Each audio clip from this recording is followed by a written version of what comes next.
Anytime you clock a butterfly, I flip a switch, keep a secret, let you come inside. When I run the gamut, but I could never plan it. I keep on breathing when I land it. When I run the gamut, but I could never plan it. I keep on breathing when I land it. If you give me a piece of your heart, you keep easy when we are a part of two worlds. It could be nothing, maybe it's something. Keep your eyes on me. Keep your eyes on me. Keep your eyes on me. Me. Keep your eyes on me. Keep your eyes on me. Me. Keep your eyes on me.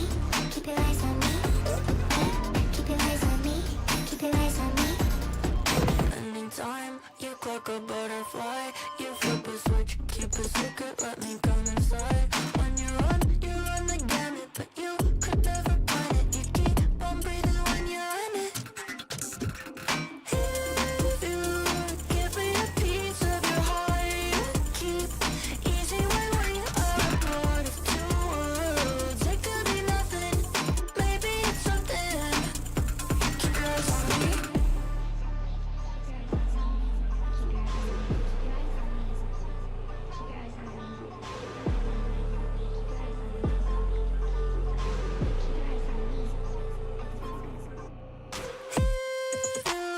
Give me a piece of your heart, you keep easy when we are a part of two worlds. If you give me a piece of your heart, you keep easy when we are a part of two worlds. It could be nothing, maybe it's something. Keep your eyes on me. Keep your eyes on me. Keep your eyes on me. Me. Keep your eyes on me. Keep your eyes on me. Me. Keep your eyes on me. Keep your eyes on me. Me. Keep your eyes on me. Keep your eyes on me.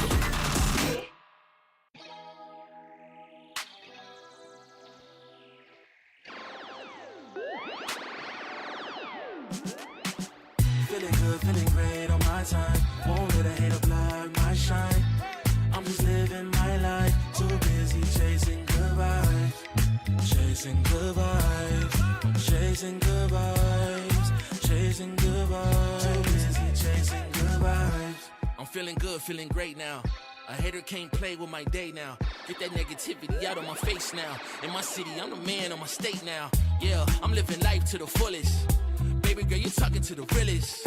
Energy and joy, you can't steal it. Good vibes all around. Baby, tell me, can you feel it? I woke up, so I'm blessed. Just another chapter in the test. I know I'm doing better than the rest. Got a smile on my face, showing teeth for the crest. It's no sweat, I'm a vibe in my own right. Go time in the sun, yes, I'm gon' shine. So fine, got the baddie on my phone line. Feeling good, feeling great, chasing these good vibes. Feeling good, feeling great on my time. Won't let a hater block my shine. I'm just living my life. Too busy chasing good vibes. Chasing good vibes. Chasing good vibes. Chasing good vibes. Too busy chasing good vibes.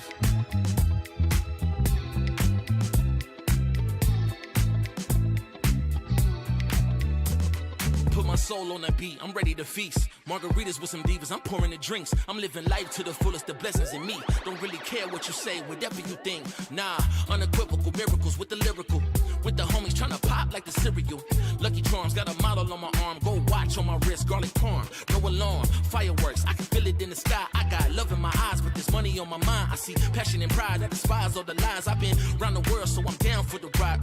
Good drinks, good people, and good times. Fast cars, pretty women on FaceTime. More money, more fun in my life. I'm just chasing my shots with good vibes. Feeling good, feeling great on my time. Won't let a hater block my shine. I'm just living my life. Too busy chasing good vibes. Chasing good vibes. Chasing good vibes. Chasing good vibes. Too busy chasing good vibes.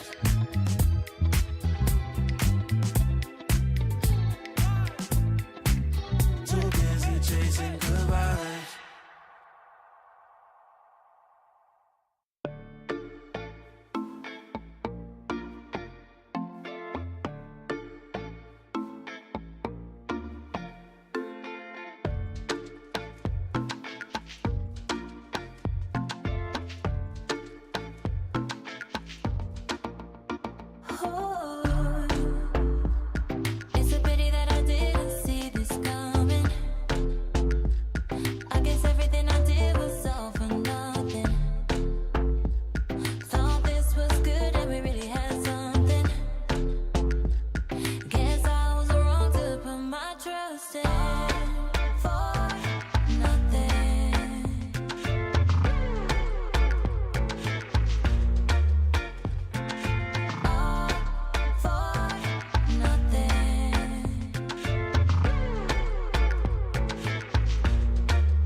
차고 있던 이건 데자vu 이미 와본 걸까 내 성공을 전부 담긴 그릇이 작아 I can't lose 점수 그건 의미 없는 숫자 내 열의 top 10 거는 식당 해골로 채운 옷잘 전부 대스탁 상시주의 red dot 경고는 없어 better not 난 사방에 다 뿌린지 마치 red hot Broken and bruised, what's left to lose here on the edge of forever? If I never win, I'll never fight. Win or sacrifice, fight until the final hour. Pain is my superpower.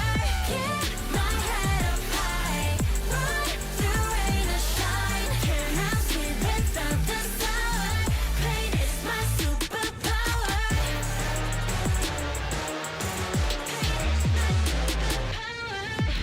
할 말 있음 어서 말해봐.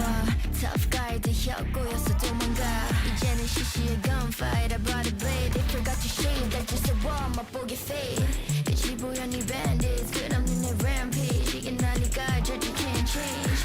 내게 나서 plan B 오직 plan A. 바꿔 pain every champion into champagne. Broken and bruised, what's left to lose here on the edge of forever? If I never win, I'll never fight. Win or sacrifice, fight until the final hour. Pain is my superpower. Keep my head up high, run through rain or shine. Can't sleep without the sour. Pain is my superpower.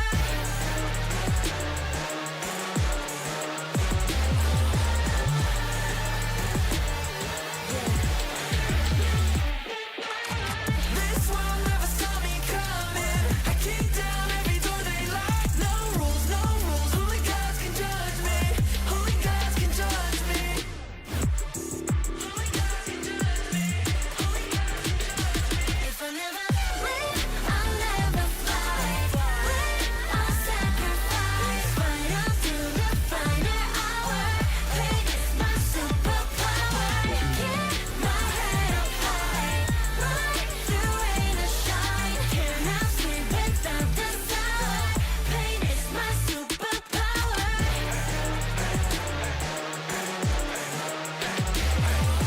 Fight until the final hour. Pain is my superpower.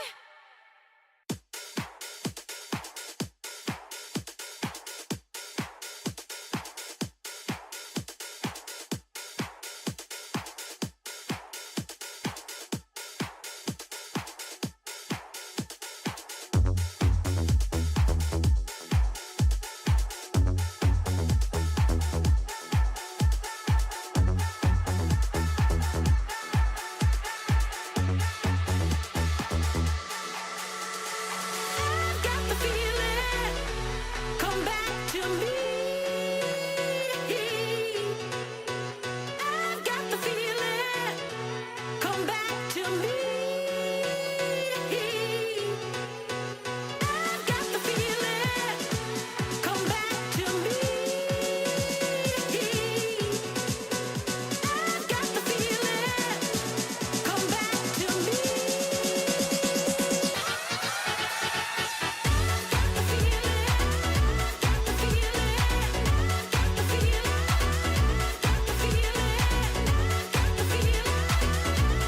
Feeling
I got to wake up and dance. You know I got to get up and dance. When I'm in the backyard, dance, dance. When I'm in the graveyard, we dance. When I go back to sleep, I dance. In the realm of dreams, I dance. When I'm in the boneyard, dance, dance. When I'm caught off guard, I dance. I got a feeling I can't shake, but I'ma try to shake it anyway. I got a move that I can't break, but I'ma break that thing anyway. Not gonna tell you twice, we're gonna dance all night. Not gonna rush the beat, we're gonna move our feet. Not gonna tell you twice, we're gonna dance all night. Not gonna rush the beat, whoa. You know I got to wake up and dance. You know I got to get up and dance. When I'm in the backyard, dance, dance. When I'm in the graveyard, we dance. When I go back to sleep, I dance. In the realm of dreams, I dance. When I'm in the boneyard, dance, dance. When I'm caught off guard, I dance. Feet on the ceiling, feeling great. Don't tell your mama we shaking, babe. Break the rules and do your thing. Bring your shoes, yeah, bring your date. Not gonna tell you twice, we're gonna dance all night. Not gonna rush the beat, we're gonna move our feet. Not gonna tell you twice, we're gonna dance all night. Not gonna rush the beat, yeah. You know I got to wake up and dance. You know I got to get up and dance. When I'm in the backyard, dance, dance.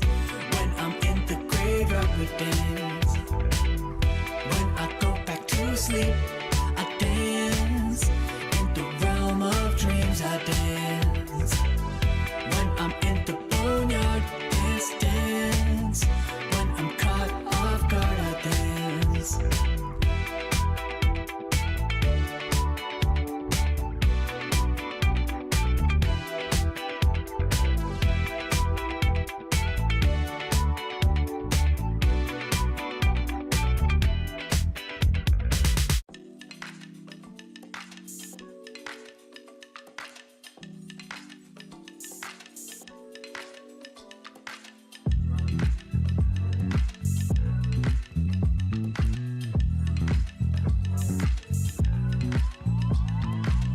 I know you're stressing, right? You need some meditation.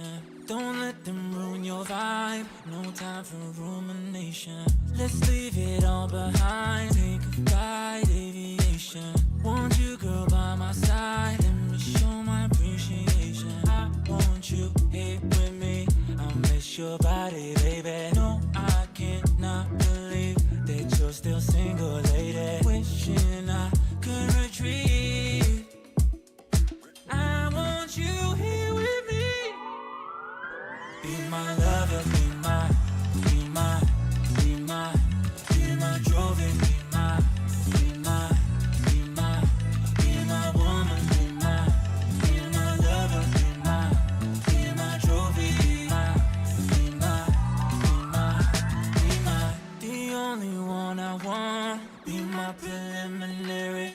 Let me caress the way I think it's necessary. Monday, Tuesday, Wednesday, babe. 7 days, are you ready? I don't need to say you know it, girl, you're extraordinary. I want you here with me. I miss your body, baby. No, I cannot believe that you're still single, lady. Wishing I could retreat. I want you here with me. Be my lover, be my, be my, be my, be my trophy, be my,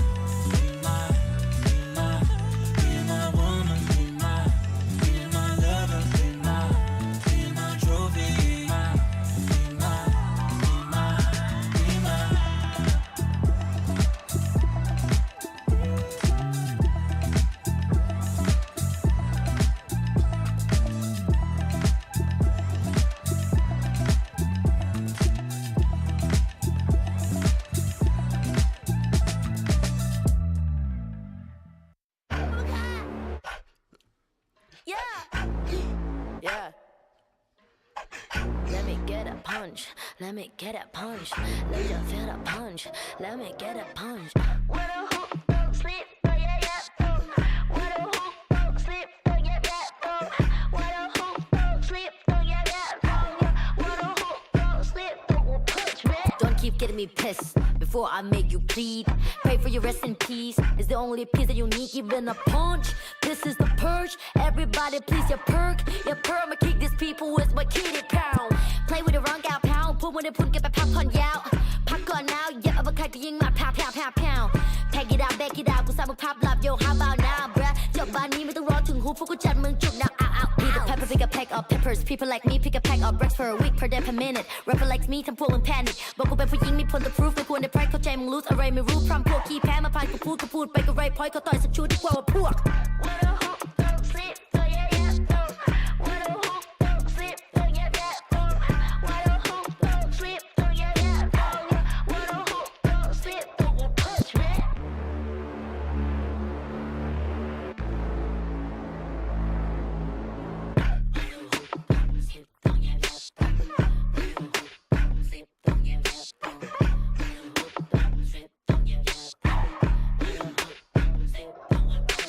All problems are proved in one punch All battles are beat in one punch Put you to sleep with this one punch ไม่สะเทือนกูสักนิดกูขอสกิล one punch ชีวิตที่กูโดนมามากกว่า one punch วันนั้นที่กูเจอกูสักกับคนมา one punch One day one life one do it one punch If you have one shot better have one punch Eminem said Millie Rabbit I'm the world shark You just catfish Kevin said พ่อแม่คือความจริง Summer and from the competition ผลลัพธ์คือ I'm the best bruh What a hook don't sleep oh yeah yeah oh What a hook don't sleep oh yeah yeah oh What a hook don't sleep oh yeah yeah oh What a hook don't sleep don't punch me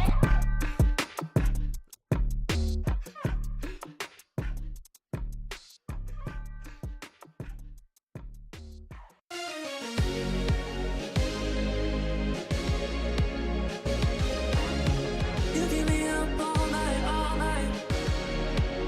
Giving it feeling.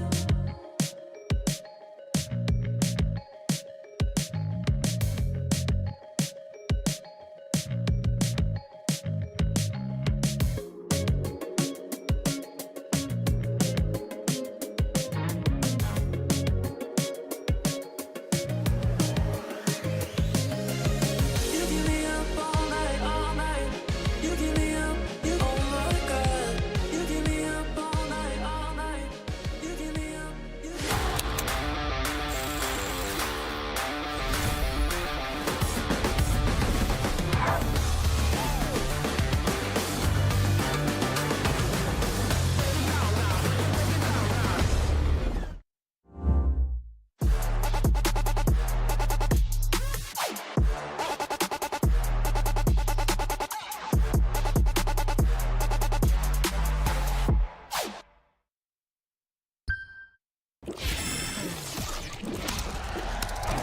Red Bull gives you wings.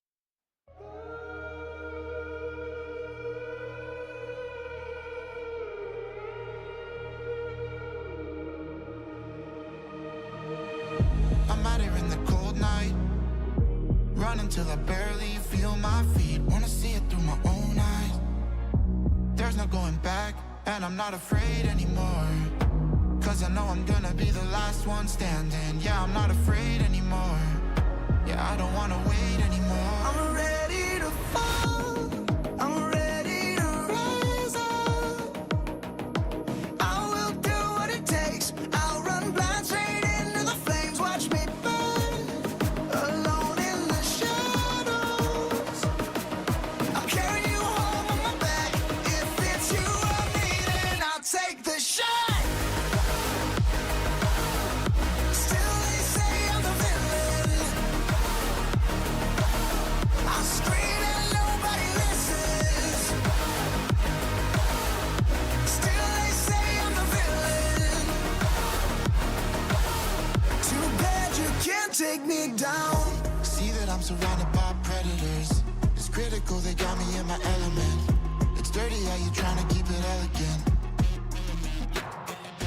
Keep my eyes open wide when everyone around me is an enemy. See my life cross my eyes. I'm ready to fall.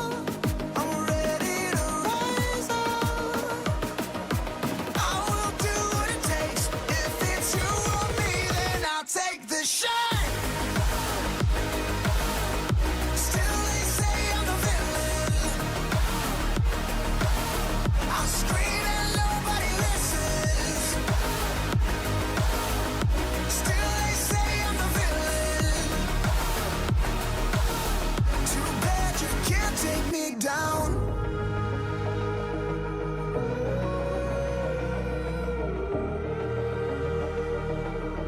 Too bad you can't take me down.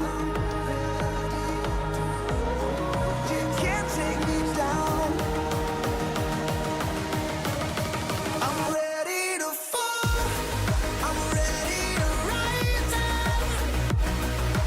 I will do what it takes. I'll run blind straight into the flames. Watch me burn, alone in the shadows. I'll carry you home on my back.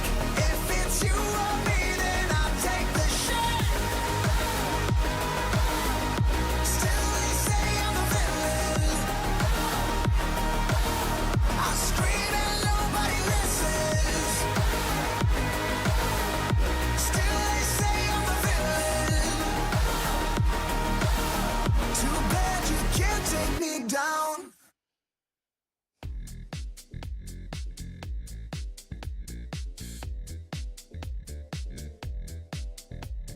Oh, hey there. Welcome to VCT EMEA Stage 2. I've been looking back at some of the Masters Toronto highlights and have 3 lessons I'd like to share with you. Lesson 1, Double Initiator is out. PaperX and Fnatic were the 2 best teams at Toronto and did not play Breach, and only played KO once.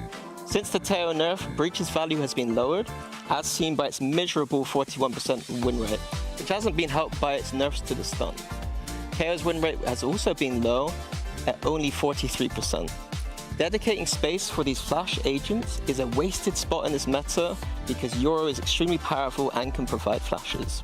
Double Initiator comps are out, double Duelist, double Sentinel, and double Smoke comps are in, much like the ones we saw ran by both PaperX and Fnatic. Lesson 2 is that Sheriffs are the new pistol meta. At Toronto, we saw Genji often buying Sheriffs on pistol rounds, and it helped them secure an unreal pistol win rate of 75%. By giving the Sheriff to aimers like Texture and Foxy9, Genji gained both a damage and range advantage over their opponent. Look out for teams during Stage 2 using the Sheriff to secure pistol wins. A new concept I learned from PaperX is something called having fun. My 3rd lesson is having fun results to wins. Forsaken, Boaster, and Sufat all showed positive and good vibes for their teams, which helped them secure wins in crucial matches. My question is, will teams without these strong emotional leaders be able to succeed on the road to Paris? To summarize, my 3 lessons are: number 1, avoid playing Double Initiator; number 2, buy the Sheriff more on pistols; and number 3, have fun. And as you can see, I am also embracing this new concept of having fun.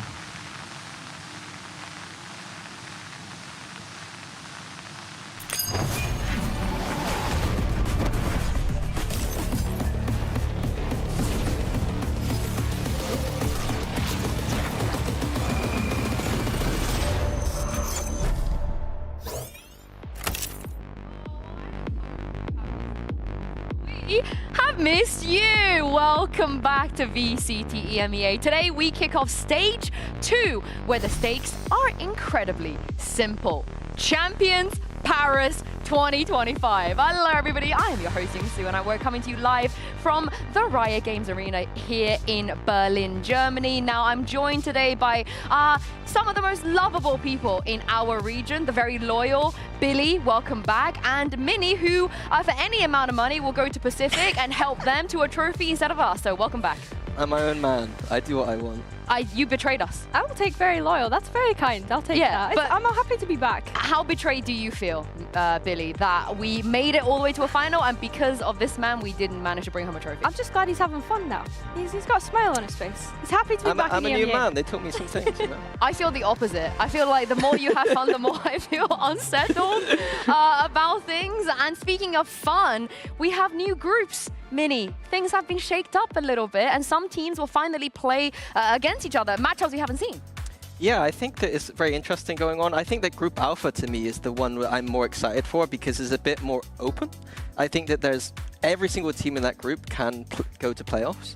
I think for Group Amiga, to me, it's a bit more static. I think for me, the narrative there is can Koi, KC, and Na'Vi, like which one of those 3 are going to make it to playoffs? I have to agree with you. I think you have the sort of hard hitters in Omega that we kind of are expecting to potentially see at Champs, and like you say, Alpha is where we think I envision some upsets coming through from that group. And some of our expectations, Billy, might be changed because there's players we've never seen in Tier 1 before joining us for the first time too. Yeah, it's super exciting, and to be honest, it's been a bit of roster mania. I've been trying to wrap my own head around it. Like, the amount of teams that have made roster changes coming into Stage 2 is insanity. I think we have 3 only that haven't made them, being KC, Team Heretics and Fnatic. There's been some shift somewhere with the others. I think that's the fun of being an analyst right now, is that I don't have a clue what's going to click and what's not going to click. Yeah, no, I'm kidding. Sorry, carry on. You're fun now, Mini. So like, I don't know what's going to click or not click, and so some of the teams that we might have suspected would be, you know, a bit down before might become the dark horse team to kind of take over. Yeah, and this is pure not cope 0 out of 10 rage bait coming out of me, because who cares about what happened in the past? All we care about is champions, and it's happening in EMEA in Paris, of course. And some of our teams, one in particular, could potentially lock champions before playoffs. Fnatic, they need to win 4 games, they need 4 points, and they might even need less than 4 points if some of these other teams lose. They're particularly, Billy, praying for Team Liquid's downfall coming into the stage. Yeah, I mean, it's crazy to think that they could lock it that quickly. Of course, 4 of their own wins, and then if other teams don't do as well, like you say, it could be 2. I think it's insane. And I think as well, like you said, Minnie, when we consider all the roster changes coming into this stage, it really is up in the air for me. Yeah, it'd be interesting to see how the teams approach things. So if Fnatic do lock early, or look like they're going to lock early, do they shift and look at champions more, or are they going to go for the win in EMEA? I think Boaster mentioned on the podcast, it was like, maybe champs would be more of the focus at that point. And then for the lower teams, it's pretty much Do or you die. need to win. Yeah. That's the only thing, just win. Yeah, and here's the thing about the points, you know, none of them will be mathematically locked out at any point. But of course, you know, for the teams that want to stay alive, want to avoid relegation as well, Billy, we have to keep a very, very close eye on how Apex and Gentlemates do. Yeah, for sure. And I am praying that Apex get a win, finally. Like, today could be that day, because of course they're going up against Navi. But yeah, I think for these teams, it is the importance of they have to make champs. That is their ideal situation at this point if they want to stay in the league next year. They might also be able to do it, Minnie, with a current map pool, because some of the teams haven't had as long as the others when it comes to preparation. Yeah, I think for teams like Apex, and certainly these dark horse teams or teams that have to win, I think considering the map pool is a very good move. I would immediately go towards the new maps Corrode and Bind as ones that I put into my map pool to get that advantage. Yeah, I think looking at these new maps that are coming in, I think that for a team that I'm thinking of in particular that this hurts is probably BBL. Of course, Pearl and Split being their most favoured maps. Corrode and Bind, I'm not too worried because they've shown that they can be creative in previous matchups, and I'm looking forward to seeing what sort of innovations that teams come up with, especially with us having a new map coming into the pool. And I think this also benefits Na'Vi, right? A new map, they could be as weird as they want, and Bind, they've always been good on Bind, so I'm looking forward to what they can do today as well. But let's take a look at Corrode in general, because other regions have already played Corrode. In particular, VCT CN, they played this 2 weeks ago when their season first started. Now, 4 different teams, 4 very different ways of playing this map. Do we like what they brought out? Anything that you think our teams can adopt or avoid? So personally, I prefer the comps at the bottom here. Yeah. Much like in the pre-show, talking about double initiators being kind of out, in my opinion. And I think that will apply to Corrode too. Personally, I don't see that you have to play the 2 initiators on Corrode. I think that Yoru, to me, is probably a must-have. I think that the map is very wide, and Yoru is so strong right now that he can kind of rotate quickly around the map. I think as well, something that we need to consider is how big this map is, and the only sort of global, like, we need to think about the global utility as well. So I think Astra only being played once is interesting. Like you say, you want to see people kind of move to that Omen and Viper, but I think that Omen and Astra could be strong here as well, genuinely. I'm all for the Chamber. I mean, we saw Autumn on FPX, Chamber was fantastic, but we have now a lot of players that are picking up the Chamber.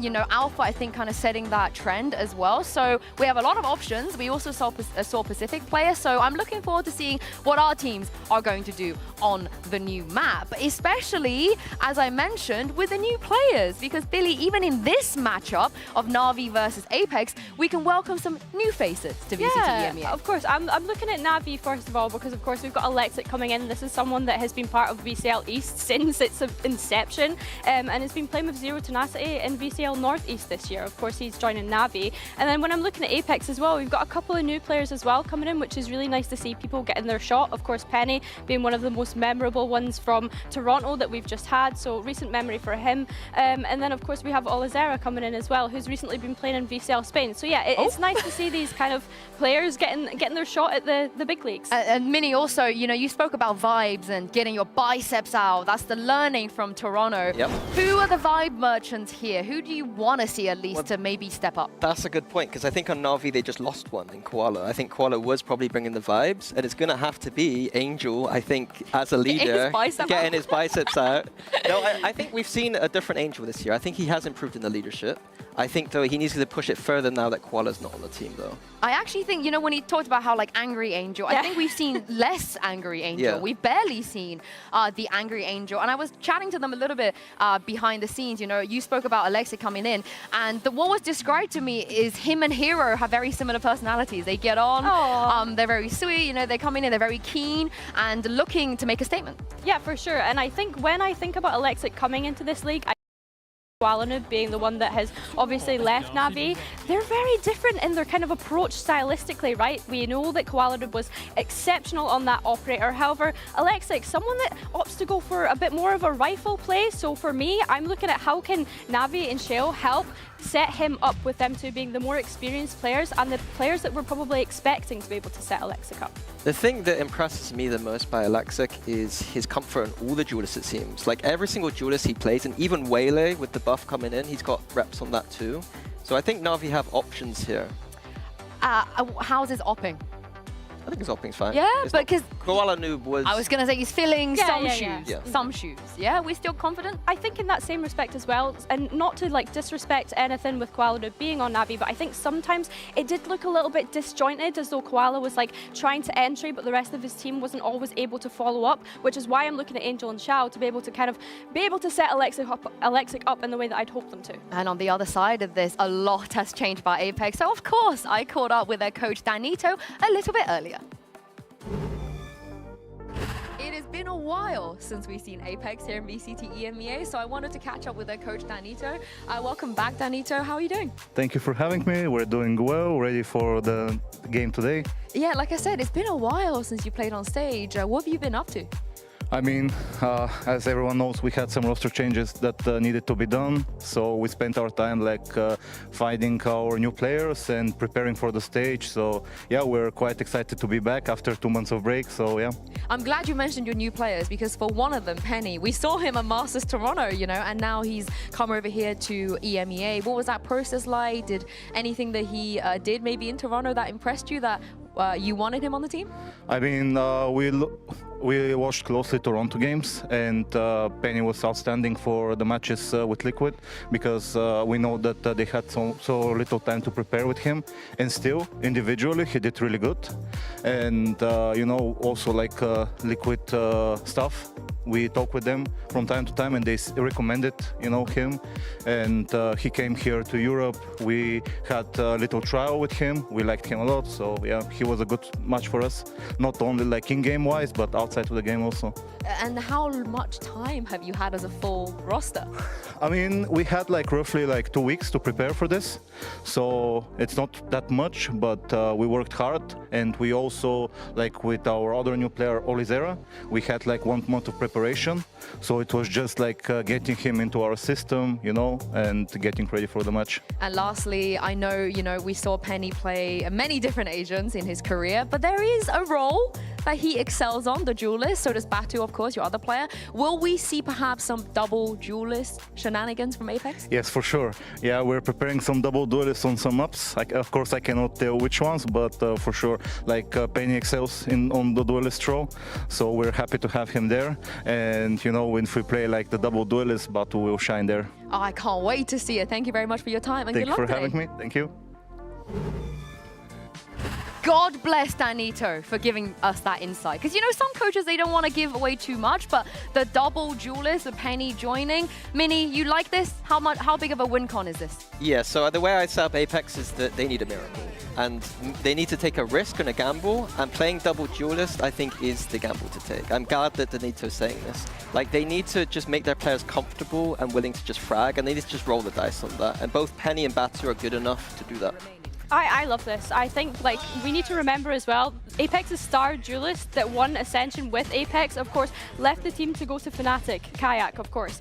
So I think them being able to lean into these strengths by having Penny there, by having Batu there. Don't forget as well, Batu was initially brought into this team as a Sentinel. I want to see him on something like the duelist. We did get to see him play that Yoro on Pearl twice so far this year. So yeah, I think for me, that's an exciting prospect. Like the maps Apex won, I think were either by taking a risk in the map select or by playing double duelist. Like one of the maps they won, Batu just had like almost 30 kills on Phoenix. And I think that, yeah, this is just the approach. I want to see Benny.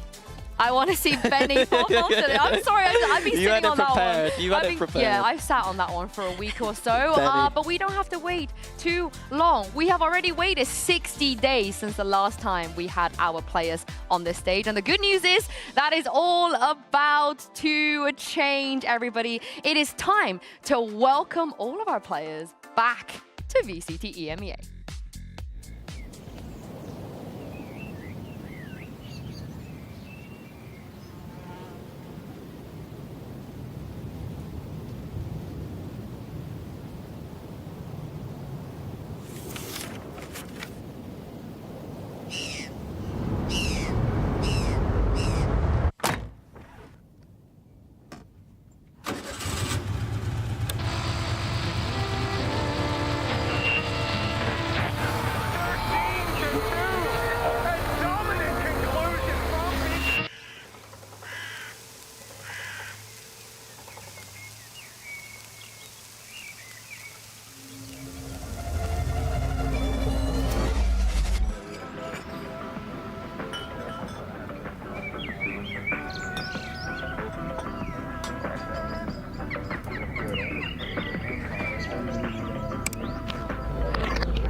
Going up.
We are officially back on the stage here in the Riot Games arena, and the stakes could not be higher. Both of these teams, they're aiming for playoffs, they're aiming for champs, and this is going to be a huge map select. We will get Corrode, but map 3.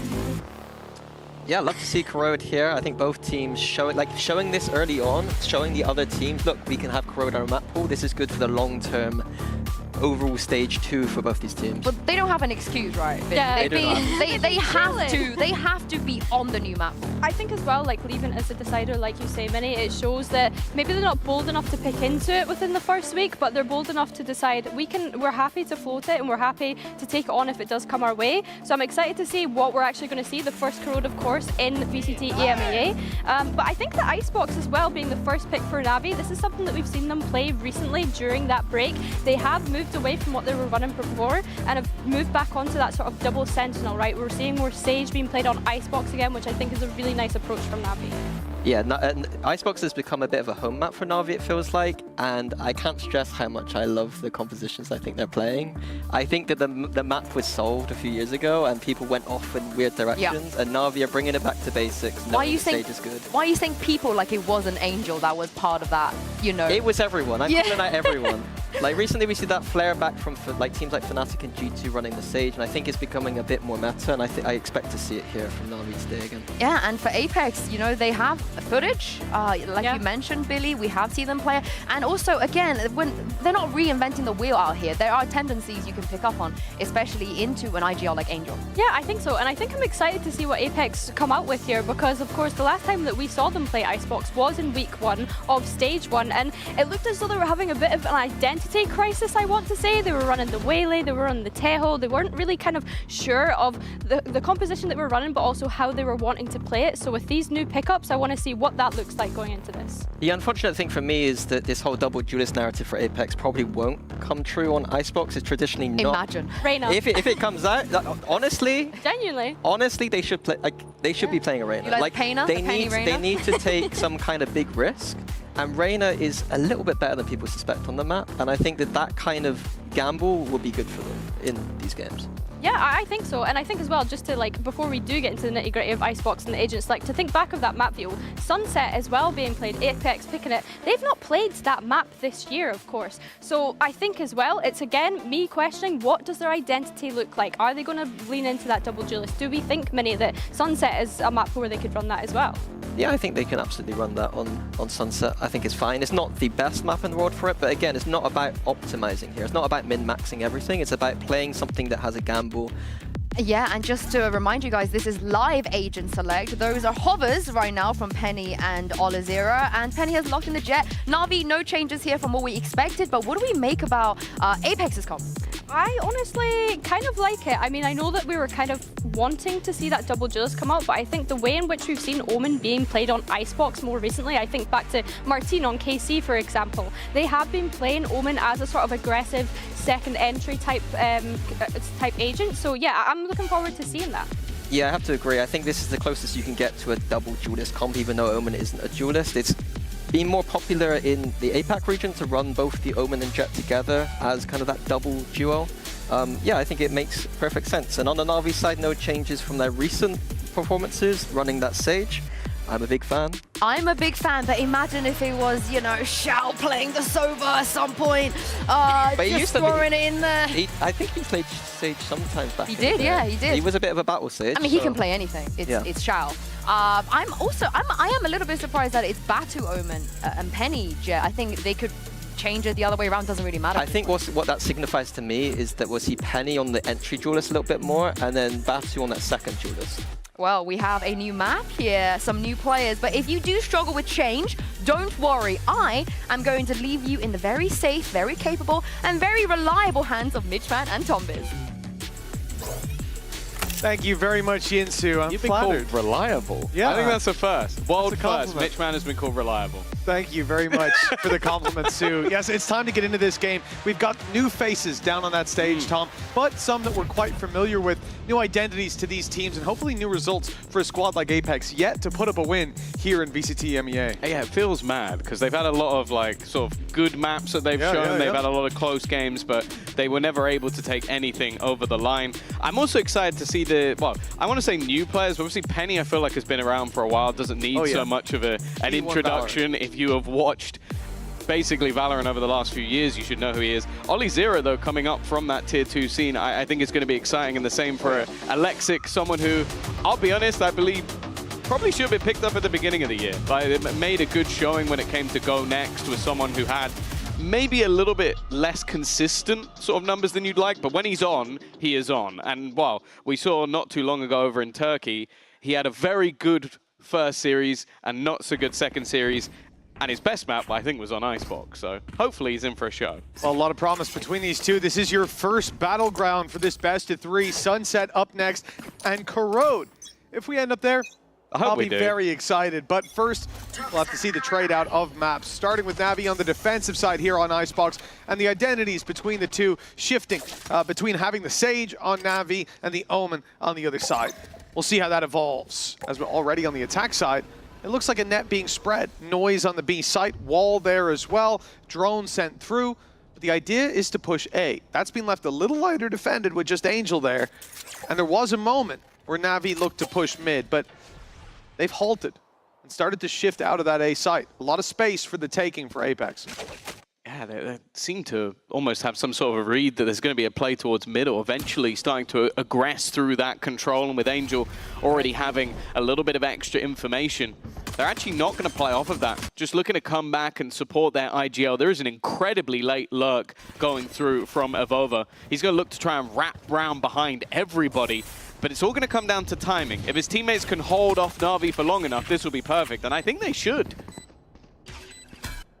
They've already bought enough. He's got an angle and takes down Hero. Flank protection. I'll trade it out for the info, I suppose, but players falling across the board. Na'Vi barely a spark on their side as Apex cleanly take round number 1. Yeah, they basically played for just that little wraparound at the end, and I really like it. Just waiting for Avova to get back in on that flank, and he was so patient with his play as well. I feel like a lot of players will just go a little bit early in those sort of positions, maybe not have the same level of faith that he did when it came to his Apex teammates. And the second he finds those couple of kills, I think there's also a lovely reveal that came through as well from Molsey, just to let him know where everybody was. That round was already over. And while for Na'Vi, of course, this is their map choice, as it was said on the desk, a map that, even when they haven't been in the best of form, has still looked pretty good for them. Either it's been victories or incredibly close losses, so you kind of expect them to take this one over the line, but they're coming up against a very different Apex to what we saw last stage. Oh, that they definitely are. I mean, bringing Penny in as well, someone who's tasted that international stage many a time. More recently as well over in Toronto, but going back to the V1 days as well, this guy has been around a hell of a long time. Like eating the grass, you know, like footballers and tennis players sometimes they pick up. So he's been eating the stage. Yeah, like if they're like sanitary. Yeah, like if a tennis player wins himself a match, they might like eat a little bit of the grass. Oh, LEDs in his stomach, perhaps. The microplastics are going off. Ollie Zera, great space taken. This is a problem. Already we're seeing Na'Vi have so many gaps, and this is a low-buy round, of course, but if this continues, you will certainly be seeing a quick matchup in favor of that attacking side. But talking about Penny, him up against Alexic as well, certainly to the EMEA stage, newcomers, although Penny obviously playing with an EMEA squad over in Toronto, standing in for Team Liquid. It will be an interesting battle to see evolve, because I think both of these players step onto that stage with some pressure on their shoulders. Yeah, both with a point to prove. I think for very different reasons. Obviously, Alexic has kind of been brought in as like, is this guy going to be able to help save Na'Vi? Because obviously expectations of this org are to be at international events. Like that's been it for a long, long time. They signed the FPX roster back in the day, one of the few Masters winners from EMEA. And yeah, it never really had the same level of success. They've made all these roster changes, signed some pretty big players as well, and it's yet to really deliver. So he has a lot of pressure on his shoulders as a youngster. And another youngster still in the mix, Hero, will start this round off. A solid opening, but again, that gap after they pick off one. Luckily, Olizera's not able to make anything of it. And Hero eventually drops him down before they lose players on that B site. The defense standing ready for this push, as now only 3 players remain on Apex, all in the same angle. And it's Alexic to light up the scoreboard. His first double there, and an in-zone flawless for Na'Vi. That's quite a way to bounce back into this. Yeah, I want to see this guy succeed. As I said, when watching Go Next and it was their sort of run through Ascension, they were incredibly unlucky not to at least make it to the playoff stage, losing in, I think, one of the earlier matches in incredibly sort of close fashion. I think they were even the one team that managed to beat Apex. So I think that, again, we've seen some of the other players, like Prophet, come through from that roster. And the same for Mini. But yeah, an in-zone flawless. But maybe a round that shouldn't have been. I do feel like that was a little bit of jitters maybe being shown from Olizera. Yeah, missed shot from Olizera. Avova falling early to a spam through the smoke. Chalk it down to look for Na'Vi. Will they get lucky again, though? Angel's being caught, pushed up close after Shao falls early. And now Na'Vi, a 3 versus 5, they find themselves in the same spot their opponents were at the start of the previous round. Yeah, and it leaves Alexic completely alone, needing a hero play. And he started off well, 0 damage taken and ahead of the opposition gone. I do like this though from Apex. They're trying to sort of sell the idea that maybe they've gone back, but Na'Vi aren't biting on it. They have gambled 3 players now within this A site, and that's exactly where Apex look to push. Alexic seems to be very reliable so far! And a 3rd kill on the tally! They're not expecting Ruxic to also be close. And now Malzy's alone, and Hero waiting inside the smoke. A great round for Na'Vi, losing those 2 opening picks on the defense. It's often a death sentence. Absolutely. I'm not giving the credit to the rest, I'm sorry, but the first 2 go down with, I think it's Xiao just doesn't expect the Omen to just TP at the last second. And then it comes down to, okay, let's leave our newfound youngster on the site alone and see what he can do. And hey, 3 kills when the whole squad is pushing up against you. That's very impressive. Yeah, I suppose not so much a great round from Na'Vi, a great round for yeah, there you go. Na'Vi. There you go. All thanks to Alexic. Like I said, he'd been reliable so far, but getting a triple in a round like that has bailed Na'Vi out of a bad situation and stolen what should have been a good start for Apex. Now the defense, they have to make good on this though. They have to keep building up those rounds. And this time at least, no early aggression punished. Much more normal round at play. Yeah. Outlaw in for Alexic, of course. Reading into the economy of the opponents, realizing they're not going to have the finances for heavy shields, so he has a chance to farm already with the Blade Storm as well, so if things go a little bit pear-shaped, he has the opportunity. Of course, for Apex, they're going to want to get off to a good start on this attack. It's normally where you see most teams get the majority of their rounds. Hero, though, already aggressive, and it's another freebie. He'll take a bit of damage on the way out, but comfortable in the end. Yeah, you'll certainly take that kind of a trade. Turret to watch for the mid push later on as well. You still have that orb to cut off info, but Apex aren't going to pressure mid. They're moving straight into this A site, and look at the stack up. There's 4 players here. The Outlaw on the other side of the map. Everybody else ready and waiting for this play. Apex are running into a trap, and it's being sprung. Penny and Malzy, the only ones able to find a glimmer of hope. And that is a great read from Na'Vi as well. Bit of mid-aggression, reset into the full A-hold, and rely on Alexic, who so far has been a safe pair of hands. Yeah, it is interesting, though, that you've brought in this sort of youngster who doesn't necessarily have that same level of experience, and we're already seeing like a, right, you go hold that whole side of the map and we'll just do the rest. It's like, it clearly shows how much faith they already have in this kid. And I'm excited to see what we're going to get, of course, for the other side of Apex. Definitely not the sort of round they were looking for. That wasn't a low buy, that was a heavy investment. I've not really found anything from it. Blade Storm will be in for Penny. No charges. We'll see if he can do anything here. There's the info. Spots one, and Drone goes out to clear the other corners. So far, when they've pushed this site, there have been a lot of players from Na'Vi ready and waiting. Again, they go marching in, the space open, but a big setup waiting for them as they push deeper. Blade Storm already out of the round. That's a lot of the hope, a lot of the promise for this squad. And Look at the position Alexic is in, ready and waiting for this cross. A freebie with a headshot connected, clean as can be. You highlighted the Hunter's Fury there for both sides, but at this point, I'm not sure that Na'Vi will feel it necessary. Yeah. I thought maybe they use it just to deny the plant. That's what a lot of teams will do, even in rounds like this, just to make sure that time doesn't tick away. They haven't opted for him. I'll be honest, it doesn't look like they need it. This is very comfortable. I'd be very surprised if Molesey is going to pop his ult for this sort of scenario. He was hoping to try and catch someone off, but hasn't. It will be 3 kills coming through for Hero, and those ultimates really starting to farm up for the side of Na'Vi. And again, there was a moment of 2-1 where Apex were in that 3v5. It looked like they'd connected all the dots, but it's fallen apart. The early lead no longer to be. Na'Vi up double the rounds, but Rifle's now coming out for that attack side. Hunter's Fury is there, but it's going to be needed. Halsey's going to need to keep it because Hero has the lockdown to play with. They can block off all that space, deny a push, and without that Hunter's Fury, you are not going to be able to do anything about it. Overthink it. That's my job. But at least they have that to fall back on. This is a round, though, for Apex that we need to see them connect, or Na'Vi will be running away with this early half. Well, they're already in a very good spot credits-wise.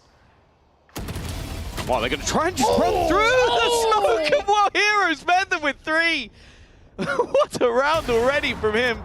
Alexic with a missed shot, under a little bit of pressure, but he's going to fake the idea that he's escaped, and Penny's just dashed into a wall. I don't think he's going to get an easier kill than that today. Well, good luck, Molesey. I'm sure you got this one. Still that Hunter's Fury at least, you know? Yeah, shock dart him. Nope. Don't. That's not That's the warning shock dart. Soon he'll send it. Well, he doesn't have enough. Yeah, he already used the first one. That's unfortunate. And wrapped around on by Ruxic. Right now, it's Na'Vi making every play correctly after a little bit of a shaky opener. An in-zone flawless in round number 7. And a 5-2 lead, credit secured. It does feel like, yeah, it's weird that came out as another in-zone flawless. Like, there've been a couple of them, but ultimately not necessarily ones that we expected. Of course, this is our new boy on the block, Alexic. A few facts for you. He played for Z10. He obviously was with Go Next, who went through Ascension and managed to win the E split, and was a former semi-pro footballer. Which is definitely interesting. Weren't you a previous semi-pro basketball player?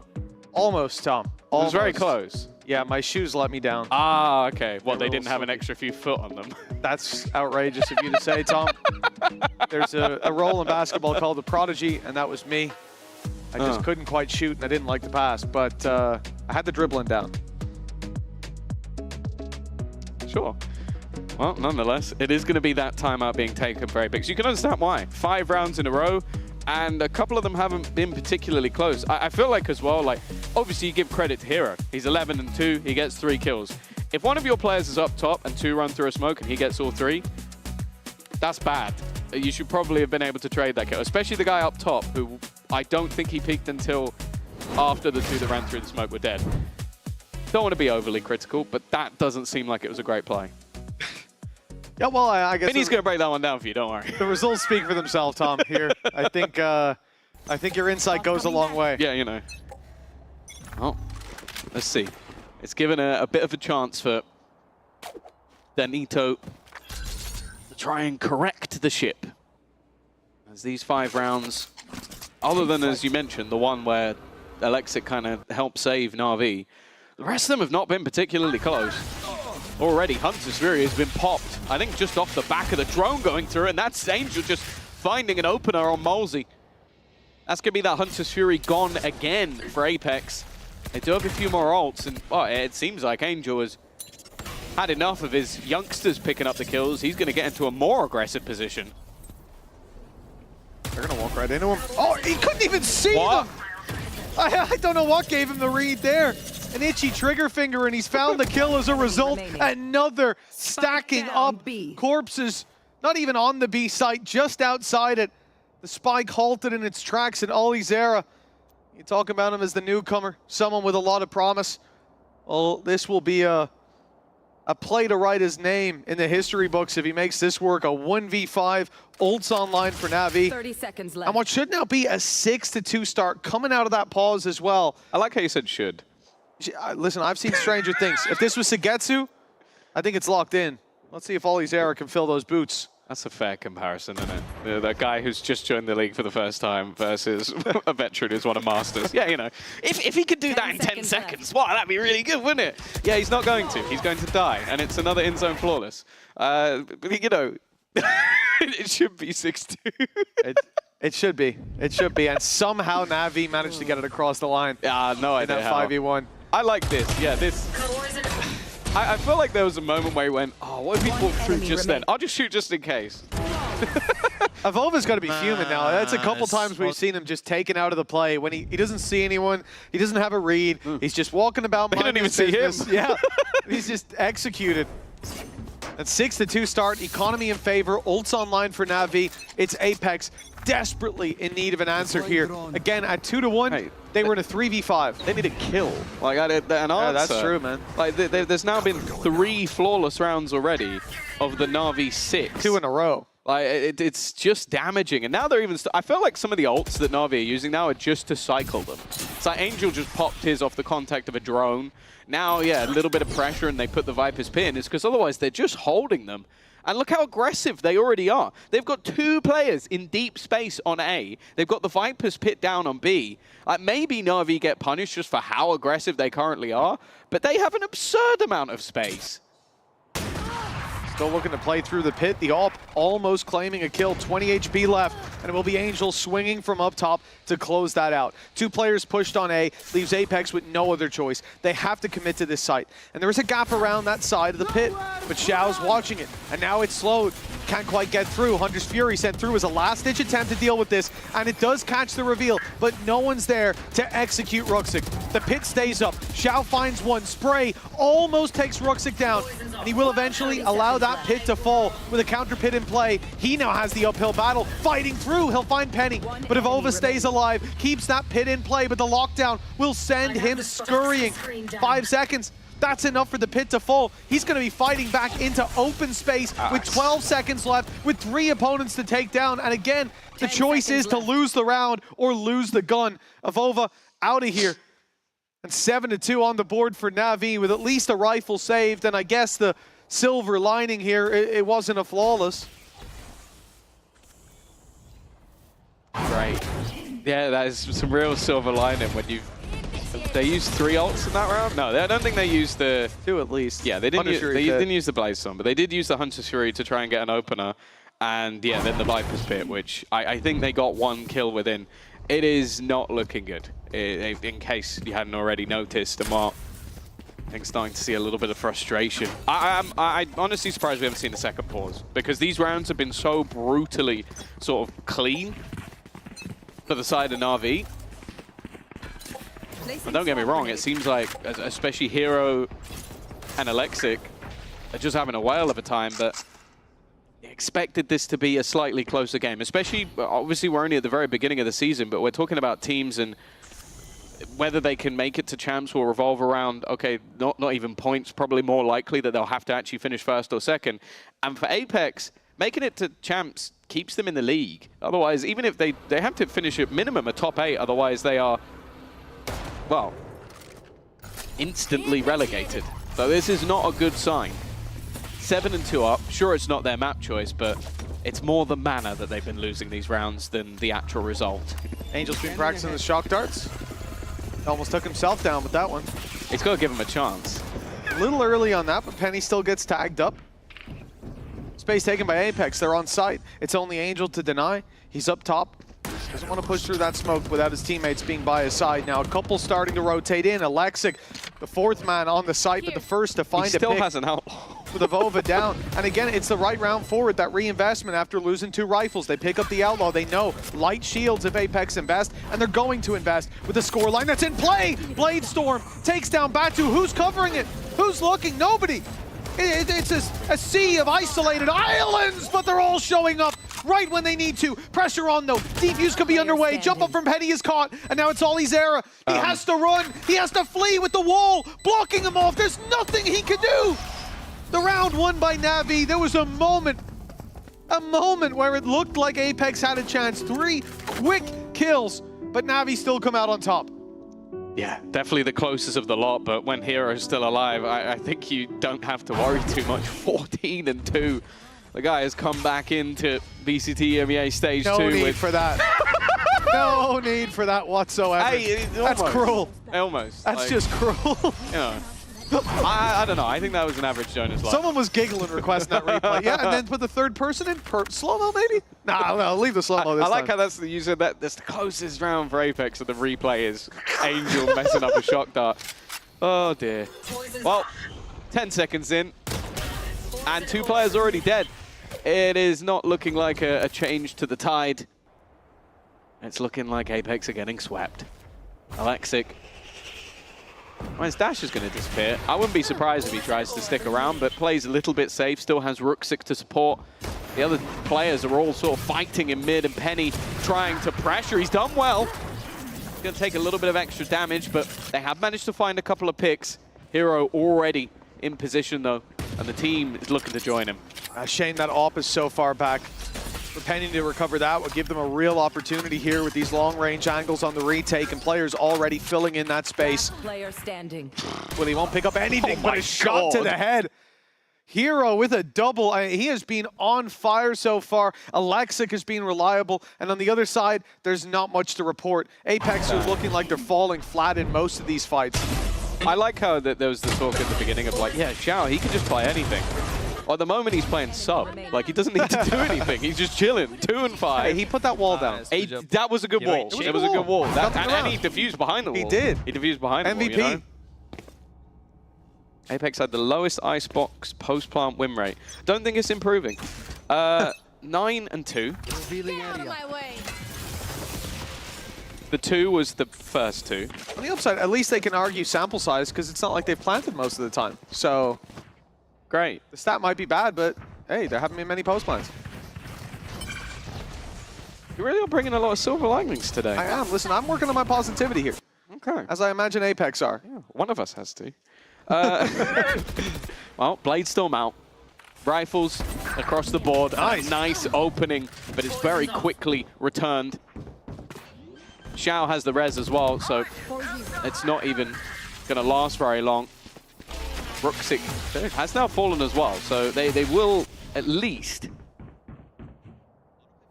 have stopped it becoming an advantage. I wonder, is he deciding who he's going to pick up?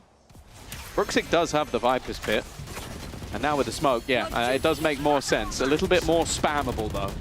By the way, the plant still hasn't come in, so it's actually not too problematic, especially with Hero on the scene, but he has been put down, finally. I think this is 3rd death. They're just trying to save those post-plant stats. I respect it.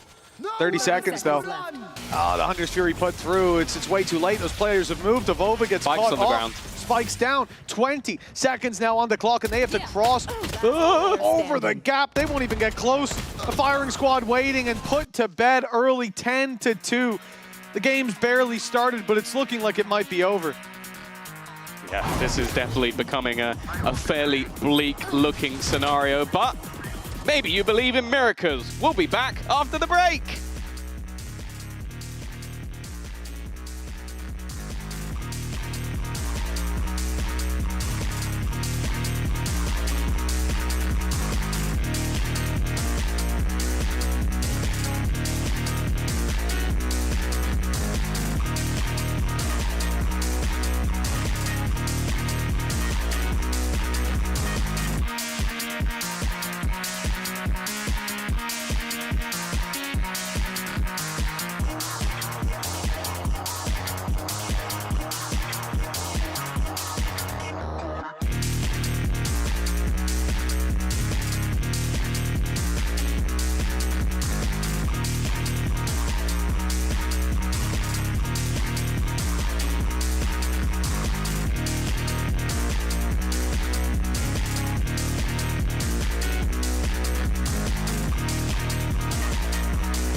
Welcome back, folks. 10 rounds in a row for Na'Vi.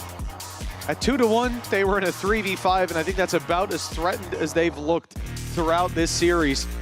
For Apex, it's not even just about the map, Tom. There's been so many fights where it feels like they have the upper hand, they have the jump, the player's not looking, their crosshair is, well, maybe not on the head, I suppose that's the problem, but Na'Vi are always given that opportunity to fight back in those battles, and they win every single time from what we've seen in those last 10.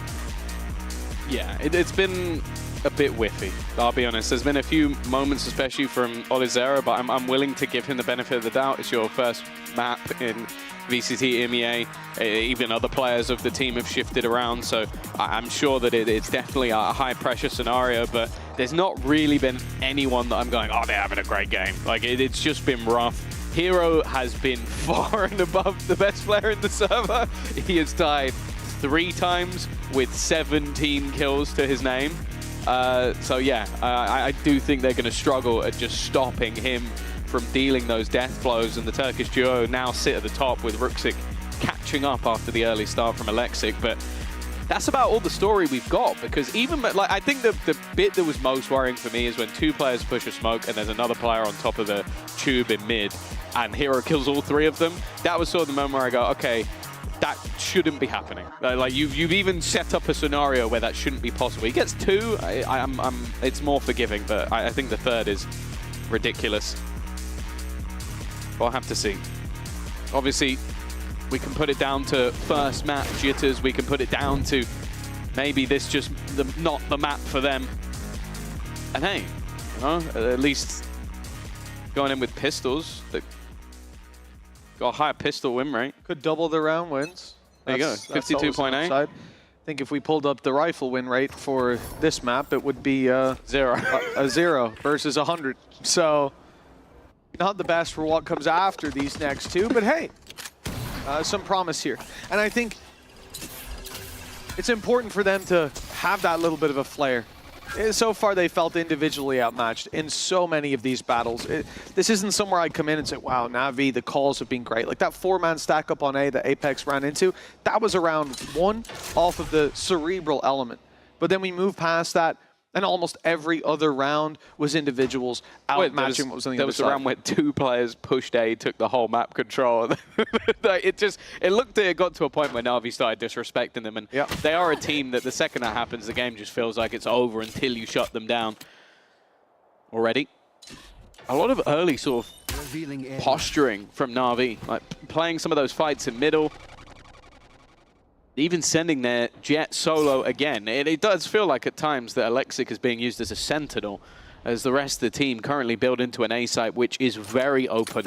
Only 1 man there, and that will be Avova. And it does seem like they're starting to make that realization. The rotation coming through, but that's where they could go walking into Alexic.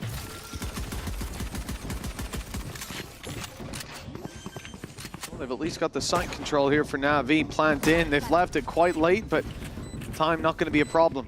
Apex gearing up for a full retake. All 5 players ready and waiting at the gates in just a moment. Some damage dealt already with Olizera on half. Still not that 1 shot to the Sheriffs, which is important, with a few of them brought through for Na'Vi. Already gotten up to the wall. Alexic finds 1 from further away. Time is ticking. They need to get in there, and it's a flurry of frags for Na'Vi until Malzy and Penny can step up to the plate. Hero, 10 HP, most hope, sits with Angel, and they know where he is, but Hero, 13 health, miles away, and it's the Sheriff that puts a nail in Apex's coffin, 11-2. They needed that pistol. Can't believe you said it, I'll be honest. It mostly sits with Angel when Hero's alive. He could have had 1 HP, and there could be a Molotov flying towards his head, he'd still get 2. 19-3 right now. Like, this is outrageous performance. Yeah, it has been very, very comfortable, to say the least. Keep it cool. You add up the bottom 4 players of Apex, and they're 1 ahead of Hero. And that in round 2 or 3 might be all right, but round 14, not so much. We're already seeing that Outlaw back into play again, and Penny pushing with no real support. They haven't fully invested into this round, so they're still going to try and play the buy round at least, but it does mean that this buy kind of stinks. And while for Na'Vi, they're not even going for the normal, like, oh, let's save a weapon or 2, and then if we lose a gun, we can buy back. There's no point. They're just going to try and win out these rounds, get this one over and done with a move to Sunset. where we'll have to hope there's a little bit more. Nice shot, at least, from Batu. Even for Apex at this stage, maybe just getting a couple of rounds to get the confidence going might be better than just being blasted as they have. Well, they're going to have to hope for that. Not in this one, though, unless Batu keeps going like that. Nice little double from him, but they've still got a lot of powerful weapons to face off against, and it's not a battle that they're favored in. 12-2. 10 rounds in a row needed for Apex. Now, listen, I've seen it before in the previous half. Yeah, here. But 12 rounds in a row. It's now 12 in a row, exactly. Exactly. 10's not even that much. 10, that's a portion of what their opponents just found. You could say it's anyone's game. No, I don't think you can. I'm not sure why you would, but you could. You have free will. You could say that sentence. You have free will. Those you words would be wrong. Could be said. Yeah, you can. You could say whatever you want. Really? Yeah. All right. Maybe you shouldn't, but you could. Oh, my bad. Well, 12-2. Alexic only has a sheriff in this round. That's a positive. That's something. Na'Vi are actually playing it relatively safe with their economy and not throwing everything into this round. Or they just think they can win the round anyway. One of the two. Probably the second. Might be the latter, yeah. Yeah. The way things have gone, I think you might be spot on. Apex, a team that have experienced nothing but losses. I think it's 7 losses in a row when it comes to VCT EMEA. 10 overall for Na'Vi. I mean, they're not the best of spots, but 4 out of 10 wins. They've tasted victory. Apex still hungry for that. And the drone, it is going to spot one waiting outside. It's the Killjoy, though. This could very well be the lurk. That's a little bit unlucky because they are posturing to eventually go towards this A site. But spotting Killjoy almost tells you the opposite. There's likely that this will be a lurk. They haven't budged, though. Keeping 3 players on this side of the map, Na'Vi is ultimately going to be walking into the heavier stacked and where the weaponry should favor Apex at least versus this man here. That's why he's going to take contact, look for that initial fight, already spots a couple. The time too low for Na'Vi to make any other decision. They will have to keep going this way. Chips in the night and mid, it all comes down to that. And they're going to lose Ruxic. Now this battle much more uphill with 12 seconds on the clock. These kills need to come in quickly, and it's all Apex.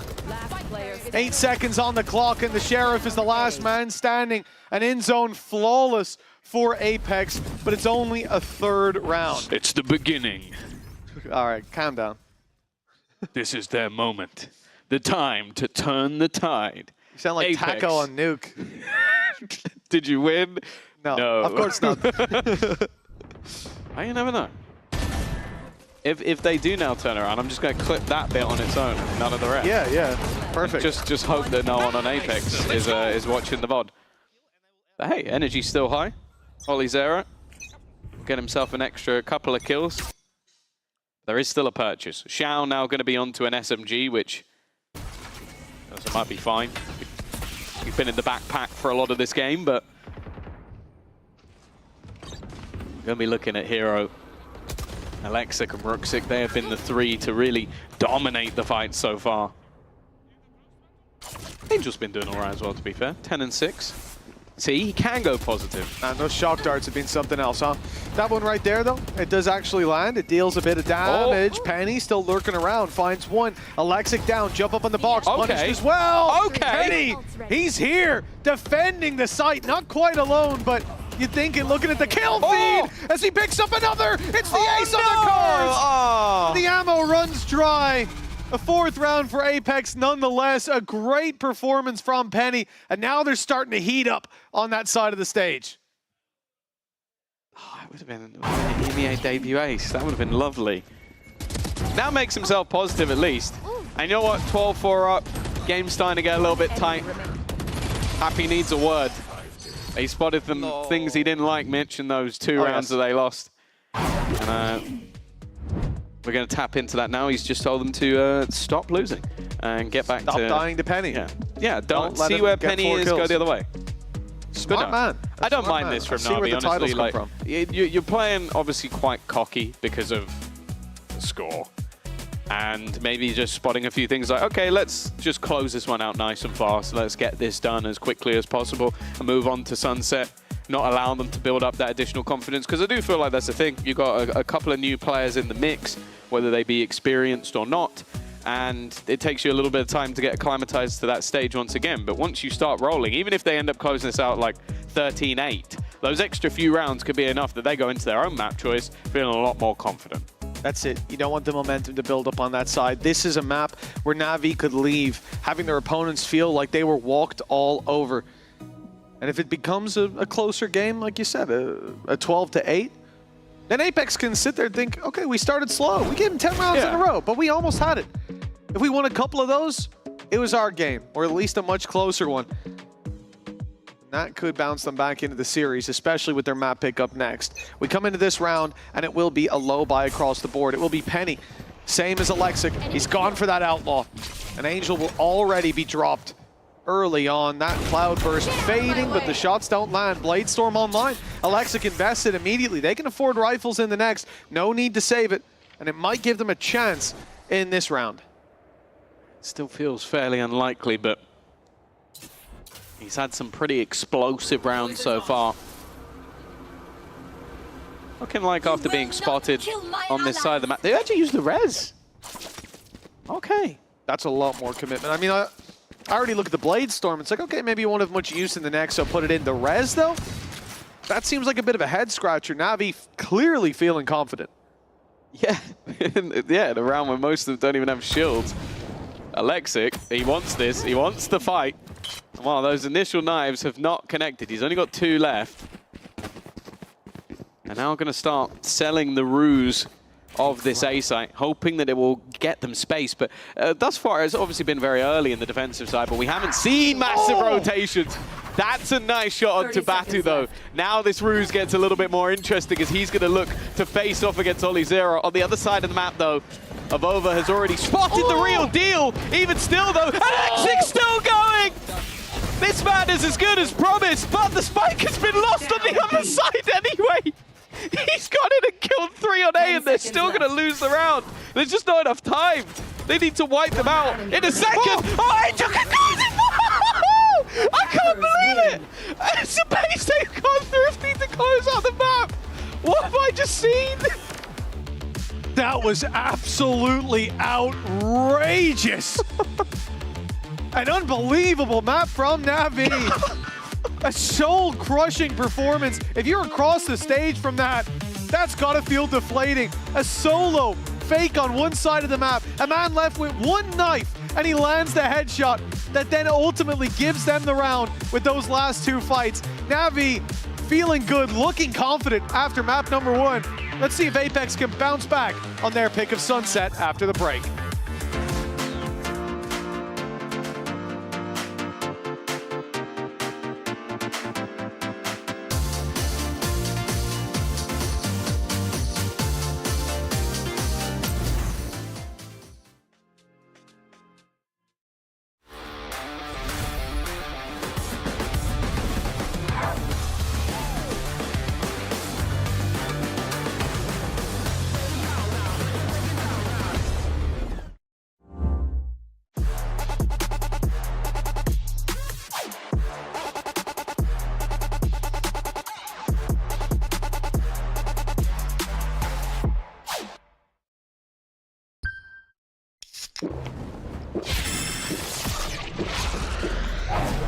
Red Bull gives you wings.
is a fantastic start for Na'Vi here in Stage 2. Hello everybody, I am your hosting, and I'm joined once again by Minnie, and welcome back Kakuka as well. You got back just in time to see Na'Vi absolutely slaughter Apex. I almost don't make it. I was running to the studio being like, oh yeah, first map, oh my god, I saw the Corrode is up there, that might be a possibility.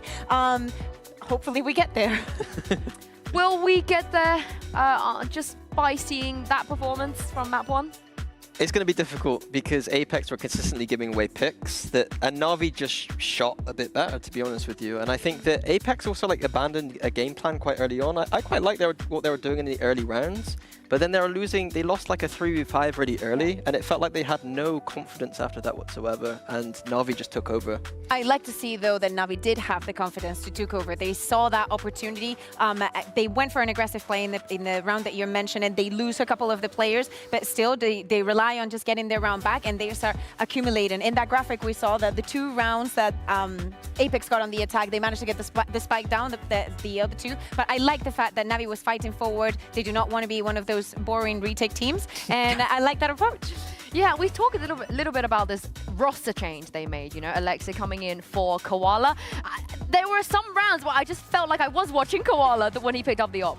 Yeah, the op, also the Outlaw. I think that he did a very good job in understanding where and when to invest his money. Of course, the bank for the side of Na'Vi was pretty good, you know, after getting that many rounds. But he also understood the effectiveness that the Outlaw gives you, the position that Apex was with their economy, and how he could take advantage of the most of the situations. Yeah, I think for a player like Alexic, coming in and playing like a Jet on Icebox is a really good, especially doing a map like this, is a good way to prove who you are in this league. And I think he did that. Yeah, that's a fantastic debut, you know. You can't ask for a better map 1 than what he did on Icebox. But also for Hero as well. What a performance from him. I know you're a really big fan of him, but all I'm going to say is he gave us a 22-2 map in Stage 1. I'm going to need him to do better than this, Minnie. You know, only 19 and 7. Only, yeah, he fell short in the second half. He had 14.5 KDA last year in that 13-0 against Giant X. So come on, Hero, you can do better than this. It's been nice to see his growth on this team. Obviously, was with Fnatic before and was more filling the spot. And on this team, he's required to be more of that star power. And I think he's playing the best on this team so far this year. One of the concerns that we had with Hero going into this Na'Vi, being like he's one of our child, you know, one of our children that we want to cherish and grow into being a superstar. It's like, oh, is Na'Vi going to be the better place for him to do so? And I love to see that for this Stage 2, this is the Hero that we're going to get. Yeah, and for legal reasons, I was joking. Like, for the people that don't understand sarcasm. And the reason I brought this up is because he actually currently holds the record for the highest KDA in our league. And I don't think anyone's going to beat 22-2 anytime soon, but it kind of just shows the way that Hero is playing so well. But of course, the Sage as well here on Shao. What do we think? Did we like it? I know we barely saw, you know, any of it, but we like it. I mean, there's always the arguments with Shao on Sage, but in terms of team composition, I'm always going to be going for Sage propaganda when I can on Icebox. I think that Icebox has always required a Sage, and there was that weird period in the past 2 years where people haven't used it, and it's coming back. And I think the reason why is because you see on these retakes, you can use the wall, especially with Na'Vi. They got picks early, play for the retake, come in with the wall, and just retake really easily. I think Sage is too valuable on this map not to play, so I like to see it from Na'Vi. And it's good to see that it doesn't matter if you're not doing the best in the kills department, as I was joking about, like Shao maybe not getting the numbers. It doesn't matter. The rest of the team was almost flawless, and he was doing what he had to, put in the walls and just being a nuisance for the other team when he needed to. Yeah, I can't believe the way that this map ended as well. Amazing, you mean? Yeah, but first of all, it could have been at 13-2. But then second of all, how was it not 13-5 after the bye that Na'Vi had on that round? But here's the problem with Apex. They're still searching for their first win this year. They have to make champs if they don't want to be relegated. And some of these games are must-wins. So what can we expect on Sunset, and what do they need to do? They need a home ground. That is what they need to do. They need to find one. They need to find a map that is going to be comfortable for them. A little bit of what that bind was for KC in kickoff is something reliable, something that you're going to be very strong. I like the fact that they chose the Sunset, because this to me tells me, or or I want to think that they put a lot of thought into working on this map. Coming into the rotation, so it's not going to be gone very soon. I would love to see some double duelists, a little bit of like what T1 runs or something like that. Well, let's see. We have Agent Select right now. Of course, live Agent Select. So these so far, they've both locked in. Why not? What do we think about these comps? So I like that Apex have gambled. They didn't gamble in the way that I suspected. They've gambled with a very strange, awkward composition using both the Deadlock and the Viper. I don't think that plays to the strengths of Penny and Batu. Where's the double duelist? Is this a Genji one? But it gets weird. One, no? I think it might be, yeah. Yeah, because I remember the, is it Foxy Knight? No, it's playing with the Deadlock. I feel like what does C9 do to you? Sorry, carry on. I live on a loop, but I absolutely love this composition. They get to start on the defense with it. I need to see Batu shine. I think that we saw a little bit. It's Xiao Sova! Sorry, carry on. We did get Xiao Sova. Okay, I will be happy for that. I will be even happier if we could get to the third map and Xiao will be on Fade. That is on my Christmas list. I know that we're in July, but I do not care if Christmas comes early. I really want to see Apex shine on this composition, and I hope that they start being aggressive just to regain that confidence. Yeah, and on the Na'Vi side, double initiator, like I said earlier, I think it's out. So I think if there is a time for Apex to win, it could be this map. And seeing Angel on the KO, I'm not a big fan of IGLs playing KO. I think that KO requires too much micro intensivity. Like, you need to be flashing for yourself and fragging quite a lot, and I don't think that's where Angel will shine. But it does mean that Xiao gets to play solo. Oh, and the ult is like the most Angel thing ever, right? That is true. He loves. He will thrive in the ult. Yeah, he'd really thrive. But we pray for times like these, and also, but also Na'Vi, they love the KO. They play KO traditionally, historically a lot.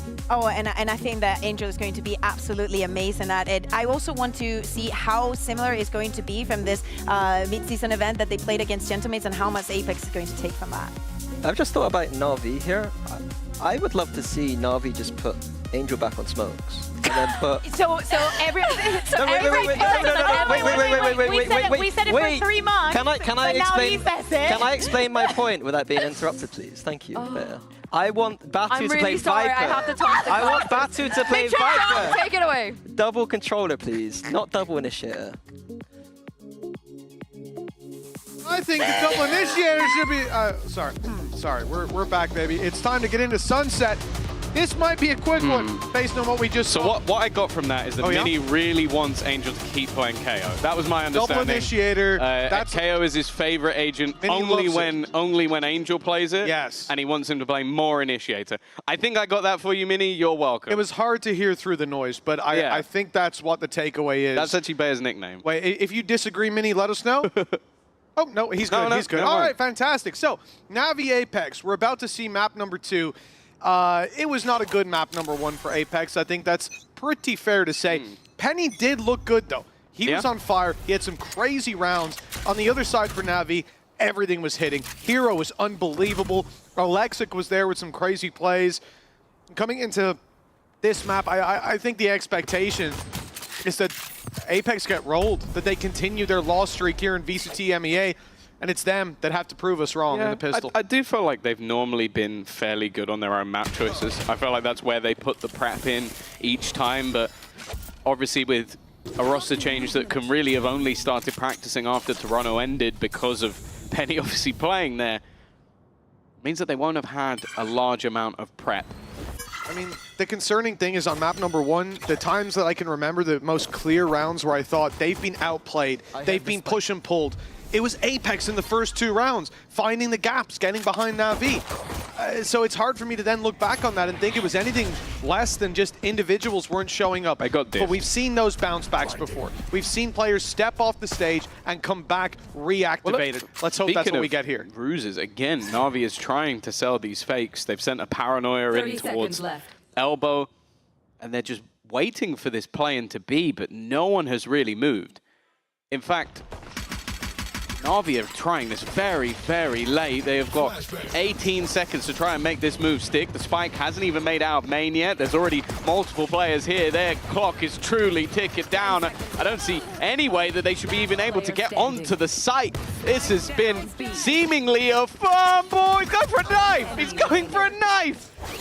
Well, thankfully, this time, Avova is not peeking.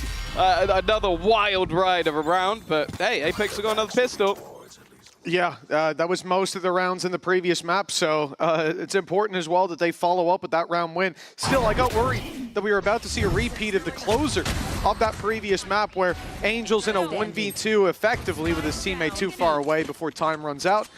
And right here, shot lands 2 seconds and a Neon that slides just a little too far to get that fight onto Avova. If they win that, game over. Let's just forfeit and move on. Luckily, Apex still come out of there with you want the them dub. to Guild X, is what you're saying. Yeah, oh god. Well, 1-0.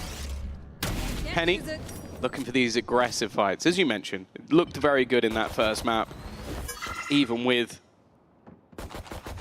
the absolute trouncing that came through. And while for Olizera, I'm glad to see a couple of extra confidence picks. I think that was the main issue for him in the last map, was things went a little bit wrong early, and I don't think he ever quite recovered.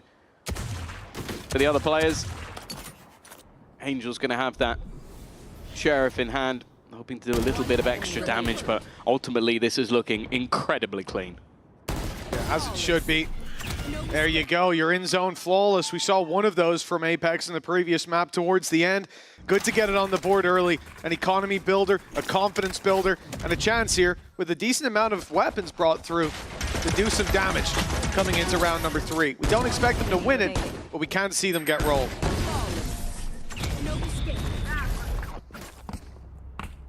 It's right here. Heavy shields across the board, of course, still expecting that Outlaw to be in play. The Na'Vi looking like more of a setup towards A this time around. Early presence challenge for by Alexic, but clearly had the info. It's a dive out from Avova. Down A. He's gone for the 1v1 fight, and he's taken down Angel, but trade was immediate. It is one of their better weapons left on the ground. Still have a Vandal to fall back on, a Bulldog, a Spectre, and an Outlaw. Almost a full house on that side. Penny backing off. He's made the right read. They're closing in on that space. The Outlaw won't have any easy fights. Has to be the headshot or the shot in the fallback. Ooh. What a connection from Penny. That's the man advantage now.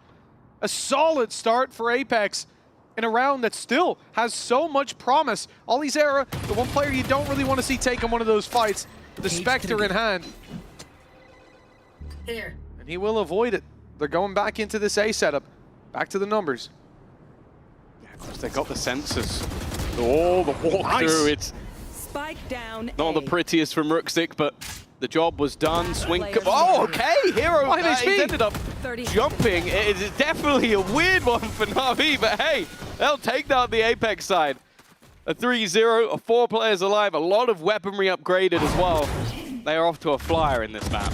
That was a great call from Penny as well. Realizing with this Outlaw, he wouldn't really have much to do when it comes to the push itself. They're going to smoke him off. They're going to make it very hard for him to find value. So he calls for Malsey, the other player with the Vandal, to come to him so he can slide in, open that space, draw their crosshair, and hope that Malsey can get the trade. And he does one better. Gets the kill before Penny goes down, leaving him on 5 HP. Penny recovers a rifle and stays aggressive. And that's a great sign for a team that just got rolled on the previous map to come in and still look confident. Batu, Penny showing up here in this one, and around that previously for Na'Vi, you know, you wouldn't count them out with those pistols. They're barely having a heartbeat in this one. Put to bed very early. Yeah, I'm liking the early usage of the net as well from Batu. Of course, with that now regenerating over time, it really does hold a lot of value throwing it out early, and another in-zone flawless, squeaky clean for the side of Apex, with Na'Vi seemingly getting a taste of their own medicine. Well, again, this is going to bring us back to that previous map with the perspective that, okay, if Apex had found a foundation, had laid it thick or even thin in that first half, they could have built on it. But, you know, they didn't. They got 2 rounds, the pistol and the follow-up, so we wanted to see a connection. We wanted to see some momentum build up at the start of this map, and that's exactly what Apex have found here. Yeah, of course. The Penny. It's always crazy. I think the age of this player is what catches me out more than anything else. Penny was around back in like 2021, still playing on that international level. Still only 22 years of age, so got a long career still left ahead. Of course, if you weren't watching Masters Toronto, subbed in there And there you go, and in 2021 had that 5th, 6th at Reykjavik. I still remember, I think it was versus Liquid, just had a terrifying performance as an EMEA fan. Of course likes fashion as well. There you go. Just a little quirky fact to add in. Always a big fan of Penny, playing on a roster with one of the best Vipers at the time. Viper usage as a team, back on V1 with Jammies. It's good to see him down here on the EMEA stage. He did us justice standing in for Team Liquid over there in Toronto. This Phoenix on Haven looks pretty beastly. His Jet, reliable. Now we're seeing him here on the Neon, and well, he's certainly delivering early on, but it's been a slow start for Na'Vi. Couple of picks here or there, with the rounds slipping out of their grasp. Question is, can Apex keep up this momentum? Yeah, they had that sort of big individual early play from Alexic, which seemed to turn the tide, and well, maybe this will be the case once again. Already an opener onto Penny. The tough thing with what they're up against, though, is this Apex composition has a ludicrous amount of delay. Like, you've got the Viper, you have all of those sensors, the potential of the wall and the net that can also go in. Then you have Omen as well, with those additional smokes. Even the stuns you could add in. And while this re-aggression into mid is something that we've seen a few times from Apex, setting up that firing squad at top. Oh, the drone. Oh, I don't think the drone did spot out Alexic. Now this could be interesting if he hits the timing. Molzy's not looking. The player on the other side is, well, Olizera's diligence is what keeps them with a man advantage here. It's going to be needed as the push comes towards the B site. Site giving up at the wall, blocking it off. They're looking to hold on to control of market. Batu sees the barrel. They know the swing is ready. In fact, even Molzy a little further behind, but Batu gets the job done himself. Just got in. Hero and Shao. The ultimate active here for Batu. It's not found anyone, but it's a deterrent. It keeps them back with the Viper wall up. There's no way, really, for this round to be secured. 15 seconds on the clock. A 2 versus 4. And a save call pulled into play by Na'Vi. But Avova is pushing up. All these arrows coming with him. They don't want these weapons to be carried through. Looks like Hero's ready and waiting, and he'll grab one in front of the wall. Now comes down to just holding on to those additional weapons, but even still for Na'Vi as of yet, there really has been nothing. Apex have been utterly dominant, and I kind of want to see them go for something a little bit more aggressive. The problem is they've been caught by the net whenever they have, but also they just seem to be quite disjointed. Like Angel there is alone, shoots something, there's a player just waiting on the other side. The players pushing through mid had basically the wall, what was it, with like 30 seconds left on the clock going down? It just left them in a position where they're just running out of time, and with a lot of reactive utility from Apex, I feel like they do need to be picking up the pace a little bit just to force them to throw some of that a little bit earlier. Well, it looks like Na'Vi will be picking up the pace indeed, but the stun caught. Alexic won't find anything at the start of this round. Movement towards the B site where the pit is down, they'll bypass it, and a cage gets them through the market. Now Olizera has pressure on him from both sides. Here's the Omen TP as well, but he's got a safe space to hang out inside of. Easy kill onto Ruxic, who was so desperately low, but Xiao drops the pit. It's giving them a chance. That op still to contend with, but spotted up close. Now Penny has the info as well. Gonna use his own wall, 1 shot left. Shorty comes in to hand, and he has just ran away, leaving his teammates to pick up the pieces. A 6-0 start for Apex. Night and day compared to Icebox. Well, I said they was pretty good at their own map choices, right? You did, Tom. Well done. Didn't expect it to be this dominant, but hey, you can always see with Apex when they put work in. I think that this is always a squad that, especially when they have the likes of a Deadlock, I really enjoy watching them play. I think Molzy was playing it a while back on Ascent as well, and it just looked like they have a lot of cool ideas, but as we saw mentioned in the last map, when it comes down to more individualistic sort of styles, I don't think that's where they really thrive. Na'Vi right now, it really does feel like they're just running straight into a brick wall, and a brick wall that has plenty of layers to it, a switch up of where those sensors sit once again before they're around middle. Now Penny is waiting there. The Viper screen is probably the only bit that stayed static, and again you see that wall utilized once they're pressured. They're even going to use the Hunter's Fury off the back of it, knowing that some of these angles will be a little bit more narrow, and Batu with the spam has caught that opener as well. Na'Vi really being hammered in here. Losing the opening pick. getting nothing for their trouble. Space kept by the camera and the trap towards that B site. Apex are now fleeing the scene. Leaving Avova a little more isolated. He hasn't been caught in the close corner, but he stood on the angle, ready for the fight. Spots them and falls back. No need to over-aggress in a round like this. The advantage already secured, with him at the time solo holding, and with those deadlock traps waiting for a player to go running in. There won't be Alexic, obviously, with him already being down.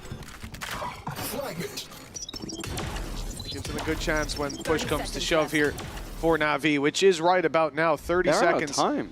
25 on the clock. They need to go. They haven't even broken any of the utility yet. That's the main worry.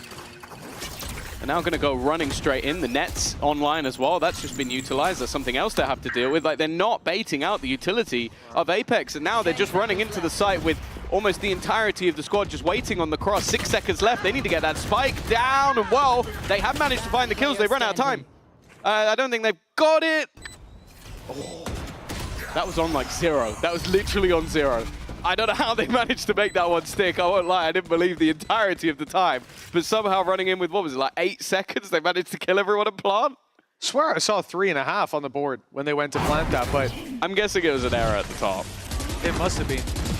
Because that right there looked like it was done, and I have to commend Batu for the fact that he sat back, he waited over on short.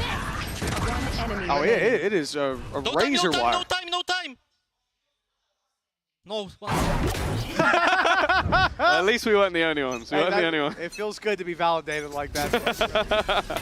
Right there with us.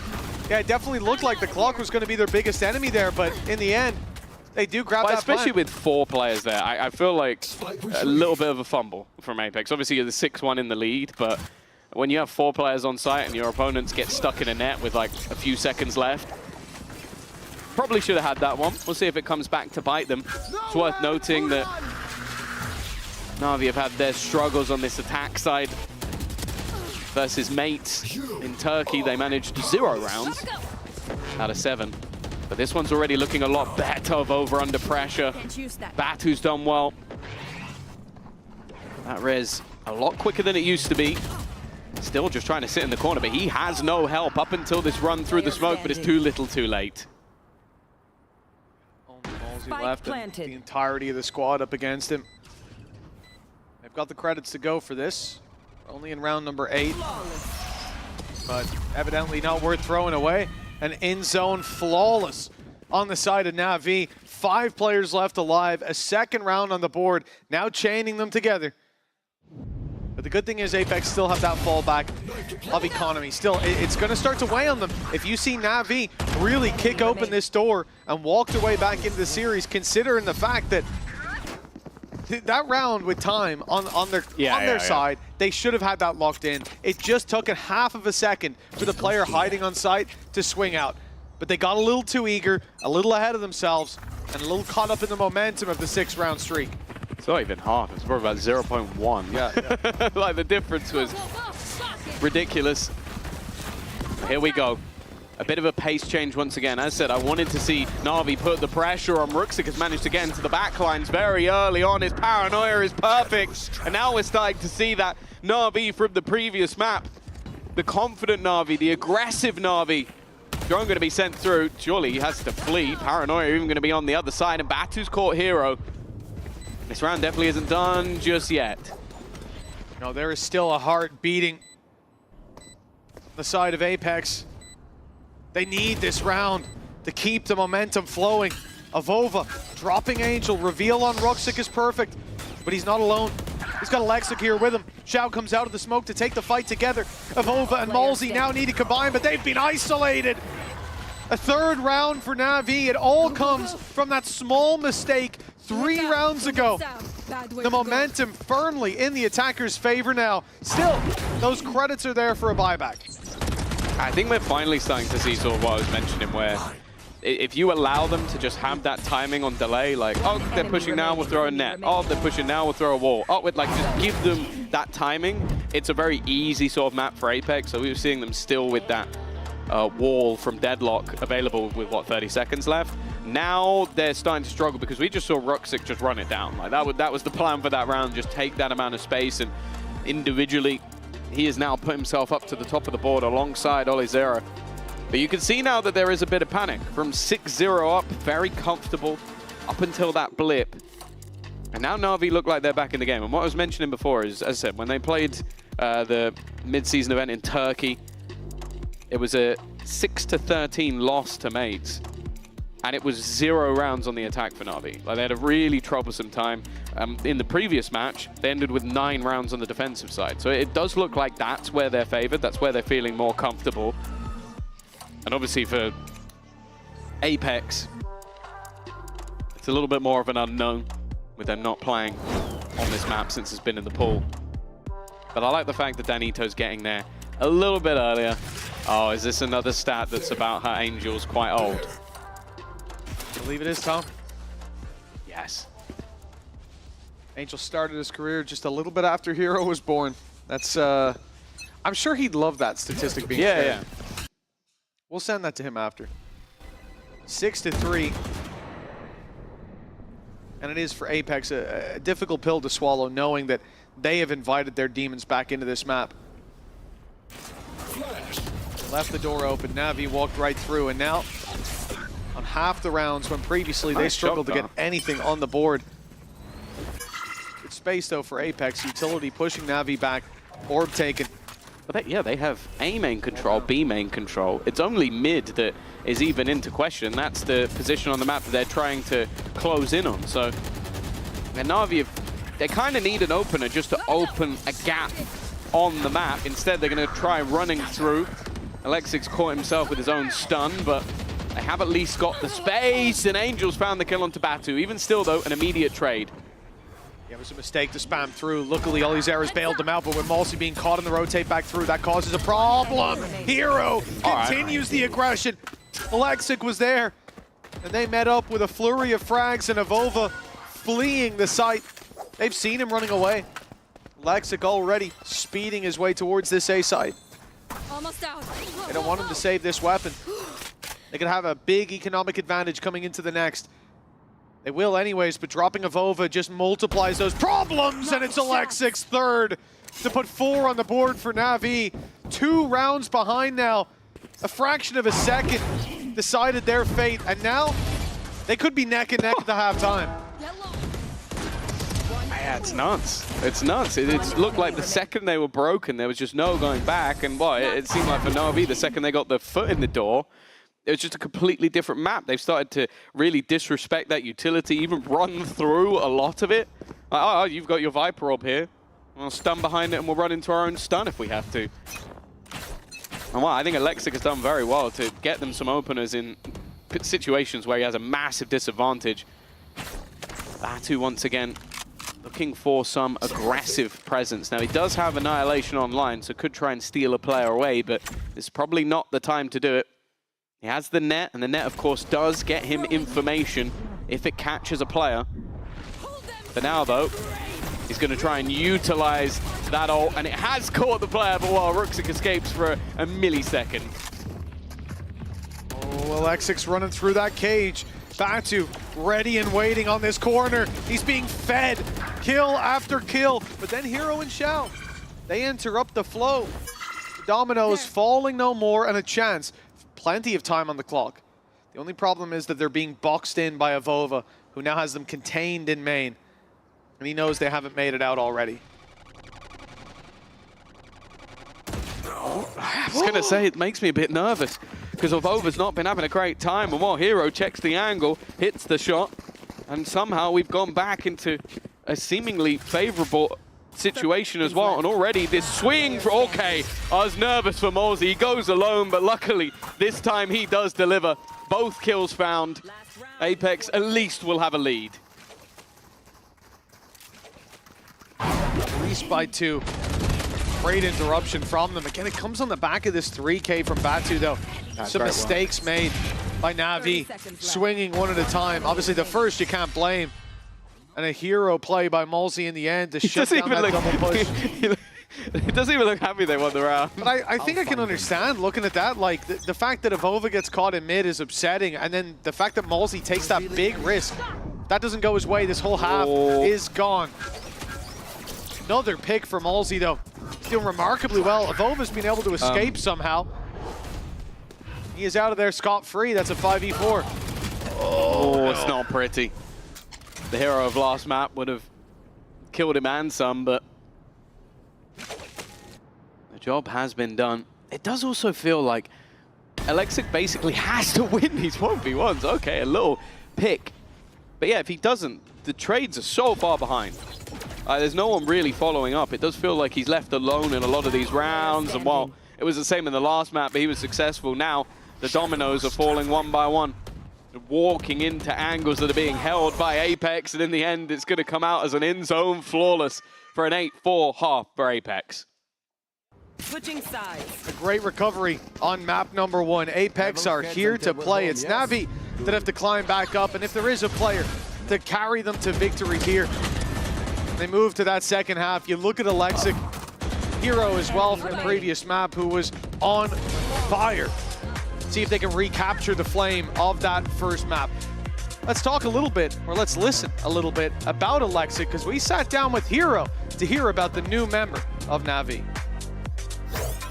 I would say I have a bigger responsibility now, like compared to back then, definitely. Like back then I was like the newcomer and like people were taking care of me more back then. But now it's more like you learn to be on your own a little more, and like you actually like take care of the people that are coming like new to the scene.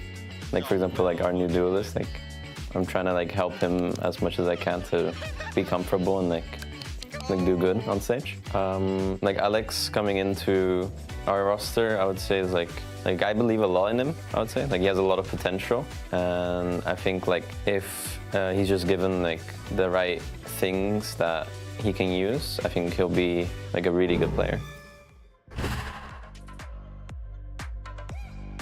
Looking to set up Alexic now coming into this next half for some tempered aggression. Excited to see what this half holds, because they were very slow to start on this map. But we know what their true potential is after witnessing Icebox. Yeah, I think that the composition that Apex are running is very difficult to break down on the defense. Like they have so much delay and stall, and I think in a lot of the early rounds, Na'Vi really didn't do the best of jobs of baiting out their utility or breaking any of the sensors. It left a lot of players, like, for example, Hero out on an island, and I think Alexic as well. Like, they relied heavily on him finding opening picks. On the defense for Na'Vi, I feel like they'll have a few more opportunities. Like, they've got that double initiator, so you can kind of expect that they'll be a bit more aggressive with it.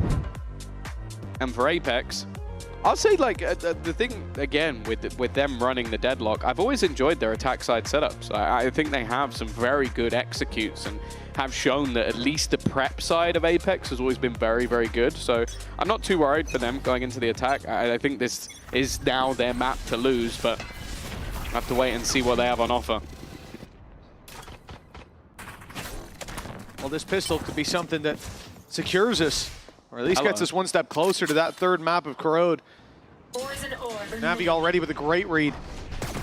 Look to the players on the site to not overcommit. They've almost lost Angel. Yeah.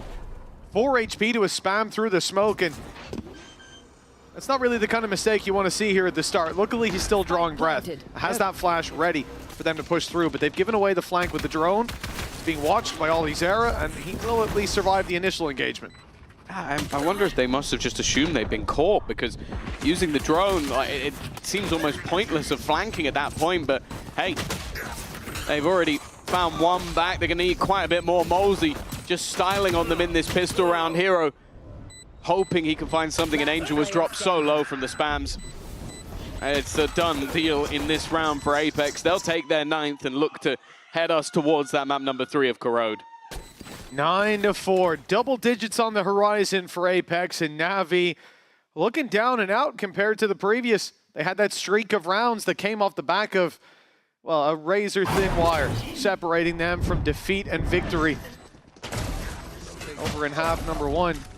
But there hasn't really been consistency.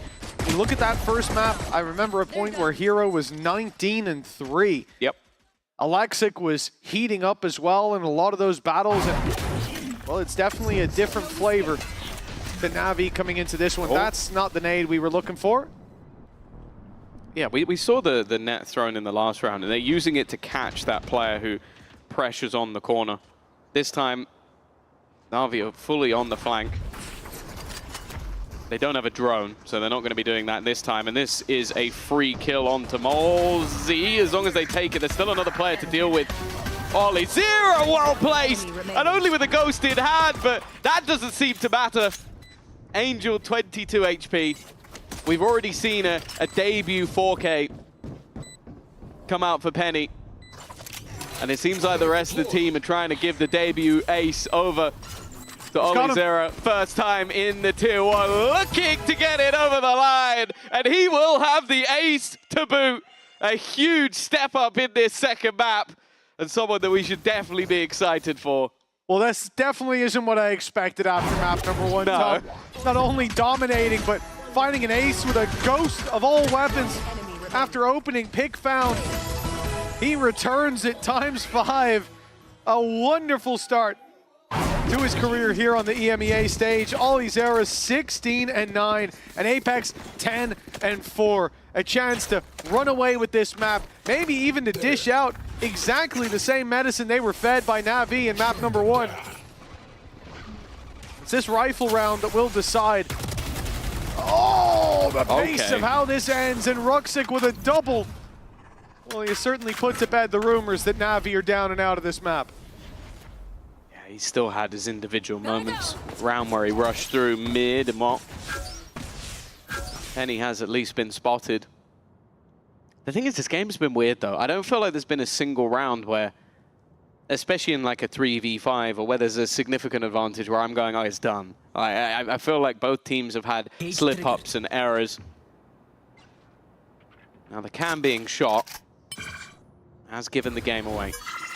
It seems like for now the goal is to just farm up those orbs.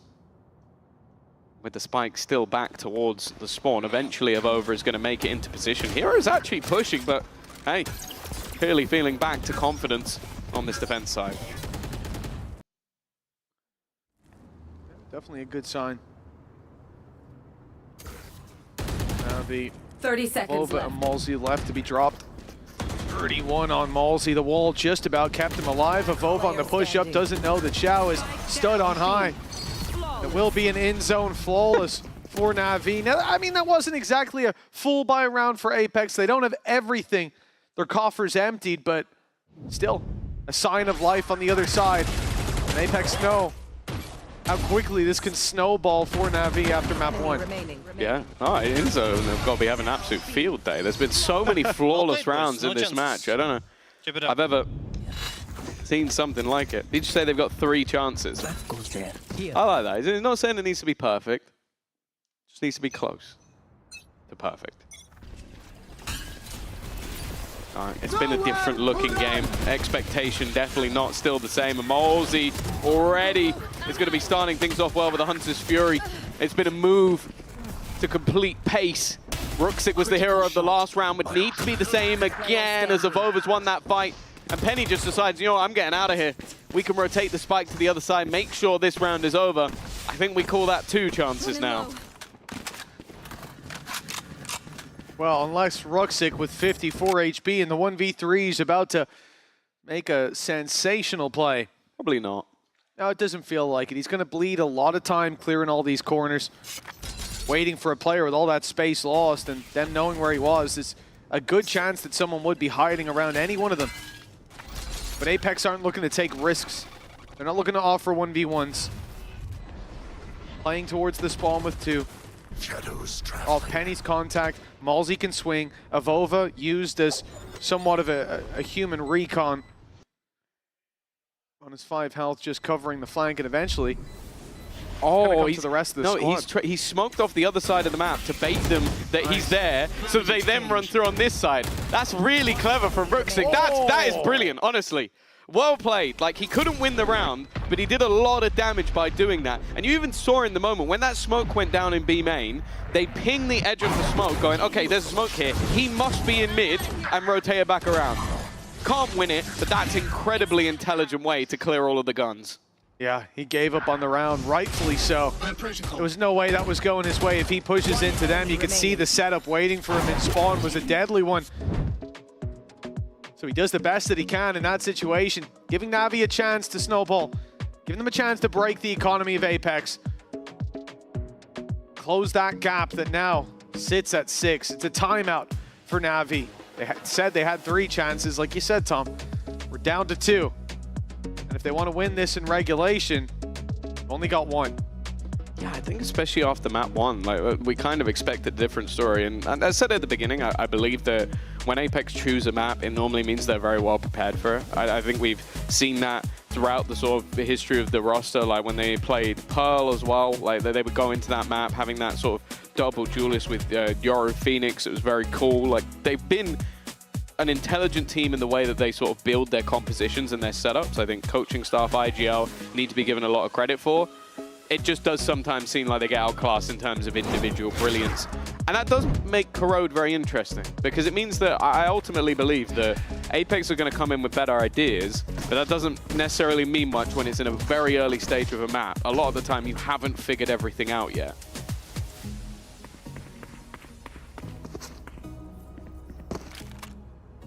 Looking for round number 12. Apex on the attack, a direct play set up. This should be a split through B. Shock Dart primed to already fly through and take down a trap.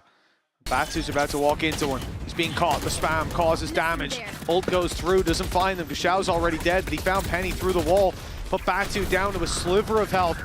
He does manage to make it to the site with the rest of his team. In goes the Viper's Pit to play inside of. Spam could take down Batu. For now, at least. Plant is secured inside the pit. This battle could be very important. It's not pretty, but Ruxic gets the job done.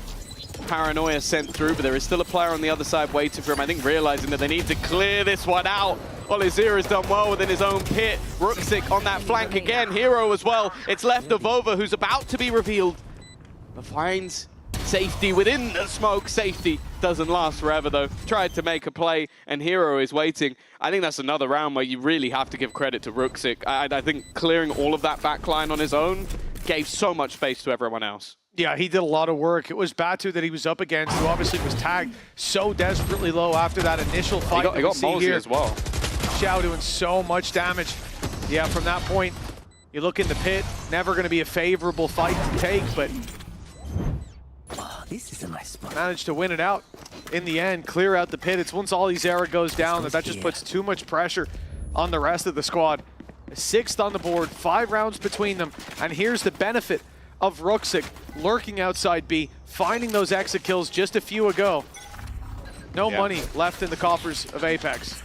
I will say, from Mini earlier saying that he was really excited to see the Angel KO, it's been quite weird. He's only got 4 kills, so I don't know.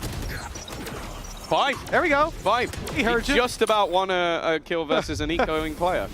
I mean, is it really a win when you get traded like that? I'm not sure. Yes. Oh, it is? Okay. Yeah. I see. The Mini would say so. The 1-for-1's He's on the gonna defense. kill us. He's been hitting the gym. I don't know if we can take him anymore, even as 2. He was looking buff. Yeah, I know. He opened a door earlier. That was the main reason I watched the pre-show. He opened a door earlier. It almost came off the hinges. Looked like Evan. 4v4. Na'Vi still with the big advantage, but the space taken here. A few gaps spotted and taken advantage of here by Apex. They're up close. Xiao swings out with a knife in hand. They know they conceded the space. That's a big mistake. The stun, good. Hero still able for 1. Mini calls that a win. It's a 3 versus 2. Na'Vi on the back foot. Luckily for them, Ruxic's still alive. He's going to go TPing forward, trying to just bait them into a panic, trying to push them into Alexa. Come on, now he has to do it all. It really has been him trying to save them. And while it was a pay-safe card, Thrifty, a round that really shouldn't have gone the other way, but it just feels like Na'Vi are making error after error. Maybe not realizing or maybe not calling positions that they've lost, but that was a huge oversight. Well, we didn't know what to expect from this series, but I have to say I was a bit disappointed after map number 1, the winless Apex. Up against the former giant, shrunk down to size of Na'Vi. It looked like it was just going to be a dominant showing from Na'Vi. It would continue the streak of losses from Apex, and what that meant most importantly was we wouldn't get to see Corrode. But how things have changed. 1 win away, 6 chances to close this out. Na'Vi already losing Ruxic, the standout player on this map. Yeah. They have not got a lot of strong weapons to fall back on. And another solid net lineup that has left a player in real problems. As I said, I always like the sort of tech that we see coming out from the deadlock of Apex. Penny primed and ready. Angel looking to come around the corner. He's been seen as well, so they're going to swing straight onto him. The net from a teammate's not helped, but it has helped out for Malsey. Zhao left to try and do it all. A nice shot for one, but ultimately an immediate response for Apex. A dominant performance on their own map choice. And now, well, we get a treat. We're heading to Corrode. All the way to map 3, the new map in the pool, and really all expectations out of the window. This will be the debut for EMEA and a chance to split the difference between what is apparently two closely matched teams. It all comes down to Corrode after the break.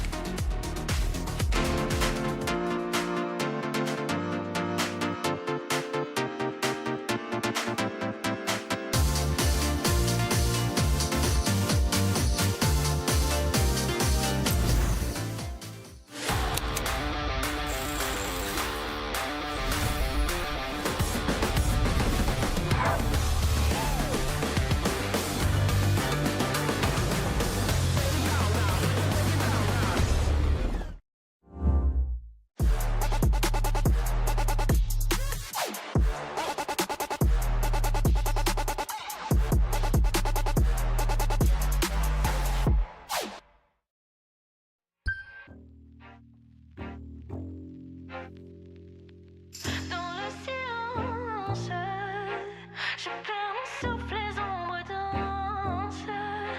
Autour de moi, les champs s'agitent. On me bouscule, je marche vite, je perds mes sens. Je rêve de partir. Et dans la lumière,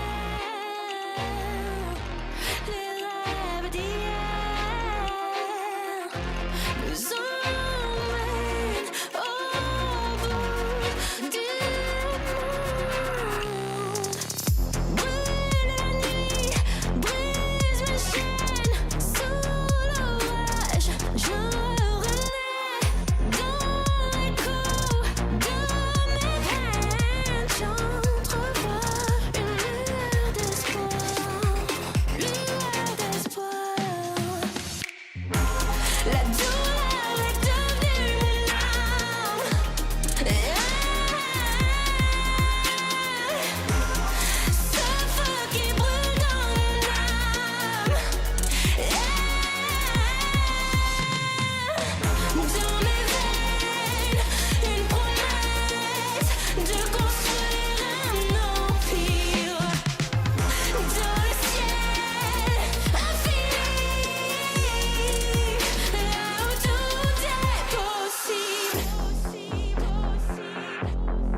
A beautiful response from Apex on map 2. We will be seeing map 3 and Corrode in just a moment. But before that, I am joined by Kakuka and Billy. Now, Kakuka, you said we need to see a home ground for Apex. It's very early to call Sunset their home ground, but were you satisfied with their pick and their performance? I like the ideas behind it. I like how they were putting Na'Vi in the positions that they were. If we can look at the number as well, just turning around some of the rounds in their favor. Still, you know, not the best in those post ones. Definitely have to work on those, but it's a very, very good start for them. It is good, actually, that both of the teams have been very convincing in their picks for week 1, because we've seen it in the past. Like, it's very easy that you get like crossed with a team that has also prepped something very similar. So it's good to see that the ideas are there at least. Yeah, I think as well, like I was happy when I heard you guys kind of set this up as potentially being Apex's home ground. When we think back to the performance that they had on it last year, right, it's a different roster, but it still has the kind of mega minds behind it, I guess, in a way, with having Danito, having Malzy, who also played amazingly on this map. So yeah, the kind of idea of Sunset is still there with this team. Yeah, and I want to apologize to Batu real quick, because I didn't know why they would put him on the deadlock, but now I know why. Yeah, we were talking about in the green room, right, about there's so many players that we have seen previously run the deadlock. For Batu, it was his first time, but we were also speaking about the longevity and the long run of putting him in this position, Billy. Yeah, definitely. I think I was really excited. I am a bit of a deadlock enjoyer, so I enjoy seeing it. Me too. It's going to be a lovely stage. Like, seeing it pulled out is just so nice to me. I want to see if he continues this deadlock onto Corrode as well. But yeah, I think for me, I was super impressed to see Batu on this, considering, like you say, it was his first time playing it. Look at all of this initiating utility, the way that he was using the walls to force Na'Vi into certain positions. Absolutely love to see Apex being capable of doing these things. And again, like, they picked up a composition that has worked internationally for other teams, and they made it their own. I think that they understand the strengths. And even though he was missing the ultimates, we saw it. It happens talk about that. to the best of us a couple of times. Yes, Batu, we were watching. It is what it is. Overall, the performance was very, very good. Yeah, we talked about how Na'Vi weren't afraid to fight. They weren't afraid to swing, but we saw a lot of these fights where Apex weren't afraid to fight. Yeah, I think this is very important, because this is like the result or the outcome of Apex using those walls and putting Na'Vi in certain positions that they weren't very comfortable in. In some of the rounds, we see Na'Vi even getting that opener, and they were forced into this middle fights that I really, really like. So by Batu putting that pressure with the wall and Na'Vi being forced to make a decision, sometimes they were being forced to fight onto mid, where both Olizera and Malzy were waiting. By the way, Olizera, first ace, good start. I think as well with those mid fights, I liked how Apex were kind of alternating their setups with how they would fight for mid. Sometimes they had Penny with the AWP, sometimes they had the sonic sensors so they could punish the opposing Neon pushing through those. So yeah, it was just really, really nice to see. And Malzy, by the way, fucking ideal. Was a bit of a diff there, was a bit of a tiny bit of a diff there on the side of Malzy. I mean, we talk about how we want to see double duelists out of them. We want to see Benny, you know, in full swing. But Phoenix? Benny rocking the Phoenix? Benny. Do you know what? We're going to Corrode. I would not mind that. Well, Batu... I would. If you put Batu and Penny together and get a Benny Phoenix, I feel like a little bit scammed. I'm kidding. You know, we're not going down that route. But I hope we get it. This will be something that we see. At least we heard Danito talk about how they do run the double duelist. That is something they have planned. But if they don't have that plan on these 3 maps, then surely it's got to be somewhere at some point. But for Na'Vi too, you know, what can they bring out? They're traditionally one of the teams, that Billy, that are not afraid to get weird. Yeah, and I'm looking forward to it. I think Chamber Chamber 5... Yes! Oh my god, it's so on the face! My god. Guys, Christmas is early! Okay, we manifested KO! Can we talk about that for a second? Look at how he performed on that map. Well, the KO, I have a stat for you here for the KO. Na'Vi, KO is our second most picked agent since the partnership era. They pick Omen the most and then KO the second most. But it's not usually Angel KO though. This is still relatively new for us. Yeah, it's relatively new. It's also new this year to see Xiao on this fade. Like, this is something that I wanted for today. On the other side, I'm not sure about the Jet. I still have to be convinced about that, but I'm sure that Alexic will make a very good case for it. I also love how Mini's like double initiator is not it. I don't want to see it one time. I want to see, because there's, you know, a lot of flashes on the side of Apex. Speaking about flashes, I want to see Olizera playing on that Vice. To my knowledge, at least, he only used to play her on Pearl, if I'm not mistaken. But again, I think that we've seen 3 maps. We were expecting that double duelist maybe to be a possibility for Apex, but really they didn't consider it themselves. Yeah, I know, and I'm kind of surprised when I look at it. I think the Yoru is a good pick, and like you say, I'm intrigued to see how that does go up against the Jet, especially when we consider how big this map is. But again, it is that KO, it is that double initiator. It's not things that we expected. When I look at Navi, I was expecting, you know, the way Alexix has been performing on that operator today, maybe a chamber Vice, but no, they're opting for that Jet. I can't wait to dive into this one. The first corrode of VCT EMEA. Mitchman and Tombiz, have fun with this one. Thank you very much, Yinsu. Well, there was a lot of debate about what EMEA would be playing when it comes to agent comps, and I imagine we're going to see iterations of this change. You're seeing the Sova versus the Fade. I think the Fade's a clear winner, at least in my mind. Beautiful. No Viper? Are you kidding me? It's beautiful. Angel on the KO? That sort of. That is what I was going to get to. We had that nice little clip at the beginning of Mini telling us that double initiators are dead, and we have 2 double initiators. Let's go. Somehow I might believe that Mini was right, but we'll see after the game. I'll give him the credit. It was all about Toronto. That's where he was making those learnings from, and this map wasn't there. And a map with so many corners to clear. Show match. Judge Ace. All right. Yes, the Judge Ace indeed. But this is very much where I expect something like a double initiator. If you're going to have a map in the pool that benefits from it, a map with so many corners, so many crevices, it makes sense that this would be the one. I'm a big fan of Viper on this map. The mid lurks can do so much. Neither team going for it. I'm curious to see what their ideas are for the late game, for the rifle rounds, for those mid lurks. Very direct. Pot flash being set up. Smoke just going down. I think the Des was slightly excited by the shower. Fade, the flash is perfect though. And that has allowed Alexix to just walk in and find 2 picks. He's back on that Jet once again and already looking incredibly comfortable. A solid start indeed. The flash from Angel. He had a tough time on KO in the previous, not providing much value, but walking straight into the Sheriff. Alexix picking up a triple. Another one of Mini's lessons was that this Sheriff can do so much, but the final one will be put on the ground for Apex. Oh, I thought the final one was have fun. Not the lesson, Tom. Oh. Final Sheriff for Apex. 1-0 start for the attacking side. A solid showing. Talking about the initiators as well, I think you've got a lot of variety in what can be run here. Killjoy, probably not so much. Such a big map, you're often going to find yourself rotating out of that space. But looking between a Vice and Cypher, you have a lot of arguments for both, especially with so many wall-bangable angles. You look towards that A site, even on the B side as well, so many corners and crevices to hide in, to catch them on the trips, but then the delay ability of a Vice is so strong as well. I think, especially in early days, you do get one of two. You either get everybody running the same comp for eternity until somebody proves that that comp sucks, or in some cases they don't. Look back to Icebox. Or, and I think more likely nowadays with how many different variations of agents we have, you're going to see a lot of changes. Like they showed earlier in the desk 4 different compositions that were run over in China.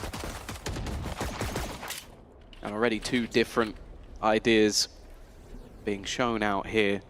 At least with the initiators, I imagine there's more to comfort for Angel. Thanks for helping out, Ruxic. That could have been a little bit disastrous. Malzy sneaks away from the reveal. He's got a low HP player there as well, but won't be able to take him. Angel, hot on the heels of his friend, of his teammate, taking the trades and leaving a 4 versus 1. A classic in the hands of Avova. I wasn't tracking what was left behind, but I don't imagine it's anything major on the floor. Oh, it'll just be a ghost upgrade. Yeah. Na'Vi were always the team that sort of brought through this 3 rifles, 2 pistols, so it's not overly surprising that there isn't a crazy amount to be found. Ruxic is honed in on the angle. Loses it though. Why? It should at least be Hero to be able to find that extra gun, so it's not too much, but that was impressive that he even won that fight. Yeah. A real chance with Angel so low if he had caught him off guard. That could have been a pick with just 1 bullet. Yeah, not bad. A lot of potential in this round for Apex already. This is really where we get to see their ideas. Rifles come out. We talked about the preparation. and how different it can look when Apex are ready. Their map pick Sunset, almost as dominant as Icebox. I imagine this is one that they're very ready for. Yeah, I kind of want to see Na'Vi on mid, because when I think back to the initial stages of Split, they're one of the best attack side mid players, and I feel like there's a lot of parallels with that sort of up top window, space being fought for regularly. Penny is actually looking to swing out even while still under the suppression, didn't have that ability to escape, but with Alexic already tagged up, he's now the one that somewhat takes the risk. Now in the last map, I felt like every time he took a fight, he was way ahead of everyone else, be that on him or be that on somebody else on the team not following up. I want that to change for this map. Apex have taken control over A main. The late push up. Now the thing about the Cypher, if you're against the Vice, you know that that wall's on one side of the map. If they swap it up, maybe you've got space to walk in, but Cypher will always have those trips, not worth committing too far forward. But now Hero's down. That could get the players pushing up a little bit more quickly towards A main, but for now at least they stand ready and in position. I think a large part of that is they need these smokes to deny the late fights. Batu's giving up the space on mid. A push in towards the defender spawn. Will there be anyone to link back up with? They're losing players across the map. Even nice shot onto Avova. But coming towards mid, there's a big danger. Malzy is about to catch the spike with his back turned. That's a free pick for Malzy. 20 seconds on the clock. But Ruxic still flying under the radar. Yeah, it almost seems pointless though. They need to actually reclaim that. Finally, he will pounce, but in the meantime, they need to get rid of Malzy, and he actually goes down. 10 seconds, they got a full sprint towards this B side and get that planting almost immediately. It will be going down if they could stop it from being killed, and they're just holding on to the angle. Ruxic's up above. Okay. Yeah, I guess maybe not expecting them to just sprint through it, but I don't know why Apex wouldn't. Yeah, with the time as well, they had the read that if he's planting, he should be a bit more exposed. Maybe it would have to be a wall bang, but as we could see, that angle was wide open. Just a huge misread to not have Ruxic still covering that angle. Where, as well, they knew that there were players. They had been fought just a second before that fade of Xiao rounded the corner. He'd been shot at, so there's someone hot on your heels. And they just chose to ignore the danger. I'm kind of surprised we don't see the other players kind of like try and group back up while Ruxic has that space. Like play around him rather than sort of spreading out and looking for clues. It definitely made things that little bit more difficult. I mean, Angel wasn't even clearing corners. He was just sprinting to the site. Wow. Zera had a great recovery in the last map. Tries to play off the flash, but now at least some of his utility has diminished. The wall now being expected as well. So for Na'Vi, they don't necessarily have to play off of this. Just looking to try and clear some of that util early. Batu re-clearing into mid with a pop flash behind, which does land, but they're not able to play off it. And now they'll reset back towards the B site again, where a lot of that utility is faded, just the flash.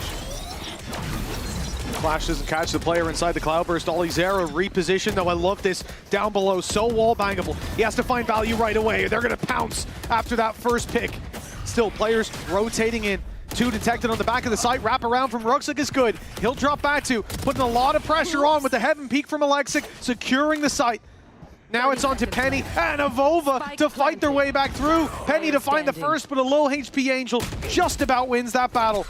With Penny tagged up, the hard work seemingly done for Na'Vi. They'll be right back to winning ways with the attack side building up to 3. And Penny possibly wanting to save this rifle. You see him backing off, and look how low the credits are for so many of these players. I think it's the right call. Yeah, my main worry a little bit early in this game is that it does feel like the setup of Zera was figured out quite quickly. Okay, he's got the wall, he's got the flash up top, and obviously the thorns to delay.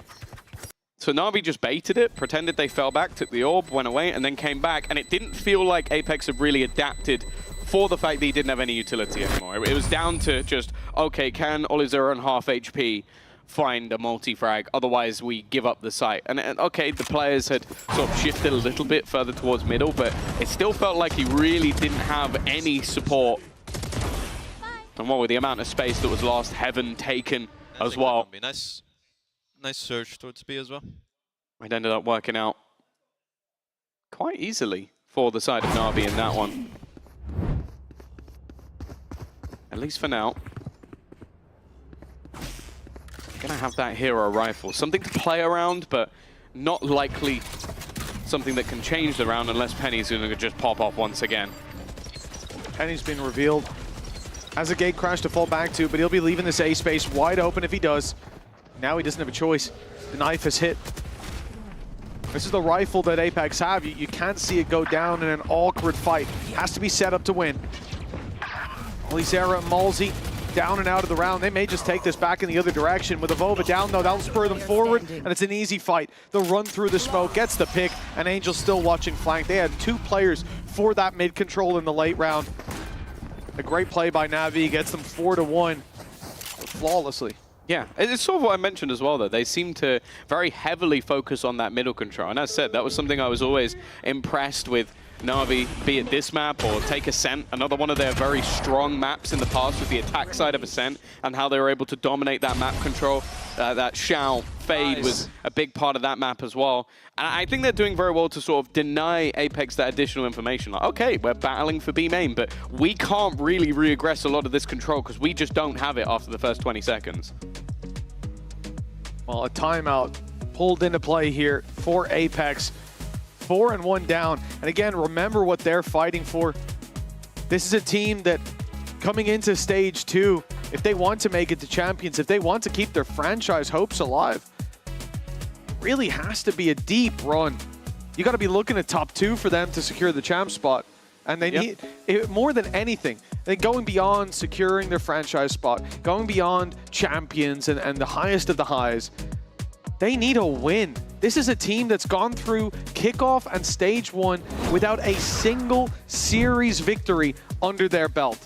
They don't want to leave like this, and starting off stage 2 on the right foot will have so much value for them. Well, yeah, and they've also been making roster changes a lot. Like they have been taking gambles, taking risks. I'll say, like, you can kind of compare them to Gentlemates and how much they're sort of willing to spend to try and make this work, to try and stay within VCT EMEA. Of course, the pickup of Comeback is something I think everybody is incredibly excited for. Penny, aggressive. He's actually been hit, but waits around. Alexic tried to make a play off the back of it, and well, that's going to be an easy opener. It is the same setup once again, but Alizera's position has moved completely. He'll find a second kill already. Much better face from Team Apex.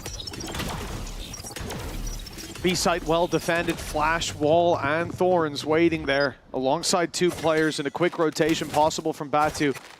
Na'Vi are making the right call to bring this in a different direction.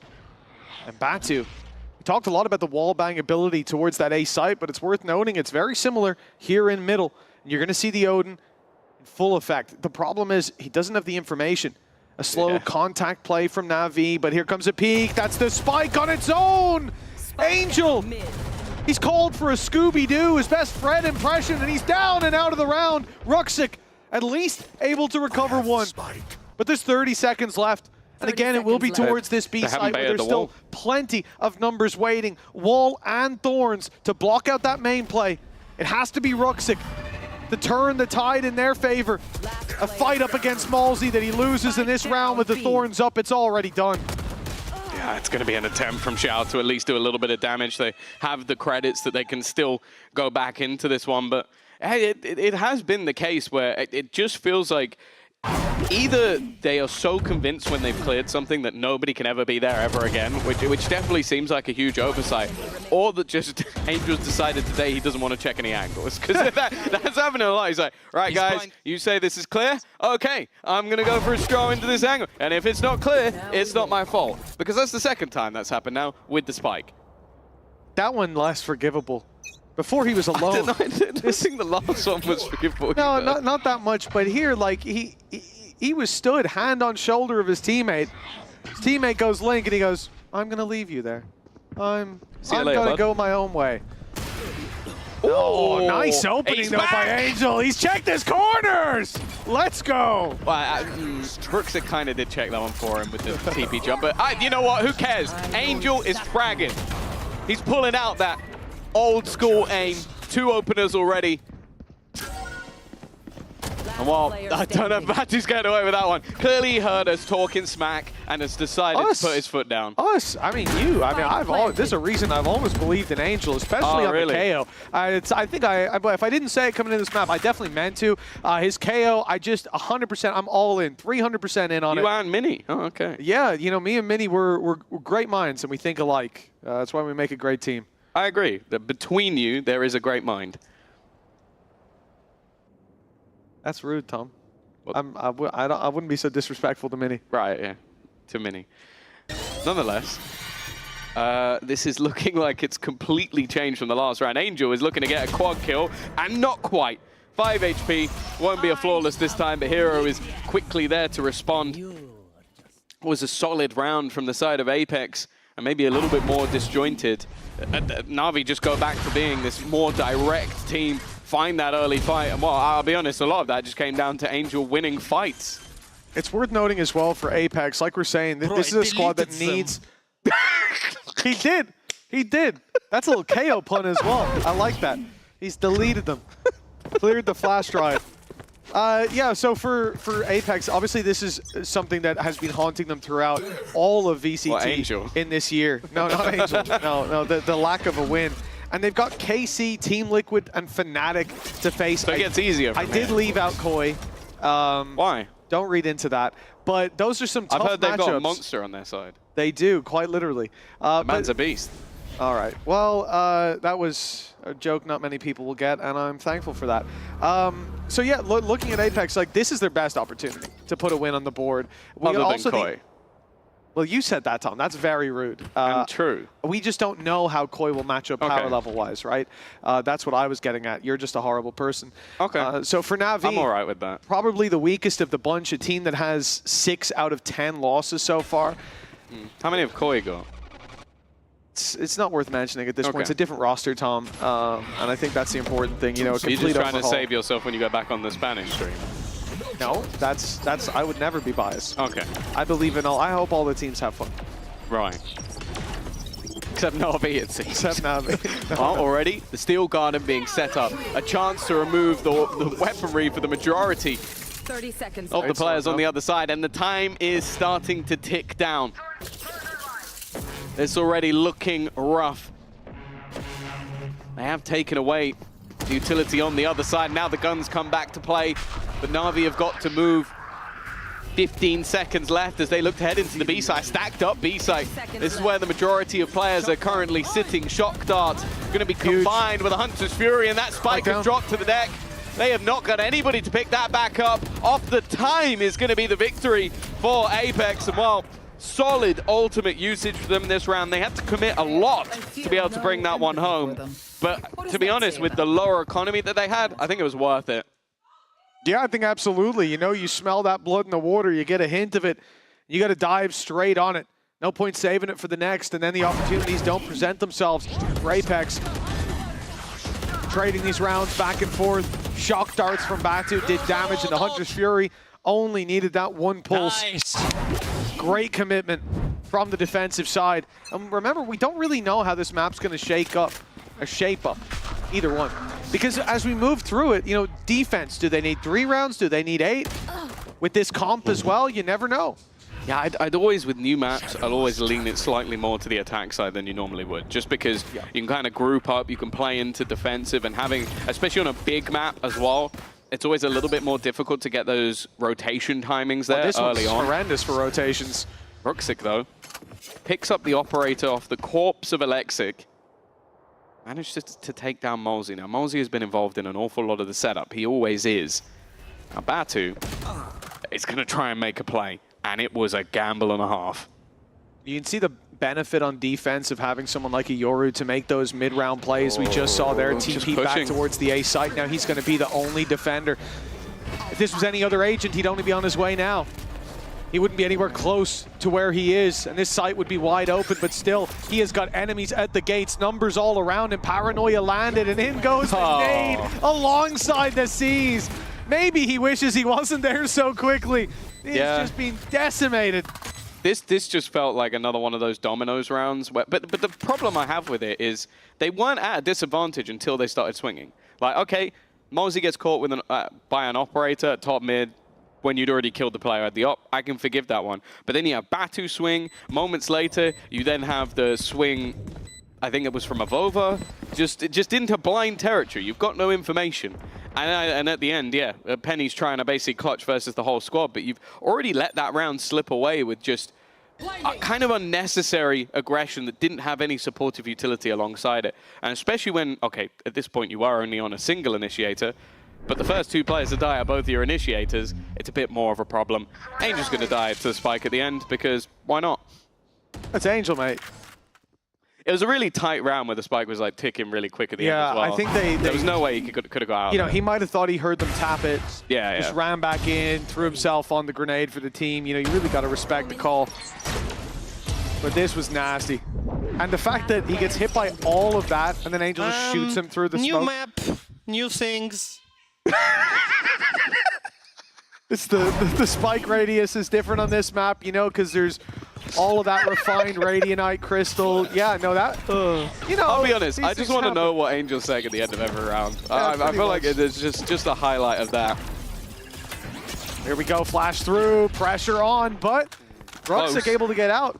Sub 40 HP left on him, but that op survives. Yeah, they've done well to sort of avoid having to deal with a lot of this B site utility. Wall. That's caused them a few issues, but yeah, just trying to bait it. There we go. Got there in the end.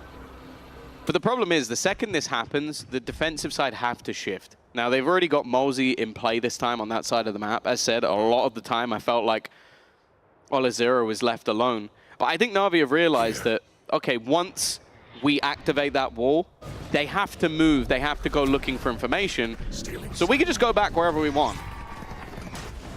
Gate crash faded. There's no way out for Penny. He's got to stand his ground inside the smoke, but the pressure comes around on short. It's Avova up close. 30 seconds. Backs out after Penny finds the first. They've got the numbers to work with. Damage done to Ruxic from earlier. Avova just about making it out before Alexa can get that angle on him. And the run through from the ult. Find all the info. They've missed the fact there's a player up on the box. Yep. They didn't see Alexic. Forgot to look up, and now that's a pick back in the other direction. And Penny gets caught. The other players wrapping around through elbow. They've caught them off guard. This is a great response from Na'Vi. A couple of kills going the other way, but Ruxic with the op, surviving that initial fight. Still having a fingerprint on the late round and closing it out as well. Na'Vi up to 7. Yeah, Ruxic's been really impressive today. I think we saw glimpses of it when it went back to like last season as well, like what this guy can do. He's currently 12-2. Like, he has not been dying. He's picked up the operator in a couple of rounds, found them openers as well, and then just a safe pair of hands. Like for someone again who's still a young player within the scene, he is playing like someone with a lot more experience. 7-3, another dominant looking first half. And other than like some success with the B setup, which again Na'Vi has started to try and adapt to, there really hasn't been a whole lot of success so far in this defensive half.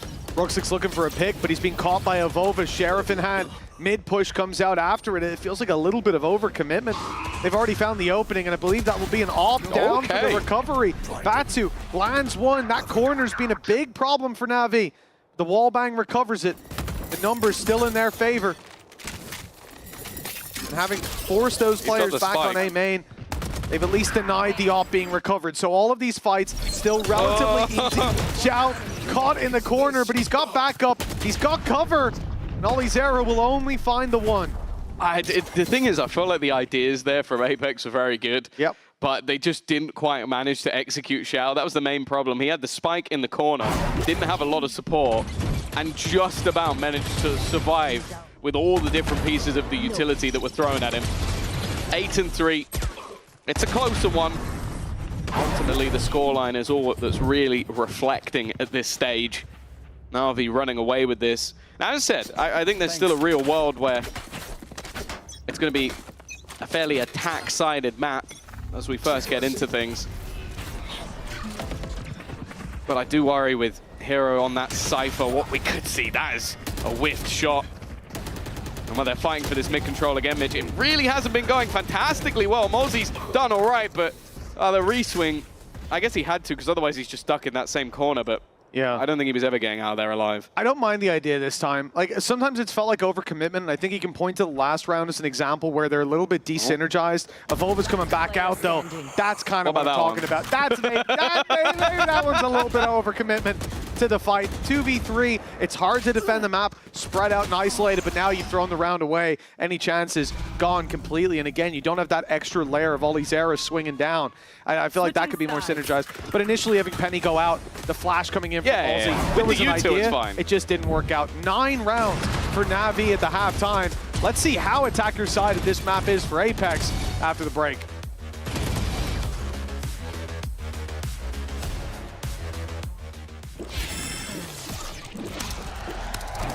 Red Bull gives you wings.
Three rounds in that first half, but the debate is out about this attacking side. How strong can it be? Or are Na'Vi just the stronger team for Apex?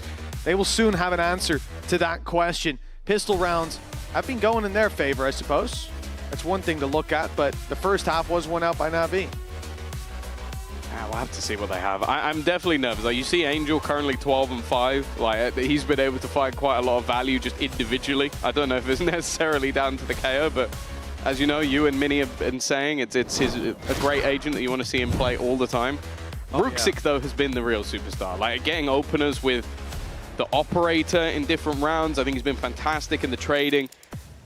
And while Xiao, it was mentioned, I think the desk was somewhat excited to see him back on the fade in 9-3. Sounded like it. Yeah, you know, just a little bit.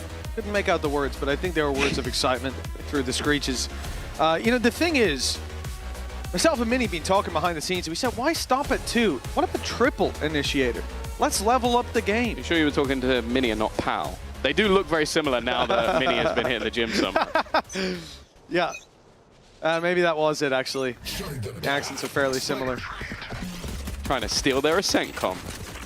9-3. It's Apex on the attack that need this pistol. No matter how strong you think the attack can be with those longer rotations, it takes a long time to get from A to B. Without that Yoru as well, those rotations will be even slower, less options. Oh, but a pistol round lost, that might just be the beginning of the end, and already Na'Vi in with 2. Players walking through smokes and cages into a crossfire. They'll eventually fall back, but look who is waiting. One enemy remaining. Oh, wow. That was like a magic trick. Houdini's on the server. Just disappears after the first, and while Alexic definitely not looking to overface and risk throwing this round away, he is happy to just sit back in the spawn. Well, just look at the angles that need to be cleared by Molsey. A deep position from Xiao. They know that he can't go through the spawn, so they know that there's no real reason to have cover on that A site just yet, and it's only going to be if he directly clears it, which he does, to be fair. Molsey is going to check the angle, even has an idea that Alexic might just be watching back towards the spawn. He's reading it well, but he has taken a hell of a lot of damage. A spike plant could be possible, but you could already see Angel smells blood in the water. He's looking to rotate in quickly. Seen him. Just try and deny any opportunity to get those extra credits. He has definitely seen him. They accelerate up. Flash not good. Molsey managed to dodge it, but that gave Angel the timing to post on the angle. Double digits now for Na'Vi, and it looks like Apex is winless streak is going to continue.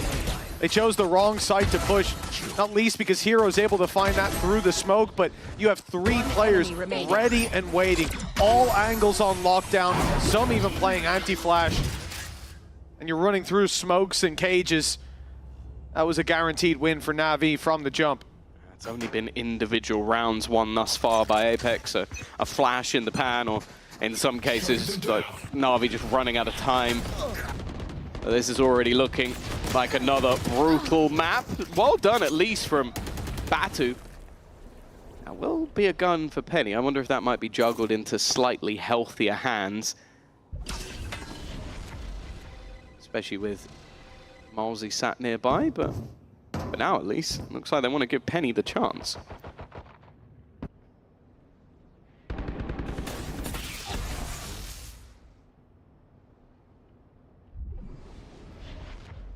They're certainly taking their time, but it's going to be worth it. Xiao spotted, Seas goes in, player up close, Xiao wins the fight, 7 HP. He's not long for this world, but he takes another down with him, even makes it out as well.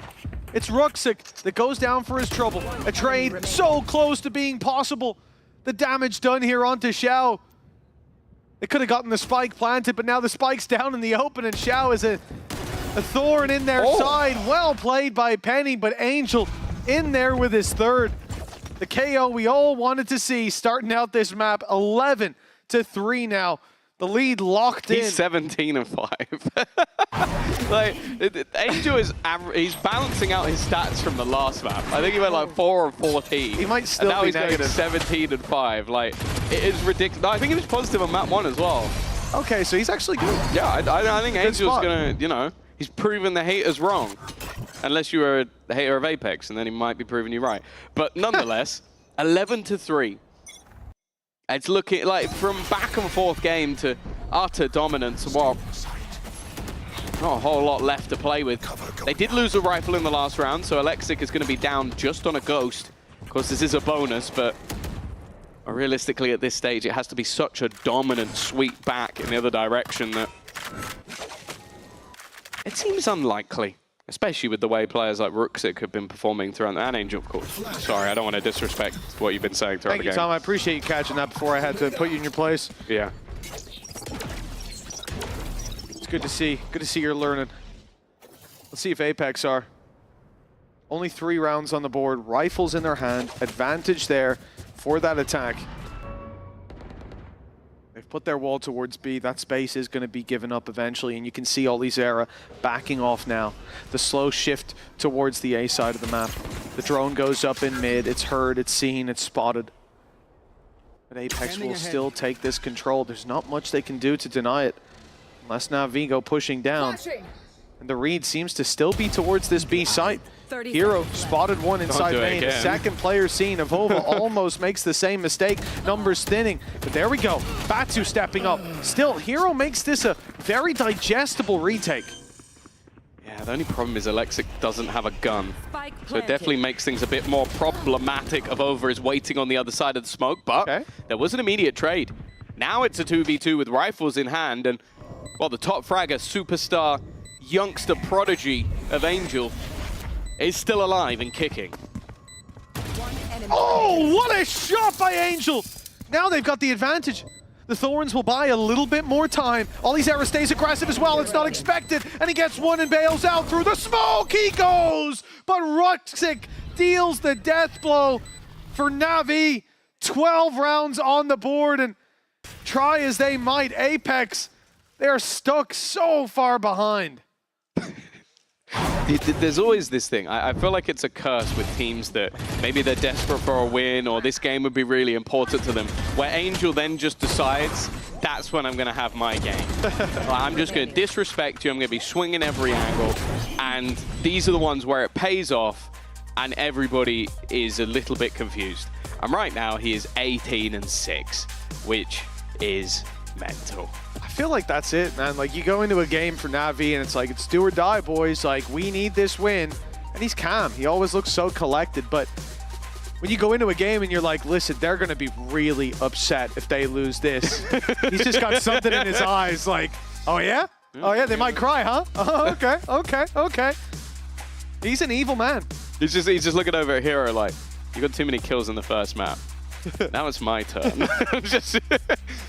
I want to know what Happy's before you were born. Just after you were born. Even saying in this moment, he's just like, yeah, all part of the plan. Like this is exactly what I expected to happen. Without a doubt, this is just how it went in the scrims. Of course. Well, he's probably asking Angel, where was his KO last map, mate? That is, yeah, maybe. Sunset drills. Maybe. He's just warming up. He was powering up. He was low on battery, and he spent that whole map actually just charging. It looked like he was plugged in. Oh. Standby mode. 12-3. Angel is powering down. If you miss out map number 2, this looks like an incredibly dominant performance for Na'Vi. And while for Apex, silver linings have stopped mattering quite a long time ago. This was a match that, even though it's early, if they were going to have a chance, it felt like needed to be a victory. They're going to have to beat some pretty heavy hitters going forward. Unless they can win 9 rounds in a row, there's already a B main stack up, a paranoia set up if they need it. Olizera waiting on the angle. He's got to be careful. Angel's on the other side, but he's managed to put him down. Incredible stuff. Nice. It actually hits the dink onto Alexic as well. Hot flash over, but Alexic, even with 19 HP, is not running away. Yeah, Olizera saw that dink and felt confident, but he was low too. Shock dart see ya. Lands perfectly. Alexic down and out of the round. They haven't got the rotation off that A site just yet. Those players are still in position and now adjusting for a link to mid play. Oh, you know, Rooksic's still there. But the thing is, they've lost their vice. Apex have their back wide open, and I think that's why you're going to see this mid push, whether it comes deep or whether it's just a rotate through spawn. They'll have players on B soon, and Apex need to hurry up. Already. Paranoia, smoke. Rooksic doing a good job of slowing them down, but now they've TP'd into the site. The rotations come in. Rooksic needs to still go ham, and he has a hero alongside him. A quick triple to close things out. A 13-4, well, 13-3 on map 3, and some other stuff somewhere in the middle. It is Na'Vi that will get the job done here today. Yeah, a really clean read. Like, those players got to the site just in time. Hero ready to swing. Utility in from Xiao. That was pixel perfect in the late stages of that round. 13-3 and 13-4 is how Na'Vi win the maps that they dominated on. Sunset, a close affair in one half, and then dominant from Apex in the next, but not quite able to break their streak of losses just yet. That is 8 in a row here in VCT EMEA. We're going to have to see big changes coming into the next couple weeks if they want their dreams to stay alive. The champs run, the franchise run.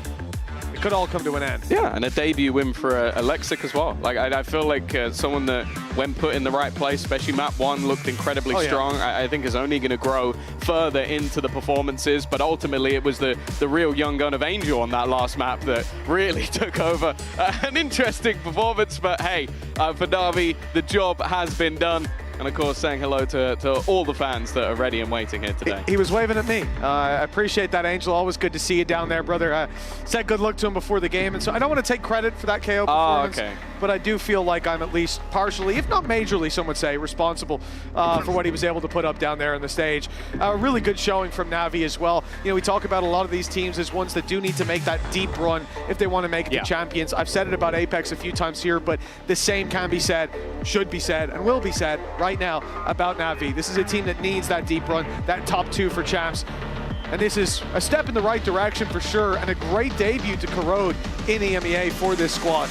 Yeah, for sure. I think they performed well on this map. I think they were very good at sort of controlling the middle of it, which I think is going to end up being fairly important, and especially on their attack side, once they sort of figured out that defensive sort of position on B, like being able to bait out the wall and everything, I think they were able to just dominate it. And then in the second half, it felt like the job was already done once they won the pistol. Also on Icebox, Hero, well, man in your screen, was insane, like just hitting every single shot. So it's definitely shown that they have the players that they need. And while one of them, the newest man on the block, is going to be down with Zoo for an interview. That is right. I'm now joined by Alexic from Na'Vi. First of all, congratulations on that win. What a fantastic debut from you as well. What's the stage like? How was that? It's nice. Yeah, it's nice. You like it? like FPS are good, everything is good. So oh, that's what we like to hear. Yeah. We like to hear that. Now, a lot of great players, you know, have played on this stage before, especially in positions like yourself, coming from Tier 2. When did you find out that you were going to be joining Na'Vi? Talk me through the process of the trial, coming here, and so on and so forth. Yeah, like 1 month and a half ago. That's what I want to say. Like, I was on trials. It was for like 2 weeks. And then they told me they just want me. I don't know how it happened, but I'm happy to be here. How exciting is it for you to have this opportunity to play against, you know, the best players we have in the world? I mean, it was my dream since I was a child. Yeah, I wanted to be CS pro. It didn't happen. I went here, and yeah. Don't worry. Yeah. It's like that for most of these people here. It's fine, you know. You fit right in. You fit right in. Now, after playing on this stage, it didn't even feel like you were nervous. If you were, we couldn't tell because some of the shots you were hitting on Icebox and also on Corrode were crazy. So, did your teammates maybe help you to try and calm you down a little bit and make sure you didn't feel any pressure? Yeah, I mean, I have a good preparation. Teammates helped me with their experience, and yeah, I was stressed, but it was okay. We couldn't tell. It didn't look like you were stressed at all. And what's Angel like as an IGL? Because, you know, you talk about wanting to be a CS pro. He's one of the most legendary players. Yeah, I was watching him when I was a child, when I was like 7 years old, 8, I don't know. So it's insane to play with him, and he is my captain. Yeah, do you feel that, you know, his leadership on the server and off the server? Yeah, like his experience, you can see it a lot. And yeah, like I'm really happy to have him as my captain. It's insane. I'm sure he's very happy to have you by his side as well. And speaking of yourself, coming in, you know, as a duelist, I know you're very experienced on Jet. You've played so many Jet maps in your career so far. But what do you think you bring as a Jet player, as a duelist player to our league? I don't know. I bring crispy aim, yeah. Very crispy. Some good plays and I don't know, like some fun. We can expect more of that from you think? Yeah, way more. I think today wasn't my average, yeah, that's what I'm gonna say. Warm up on this stage. It's okay. Now, speaking of some of your teammates, your teammates from your previous team, you know, Profek has been here for a little bit, Mini has been here for a little bit. Unfortunately, you won't get to play against them unless you guys make playoffs, which I think you definitely are on track to do that after what we saw today. But have you spoken to them? Have you seen them? Did they give you any advice? We were already out as S3 and talked about stuff. Like I wanted to join them so much, and I'm happy to be here and we are chilling here as friends. You want to beat them? I will beat them. You will beat them. Oh, I love that. But did they tell you what it was like over here in Berlin and also on this stage? Well, expectations? About Berlin, I didn't hear the best things. Yeah, but about the stage, yeah, like. It's not what I expected. I was thinking it will be a bit laggy, let's say, but it's nice. We sorted it out. And a very last question, as you said, you know, you've been watching, you've been playing as well. Are there any players besides Profek and Mini you would like to face in Stage 2? Durka! He's right behind you. I hope he heard that. Why Durka? Like, he's my idol.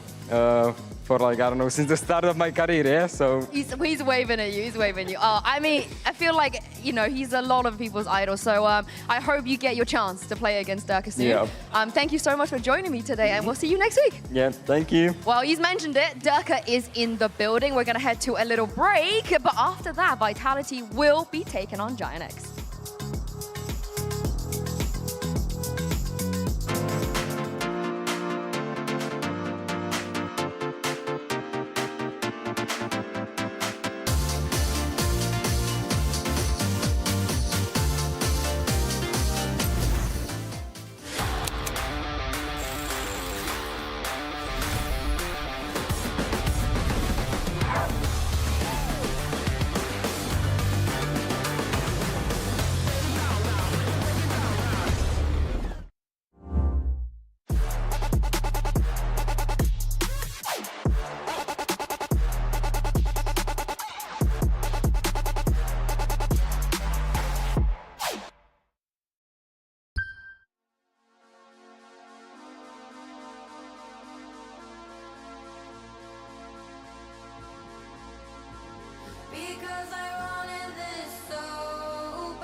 Na'Vi have started stage 2 with a very important win, and I'm now joined by their IGL Angel. Kakuka is going to be here with us as well before the next game. Congratulations, Angel. It feels like we haven't seen you in ages, so what have you been up to? How's life?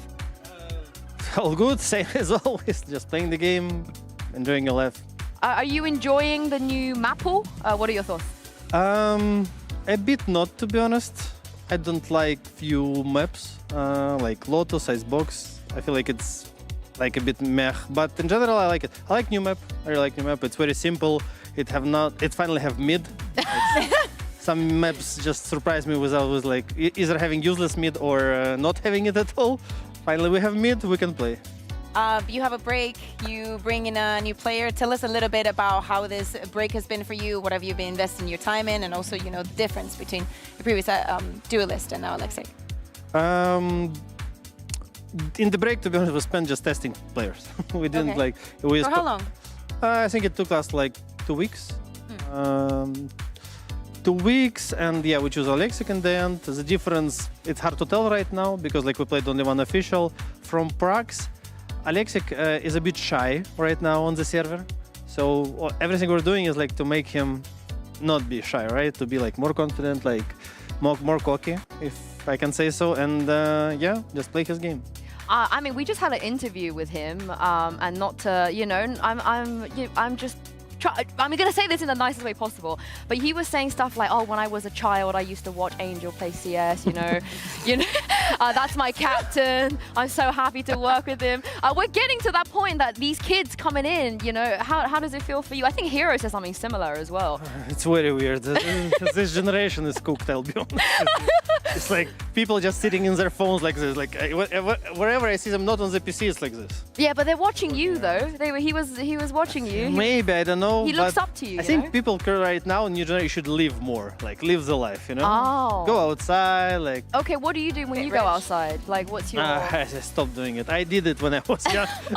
It's enough. It's enough. Oh my goodness, I was hoping you would give us some recommendations. No. I'm a chill guy right now. I like to stay at home, no one touches me, no one talking with me. All good. Honestly, real. Base. Yeah, honestly based. At some point of your life, you just... Yeah, honestly based. I wanted to ask you, of course, very dominant in the first map. Very undominant. Do you want to talk about the second one? No, we skip. First and third map was good. Second, like, I'll be honest. I told guys, after the Vito guy, I really want to play Corrode.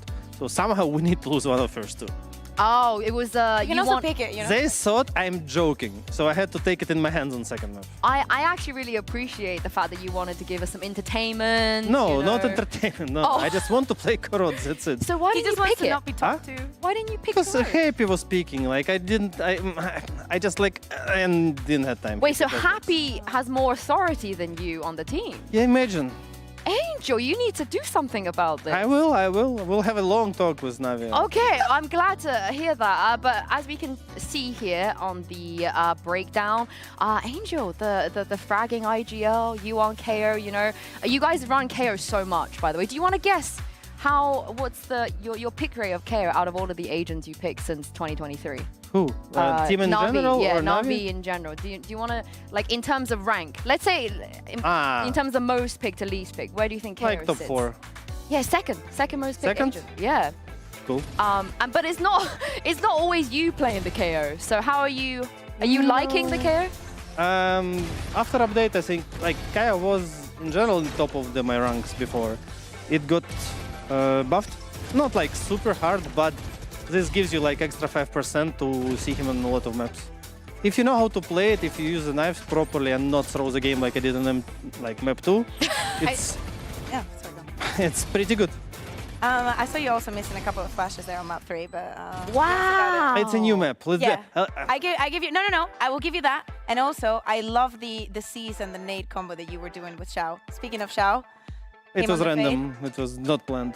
It was not planned? Yeah, it's a natural synergy. Actually, yeah, I just throwed Molly and Xiao like also throwed the chain at the same time. So wow, didn't have to speak together for too long.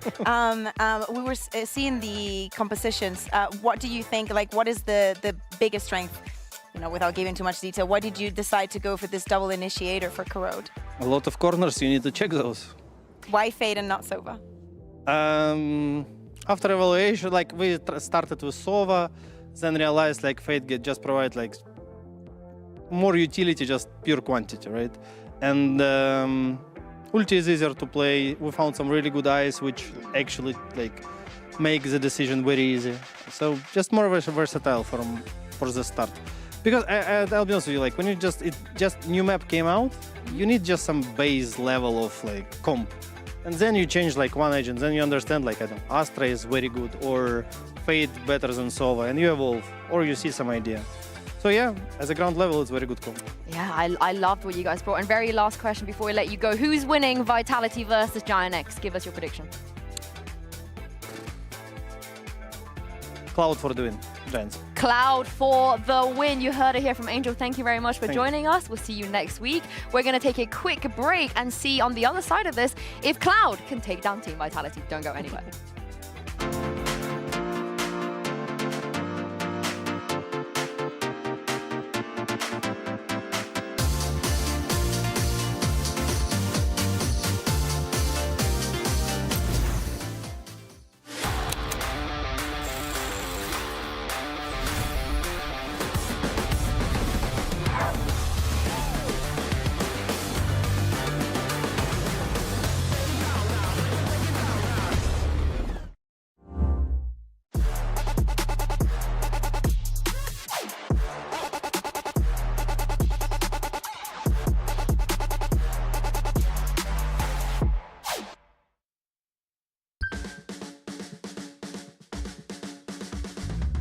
You know I got to wake up and dance.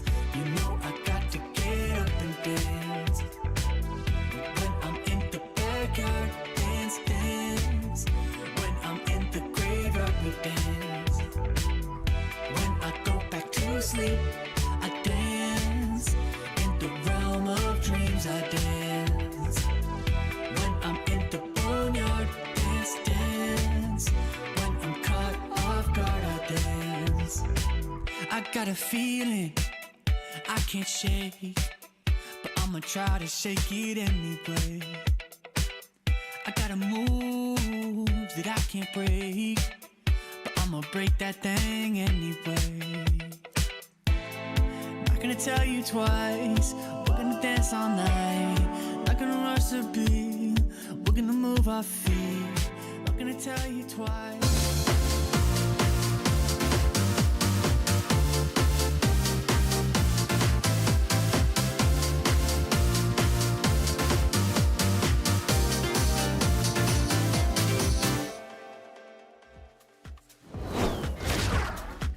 It is time for our second matchup of the day between Team Vitality and Giant X. I'm your host, Yingzhen, and I'm back here once again joined by Minnie and Billy. Very exciting game we're about to get into, but also the fact that we're seeing even more new faces coming back in.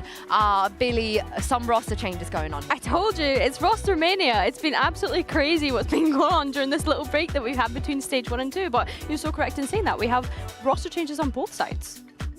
Yeah, it's going to be exciting to see. I think that with Giant X, it feels like they're kind of upgrading their roster. With Vitality, it feels more like a rebalance. Obviously, at the start of the year, we were calling this a super team, and it feels like the super team is kind of not really the right term anymore.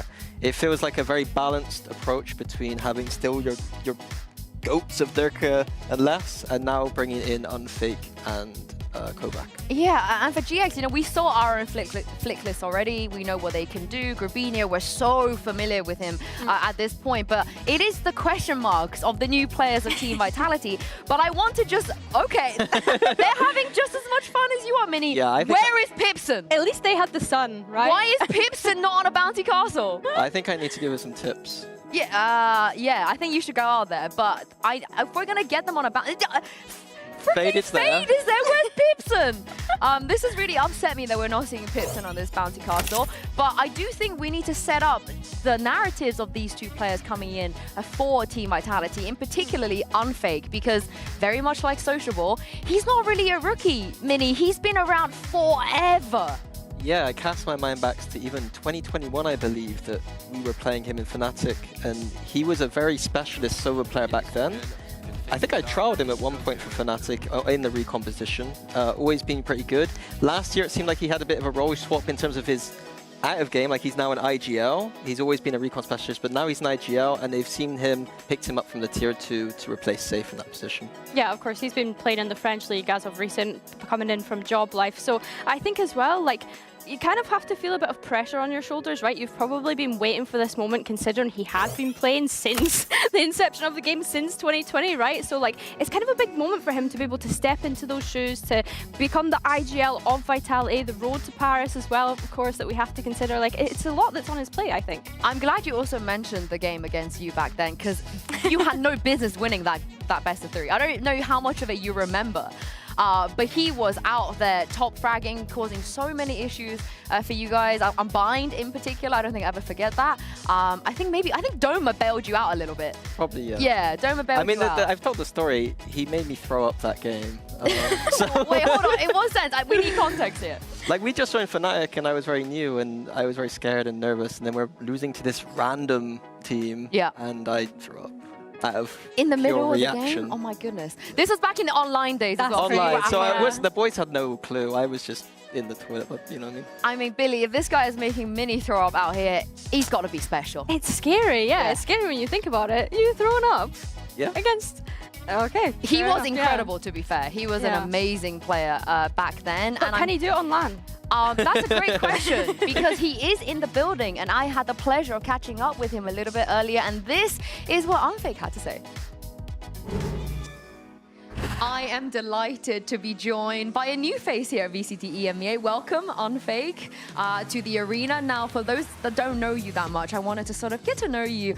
First of all, you're not really a rookie, per se. You've been grinding this game for a long, long time. So what does it mean to you to finally make it to the big stage? I'm really excited to finally be in the VCT and play on stage. As you said, I've been waiting for this moment for so long. I've been grinding the game from the first day, from beta, and yeah, it feels amazing. And there's some faces that you're familiar with too, right, here in this league, and also some of your teammates too. You've played against them in the past and so on. So how are you finding everything so far with Vitality? As I said, I'm pretty happy. There are a lot of people in VCT that I already know. There's also like already 11 Polish people. So we have a pretty big group, I would say. I also think a lot of people, they respect you. They know you've been grinding. They've played against you, scrimmaged against you. They know what you can do. But what, in your opinion, do you bring to Team Vitality? I can say that I bring like experience. I know I play with Les and Derke. They are really experienced players, but I can say I'm also experienced. I focus on the macro stuff. I like to min-max every round, so I think that's what I bring. And also I'm pretty calm in game, so I think that's good to have. It's also not an easy time to come into this league, right? There's a lot of pressure, especially with a team like Vitality. I know you guys want to make champs. The fans want to see you make champs. So how are you dealing with this expectation? I mean, we have really big expectations. We want to achieve champions, as you said. And we'll do everything we can to make it. And in terms of on the server, what agents do you like to play? You know, what agents have you played the most, in case people haven't seen you playing Tier 2? My main agent is Sova, obviously. I played it probably more than 200 games already. I think I know everything on this agent. But lately I'm playing also other agents, but that's what you're gonna see on stage. Oh yeah, I mean, anyone that watched any Valorant, I think, back in the days, remember your Sova on Bind. It was fragging Sova too. So how do you feel about coming in, you know, wanting to show everybody that you can also frag as well as IGL? Yeah, that's what I want to prove to everyone, because most of the people think that IGL can't frag. But I hope I will show to everyone that IGL can frag and call a good macro. And last question, when it comes to some of your teammates, you know, people always trying to speculate and guess what's it like to work with superstars like Les and Derke. And so I know from your perspective behind the scenes, what is it really like to be around those guys? That's a great feeling.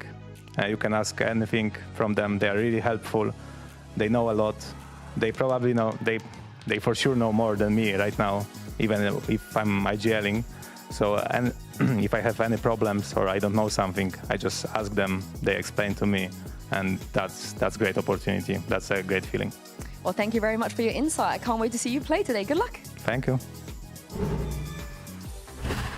Imagine not having a frag in IGL. Couldn't be me, but let's talk about who he's going to be going up against today in Giant X, because they, at least towards the end of stage 1, Billy, were also fragging.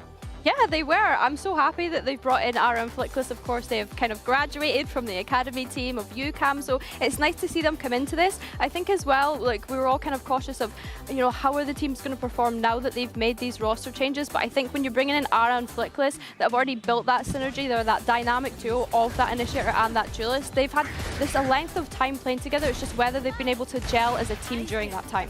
Yeah, in their first game, they should have beaten Fnatic, in my opinion. It's a very close game. They couldn't quite close it out. So if they can have that level and it wasn't just a one-off, they could be a scary team. Yeah, maybe Dark Horse, you feel? Potentially, yeah. Potentially? I mean, on paper, Vitality are still favourite, right? Yeah, I think so. I think when we look at Vitality, they are still favourites. I think I have a couple of questions around the roles, which we'll get to look at when we come into Agent Select, because I still don't feel like they have solved the issue of who is the primary smoker. I'm glad you asked that question, because, Billy, we'll find out in just a moment. It's time to welcome back Giant X and Team Vitality back to the stage.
It's been a while since we've seen both of these teams play in an official and in VCT EMEA as well. We do have some new faces, but we got to talk about the veterans. Angel mentioned Cloud. We have Durka and Les on the other side as we take a look at the Map Eaters as well. They have to perform today, Mini. They got to step up and they got to get a very important win off the bat.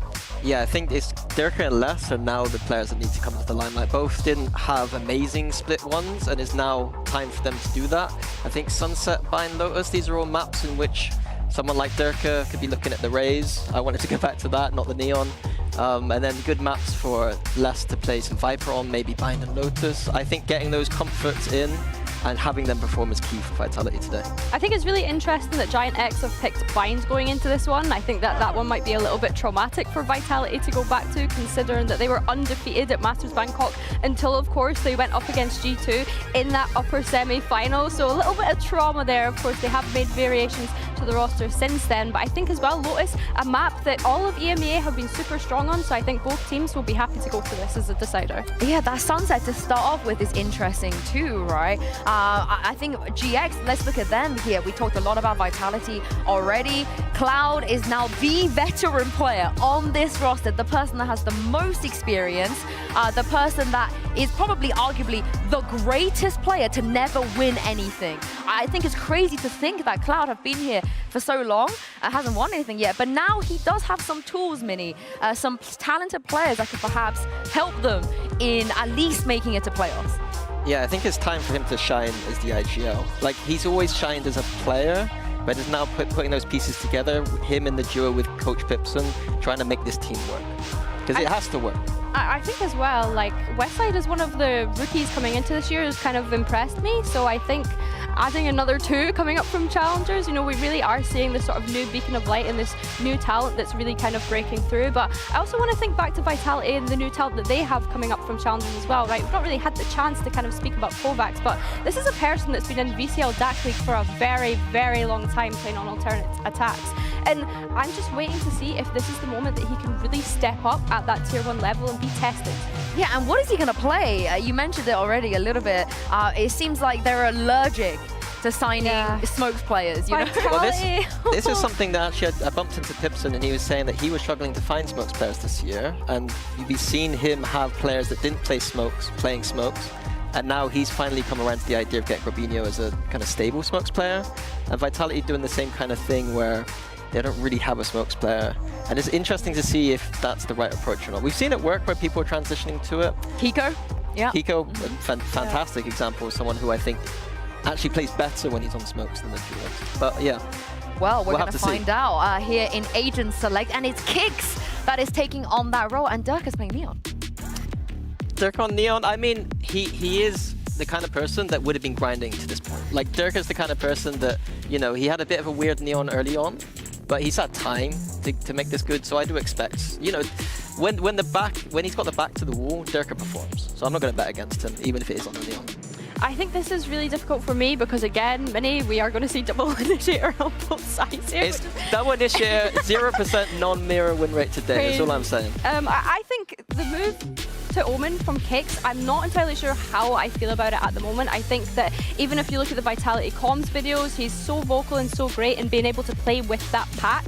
So him moving on to this agent as Omen, I don't know, I want to see it before I start criticizing it, if that makes sense. But the fact that both teams are still deciding to play Breach as well is a surprise to me. Cloud versus Unfake and Sober in 2025. I'm so excited about this, considering that Unfake, he wants to show up and prove that he's a frag in IGL. Yeah, and I think it is a good head-to-head, really. Obviously, both of them in the IGL spot, both of them in the kind of really understanding how Sober works spot. Like, these are two players that if you're watching for your ranked games, you would watch these players. Oh, it's super, super exciting. And do you know what's more exciting than that? Introducing your casters for this game. So chat, this is a good one. It's time to bring back Pansy and Hypok. Really thought Yinzu was calling us chat there. Yeah, for a minute. And over to chat, I guess. Thank you. And yeah, really... Good to be back. Yeah, it's been a minute. Fresh. Are you? Fresh enough. Fresh enough. Yeah. Lots to talk about, right? Kind of two polarizing choices that were made here. Giant X made that roster move prior to the break. Yeah, we actually talked about this in detail about it being, a little weird maybe to pull the trigger in, what was it, end of week 3 going into week 4, I believe. So, but the benefit being there that we had a couple of weeks to get, you know, standings didn't matter. And again, almost then, new players coming in, you almost get a good example there, or a good opportunity there to kind of, I guess, shake off any sort of confidence issues that maybe that our own Flickless would have stepping into VCT. But now, I guess this is where we're really kind of testing what they've been working on. Yeah. How well these teams, how well actually these players have been able to embed into this roster. Because again, we're at that point with Giant X where we're looking for results. We need them. Yeah, and I think that's something that I kind of want to touch back on is kind of our expectations for these teams as well, because they're in very different spots too. Vitality, you can't really call them the super team anymore as such in the way they've been crafted together, but they've taken a risk on some, I don't even say newer players. It was already highlighted how experienced some of these players are coming in, even if they haven't been at that forefront. Already, proactive beginnings, at least on one side of the map, so very indicative of this pressure coming up through. I do like Dirk's positioning though, but he's going to have a lot of work on his hands if they do path through middle. Let's see the options here. Yeah, so already lovely from Dirk. Kind of questioning how comfortable he'll look on that Neon 2, but so far so good, tick in the box, but it's round 1, so, you know, it's all with a pinch of salt. But it's getting a little bit weird now, looking for other opportunities. That site take now, not feeling too comfortable, so taking a fight, and Dirk looking very comfortable indeed. 3 for him in the first, and Vitality with the pistol.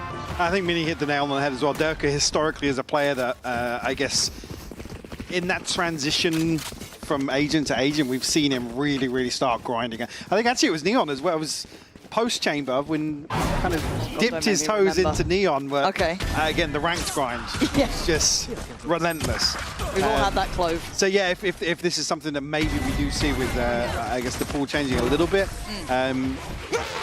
Well, even here with the roster changes, well, maybe just to, I don't want to say getting back on track, but spur things on a little bit for Vitality, because we were certainly left wanting more. We certainly were. And I'm sure he was as well. I mean, Durka is a highly competitive player. I think that's something self-critical as well, very self-critical. Absolutely, a really good mindset for it. So overall, I think just kind of keep track on it as we go along.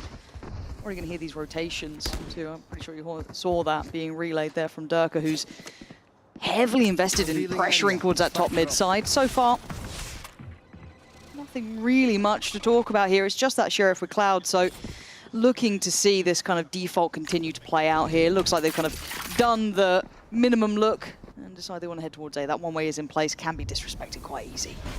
It's going to expire now, so Grabinho definitely has to be the one to respect. Caution here. See with a stacked up creep here from Vitality. Still on the angle, just tagged up. Forced a little deeper now, and probably be the green light for Vitality to try and find some space.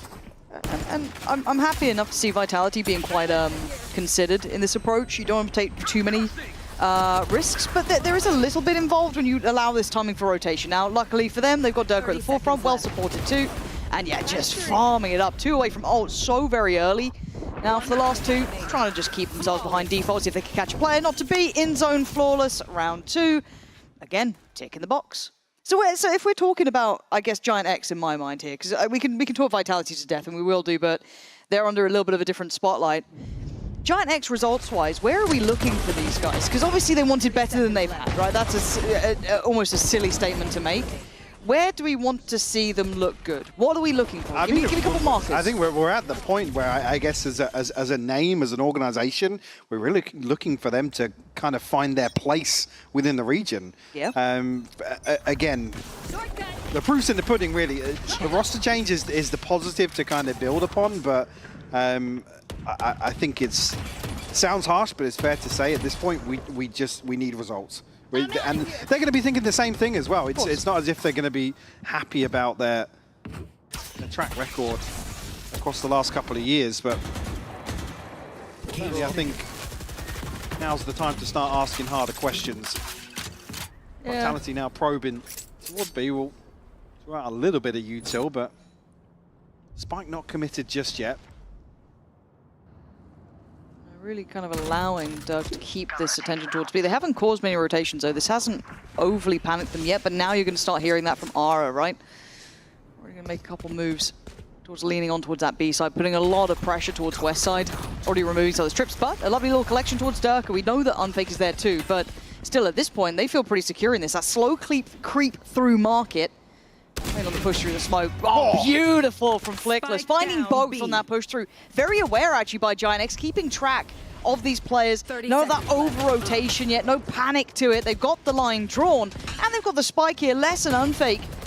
It's not looking likely yet. Very well controlled. Mike, I'm pretty impressed by this. Yes, it was on the bonus round there, but even with that in mind, the control and the discipline from Giant X was solid. I think reading the split perfectly. I think just out of earshot, actually, for Vitality to hear maybe the second body in transition, but even so, it's Flickless here with this double that probably shuts this down. Yeah. Westside a little laboured on the second onto Unfake, but shutting down Durka is the important kill here.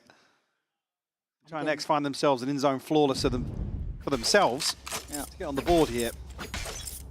They said bonus, so Vitality going to come back in flushed out. Durka just one away, so on the ultimate, make things maybe a little easier on a repurchase. This looks pacey though.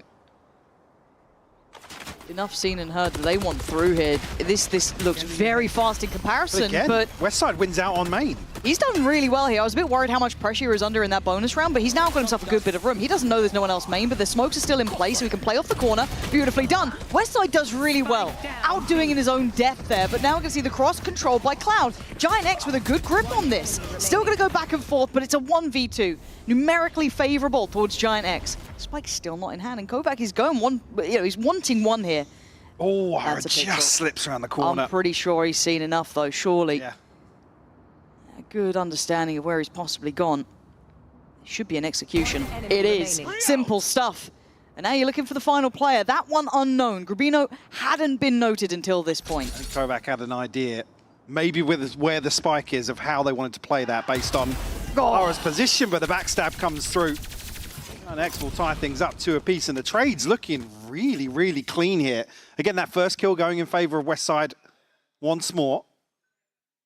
Makes it very easy for Giant X to just kind of dig their heels in and almost kind of just sponge this hit.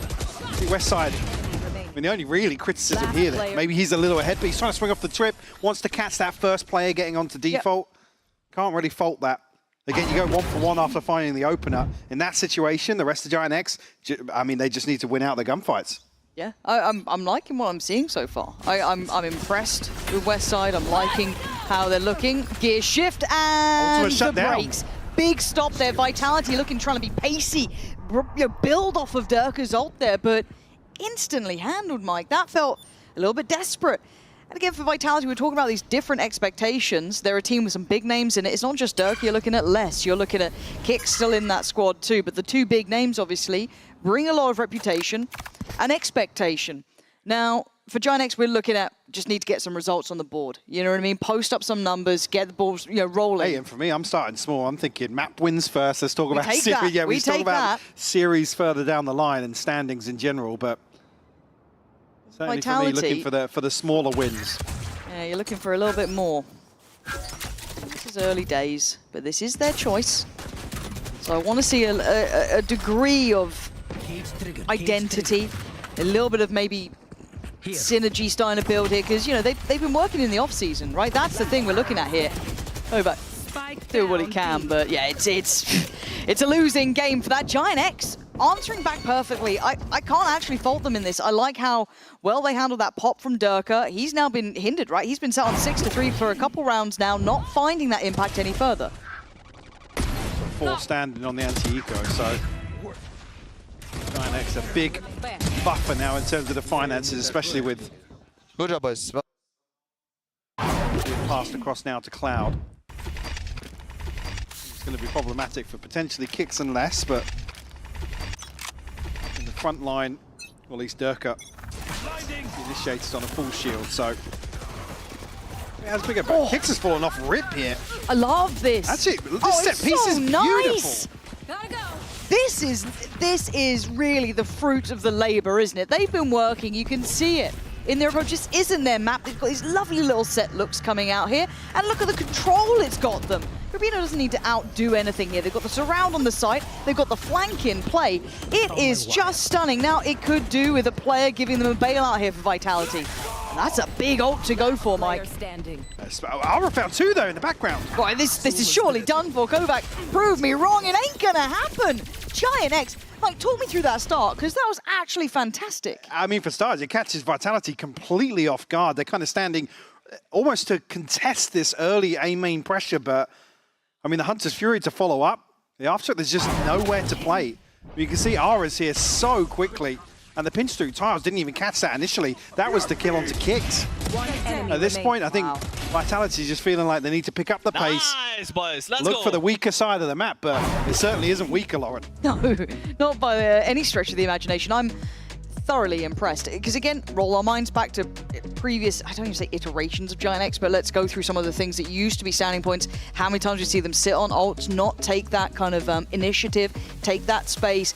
This, I'm loving what we're seeing. I really am. Cloud, beautiful investment of that. Yeah, I mean, intention behind it. The criticisms were never kind of macro things. It came down to, dare I say it, misplays and again, fundamentally not looking good. I think the one thing from a coaching perspective of Giant X was they were never huge macro concerns. It was more about execution. So that's all around a real positive to see here, opening out stage 2. Vitality probably just want to take a breath here with the timeout. Nothing beats a Jet 2 holiday. It was a banger. It sounded a little similar. You didn't hear it? You didn't get it? No. No? No? I've had that on repeat. You have. It's plagued our ranked games. Yes. Now you can save 50 per person. It is living in our heads rent-free. But yeah, I don't know what to say. I mean, since the gun round hit, what, we've got 4 in a row for Giant X? And it's not... I guess we're going to have to start really kind of putting the microscope towards Vitality now. What's going on with this team? Definitely going to slow things down now. Vitality maybe take flight. They put on high alert. Any sort of proactivity Giant X want to employ. Well, no, Giant X probably going to have a good idea that Vitality going to play a little deeper, allow this early round to really develop. It's a slow creep now, but an adjustment here for Westside. Maybe in anticipation of a slow hit towards A. So the read looking great coming out of the timeout. It's a treacherous path, though, that could be here for less. The timing. Just can't pin him down. And that's actually a big kill here. For a second player from Giant X, though, Grabinho, looking to kind of solidify that position. And he might even catch less in transition once more. Second challenger fails. It is still less on the other side of that, yeah. There's some vintage moments there from him, right? It's like, okay, you may have been doing all right, but let's keep it calm. But still 3 against them. Cloud, Flickless, and Westside are cleared. That was just a straight shot in the dark. I don't even know if anything pinged that. I couldn't tell you. I'm sure we'll see it back, but all 4 players now piling through. It's cleaned up. Beautiful from Vitality, simplistic as well. And just a very simple in-zone flawless, Mike. There's really kind of won and lost, I think, there by Less's positioning. Yeah, I think crediting Giant X in terms of the read coming out of that, but maybe biting off a little more than they can chew. Like I said, it's still less in the backlines here. Still capable. Yeah, Unfake was completely blind in there. Westside, he's been the one to kind of stand his ground and go 1 for 1 in terms of these sight hits. Maybe humbled back towards the B site now. See him setting up now. Positive for Vitality to maybe stabilize on the back of that. But I'm going to put a pin in it because that was a round that Less hit too. Ara had a bit of a messy shot there on him. He had the drop. So let's kind of put a pin in it, but maybe that's enough to spur on this next look forward. We saw already that tempo change from Vitality, slow and steady, but here, a bit of a different start. Less to once again control towards mid. On his plate. A lot of pressure on his shoulders. Ara as well. If you're talking about investment now, that operator not going to be given away yet. That's something they've yet to note.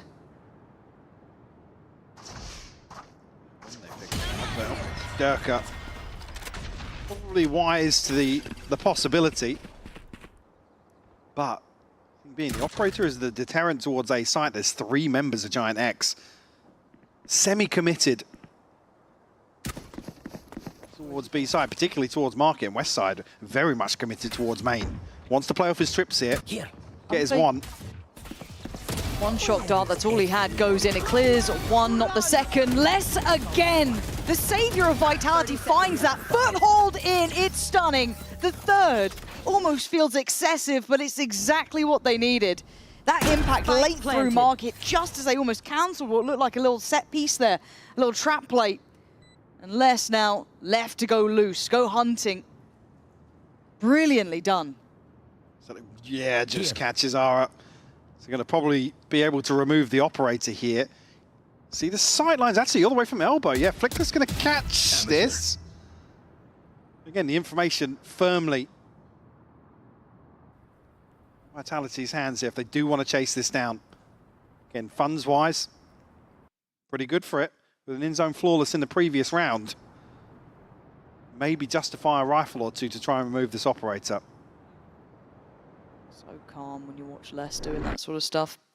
Can these 2 maintain? Yes. So they will be able to keep those prize possessions. But again, as much as I was saying, oh, it's just a Less round. He had the impact. Well, he's done it twice now. That's half of Vitality's rounds now gathered by Less. So quick little timeout looks like for Giant X. Maybe they've hit enough of a bump in the road and they can't really just chalk it up to being 1 man because now it's repeatable. If there is any sort of adjustment here from Giant X. Again, with the operator probably leans towards maybe not being as proactive here. Although actually wants to get aggressive with it. Ultimates, West side on the neural theft, still got the TP for Grabinho, but Cloud and Flickless missing here. On the side of Vitality, nothing available. Closest being Kicks with his TP. So yeah, in terms of the, I guess, control here, seen both teams kind of capitalize on a shift in tempo. Certainly Giant X now the ones that we'll see adjust ever so slightly. Like I said, the operator probably key to that. Yeah, see how it looks Aura did have a nice impact earlier, but need to see him start finding his footing consistently now as well. Stuck on those 3, and we know that he got 2 of them in that singular round on that flank. So I'd like to see him find the impact here. Not on his plate though, not an easy task, even with the operator.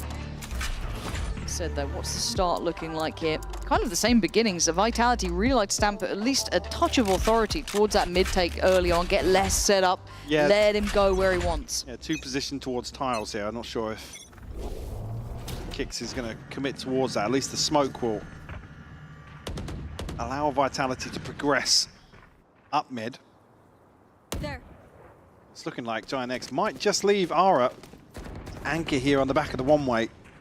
It's that poison challenge almost at times with that operator, right? It's that temptation is, okay, we can spoil him with the one-way, and that's about it. But a single Lounge drone, he's trying to disrespect it, but now he's actually in a lot of trouble. Could get closed down on, but they obviously don't know it's completely... Oh, hang on, it got caught because of the drone. But yeah, pinging out on the map exactly where Flickless is. That's naughty. Maybe they were just tunnel vision there on the back of the stun. Where's the teammates, like, calling it or something? Like, That's what I mean, were they tunnel visioned on the stun? I couldn't tell you, mate, but I hope we catch it on a replay. Giant X, I mean, you'd be grinning off of that start, right? Now, Kix and Kovac would like to make a go of this one. Spike is in a bit of a problematic position. Cloud doesn't fancy the same fate as Unfake, so backs away. Kovac going to try and claim the space off this. Push a little further forward, but it's a brawl just to pick up the spike. That's it. That's the main task at hand. You've got a firing squad on the other side. Attempts being made, but not really finding anything. Kix now on a 1v4. Opted not to use the TP to try and recover the spike here. Maybe looking for a kill or 2 to make it a little easier. They like robbery to get away with that, but Aura positioned here. Should have a freebie. Absolutely does. And a 5th on the board for Giant X. Yeah, I'd be curious to see, if, and when I'm talking about tunnel vision, whether or not the 2 people that were actually positioned next to Unfake were out of line of sight. Please, EMEA. The stun comes through from tiles, so... Where are the others? 10 seconds. Okay, yeah. That might be a yellow card or that's I don't know. Foul. There's a flag down. Yeah, that's... But yeah, what I was thinking is whether or not they'd kind of come round the corner to try and follow the drone and the stun. But there wasn't anyone That's one of those ones that you need to know what's going on in comms and whether or not Unfake's just too slow to react here. Yeah, it could be called. Again, these are some of the things that I'm not saying are forgivable, but... did I miss it? I know that obviously the drone caught with the stun, but was he stunned so he couldn't move quick enough maybe? Coming out of the drone? Not sure. Maybe.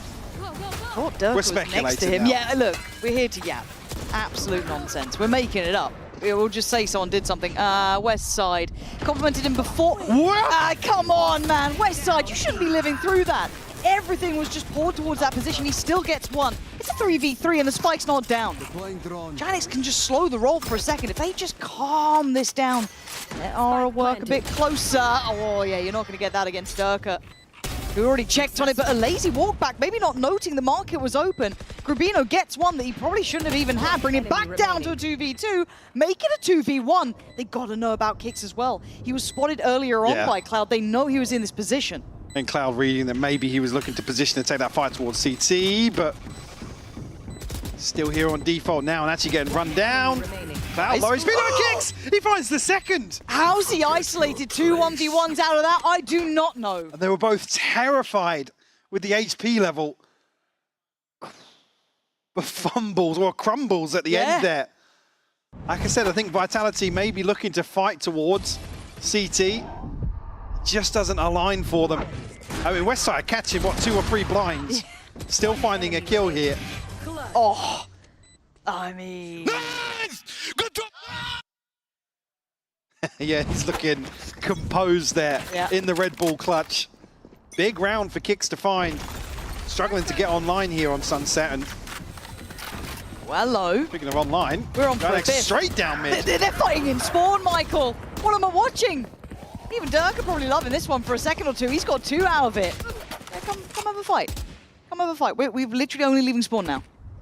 Flickless desperate to, I guess, follow through on that. Now feeling as if, I think Vitality is saying, look, yeah, Flickless is kind of posturing up here.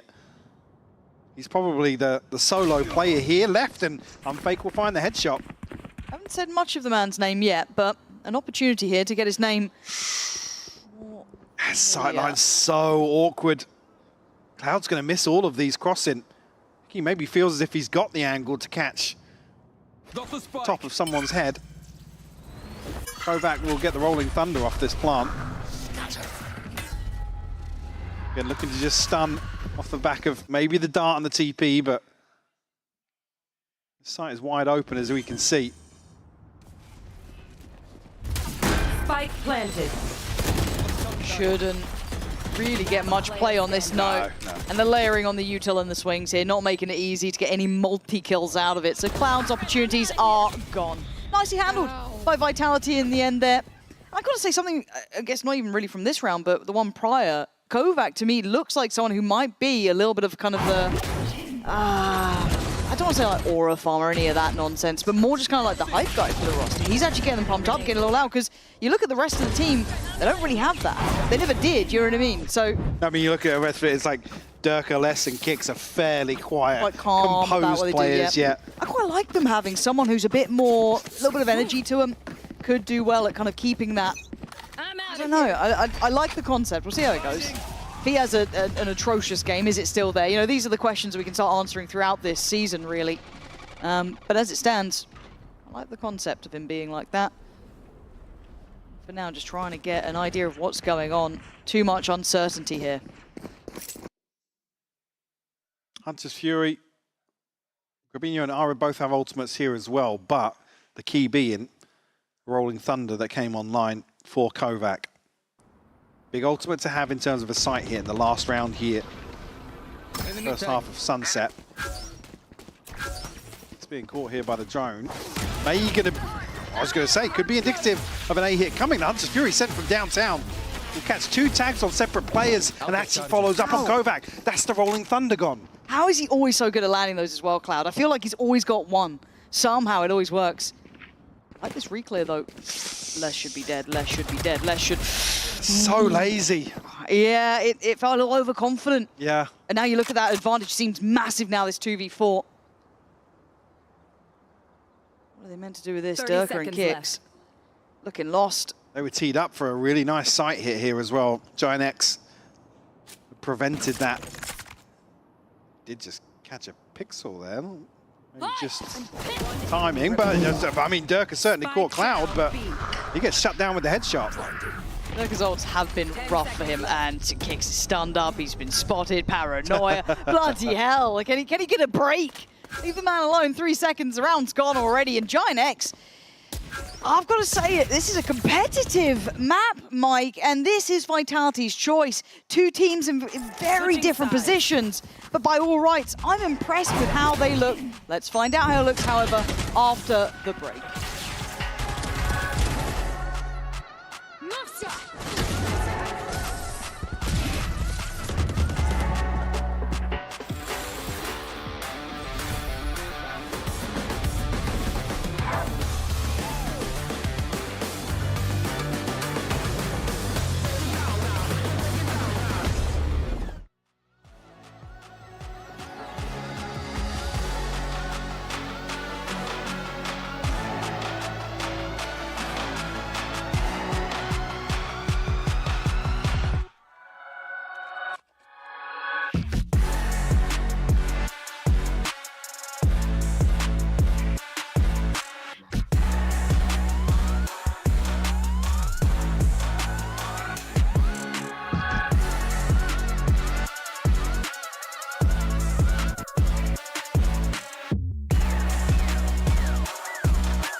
All right then, Mike, give me the rundown. Give me the thoughts so far. It's still early, right? 6-6.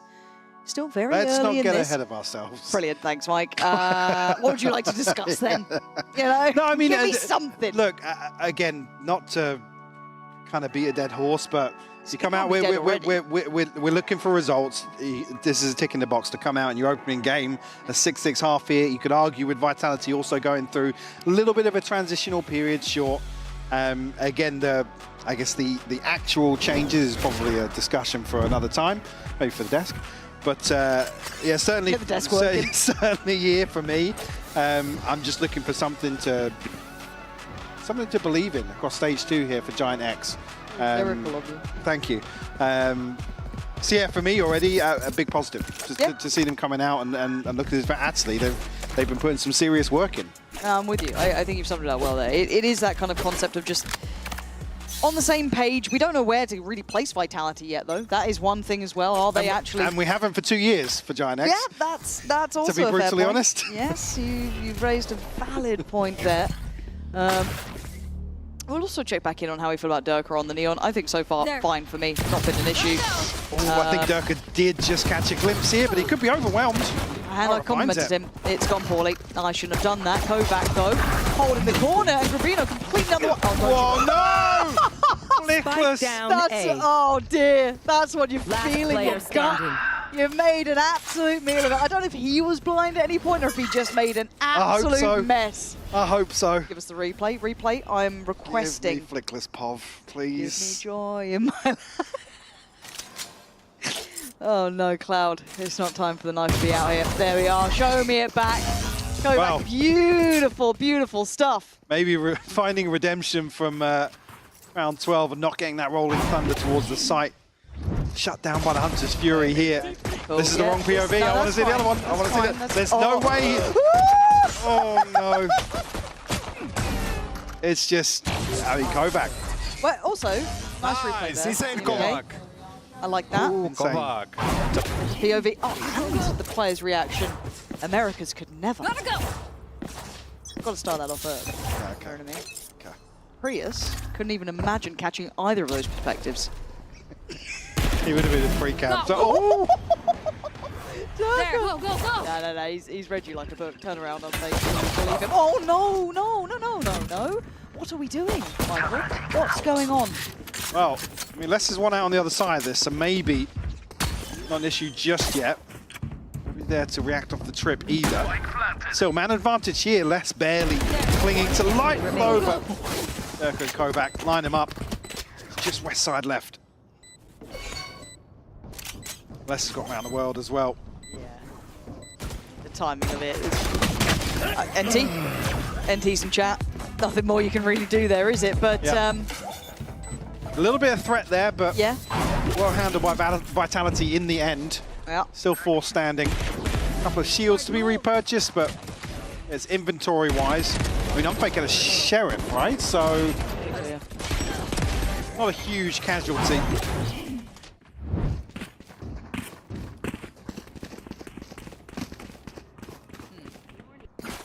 What did you see? Nothing. Just I'm building my thoughts around Unfake as we go along. You know what I mean? Well, keep us posted, please. I will, by the end of it. Don't start. Don't start. It's so early. This is the first game. Durka looking to maybe set an early precedent here in terms of this A main control. Greeted on the other side, and actually, not to say there's absence from Giant X, they're just playing a little deeper here. If there's a rotation on the back of that aggression, Giant X capitalized. No, kept in check by a second one-way. I think with Durka not catching anything in tiles or mid here. Wow, there's the information back across. Draw Durka back towards at least the A side of top mid. Caution here. Great information denial here, but the cycling from Unfake, the fact that the bolt is shot, probably going to be indicative. Yeah, Unfake needs to play this right, though. He's got the support, at least from Kovac. Don't overcommit here. But yeah, it's just take a little bit of space and then fall away from it. Don't get caught out by these stuns. Durka does go down. Kovac now tries to play forward. Nice from Unfake there to find Ara. But the trades are great from Giant X. The timing and the tempo of scaling up towards the site was perfect. Plant now next on the cards. Less and kicks pretty far away. And let's look at the post-plant util. already. You've got Flickless looking solid for it. Cloud's still there if they need it, but that's 3 players on a default, I'm pretty sure. Yeah, that could maybe be a concern. Oh, no, it's 2. Applied. Oh, okay. Okay. Cage trigger. Did I underestimate Cage less trigger. once again? Have I made a grave error? Looking to swing through here. A chance to get at least the first, but once again, the trade's looking good. Giant X only come out with 2 rifles, but a well-considered approach here. Standing their grounds.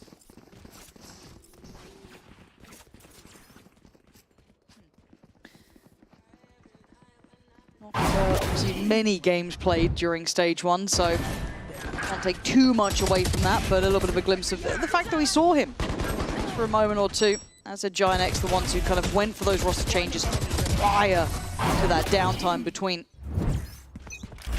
at least for them.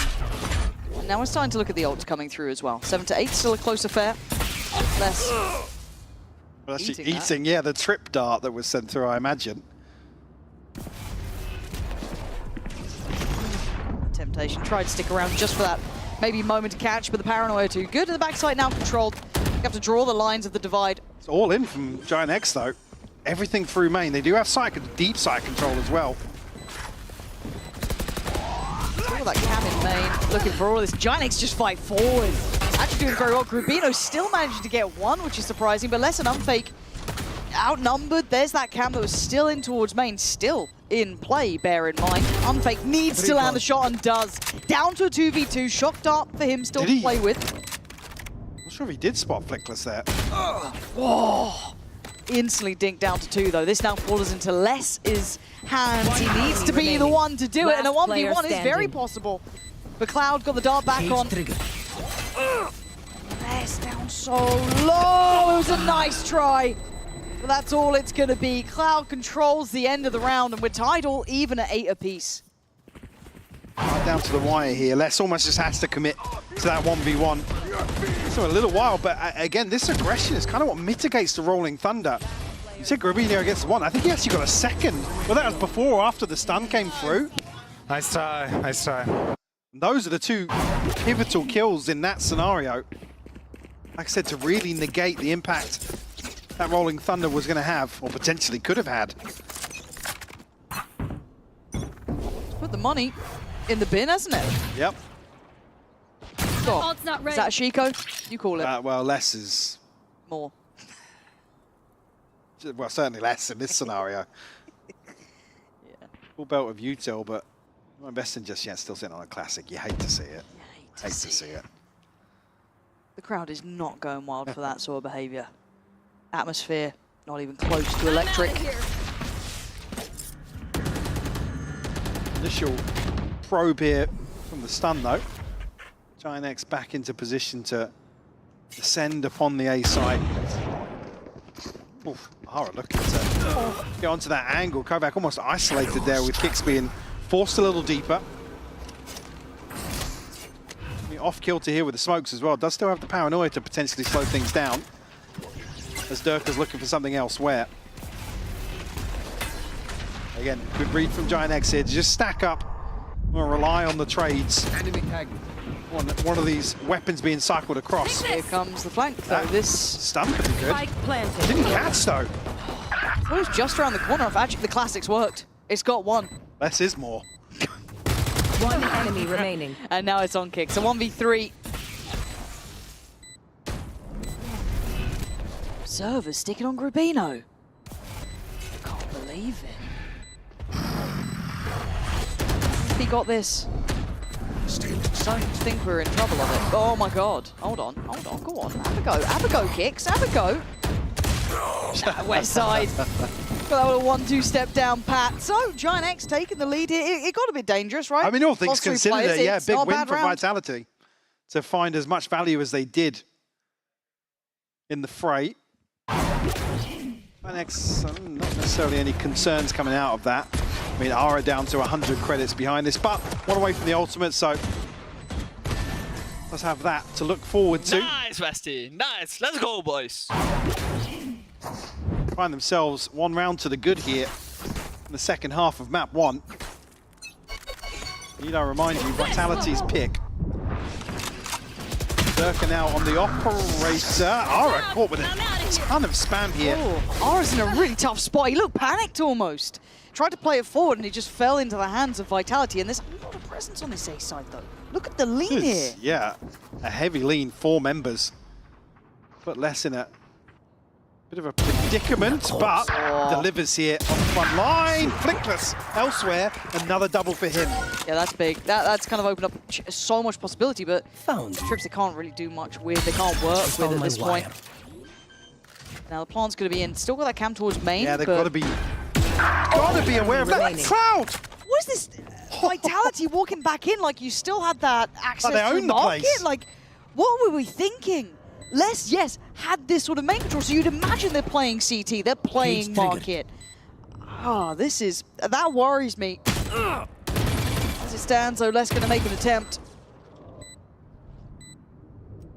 He's being given very little here. Flickless, if you look at it, is kind of the full stop to the sentence of any possibility, so Les might need to just step away at this point. It's only really going to be kicks that can afford anything in the next. Everybody else flat out broke, except for the ultimate for Durka. Dynex, double digits though. Now 2 to the good. Really hitting their stride here in the first map of this series. The man on the screen did well there, Mike, but I'm still just a little bit baffled. If you have main control, that you're walking in so confidently through towards market. I mean, and maybe Cloud just hit a banger, right? Maybe, but... I mean, it's an awkward angle to be caught on, but it's a little complacent on the way back in for sure. Now, that's probably why we see the Vitality timeout here and some interesting facts here.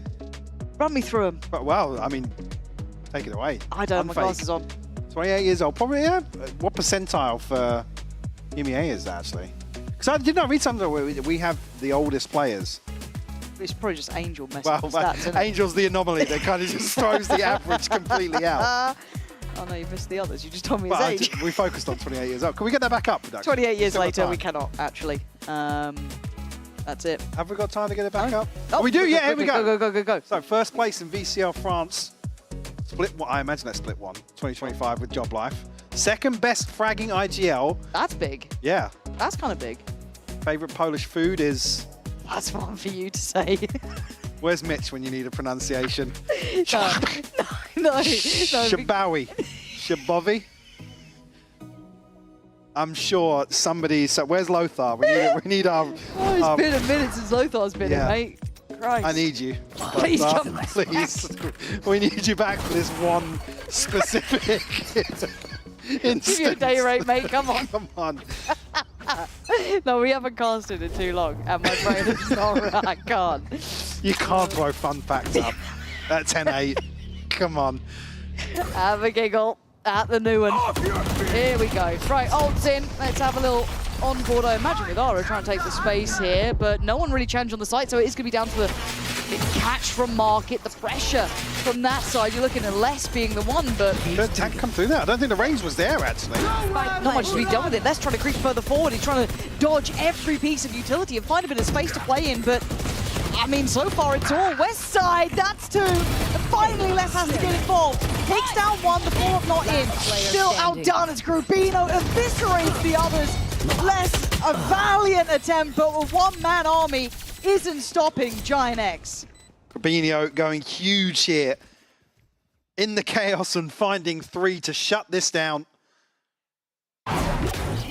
Beautiful stuff. I mean, both the initial Hunter's Fury comes down. I'm not sure if it's a range issue here, but not finding. I mean, anything in terms of space, not just damage, but isolating some of these trickier positions to clear out. Going X here, up to 11. A broken bye here for Vitality in a string of 5 rounds now in the second half. I'm worried, Michael. This is not how they would have imagined starting this split. It's not over yet, though. 8 rounds, still very workable, but as you said, the purchase here is a problem. Yeah, ult there with Durka. And he's still doing fine. We're never going to doubt the individual impact of some of these players. We need to see that synergy being on that same page. It'd be interesting to see the kind of time scale Certainly would. Unfake now, trying to garner some sort of info here. The drone. There. Because he was. Cloud in response, though, will clear the same space. Again, it's a much deeper hold this time around. Last will be tested once more. Delivered a few times here, but chance here to go one with a kill trip. A very, very deep trip here. It's unfake to capitalize. And again, I'm not discrediting Les. I think we've been complimenting quite enough almost. But again, you're looking at Giant still trying to dig in deeper. I like the attempt, but Vitality this time, the synergy there between Les and unfake, really nice. Yeah, this is Vitality almost kind of daring Giant X to continue digging deeper. How far do you want to go on this? Yeah. I mean, it's nice to see that, your deeper setup, having that option of being able to kind of fall back into those positions, still have. I mean, Giant X have been winning out on those deeper fights. Forward over behind the site. See even that Cloud with a shorty just bounding through that smoke. Robinho TP and deep into the back lines as well. Vitality well equipped to deal with that though.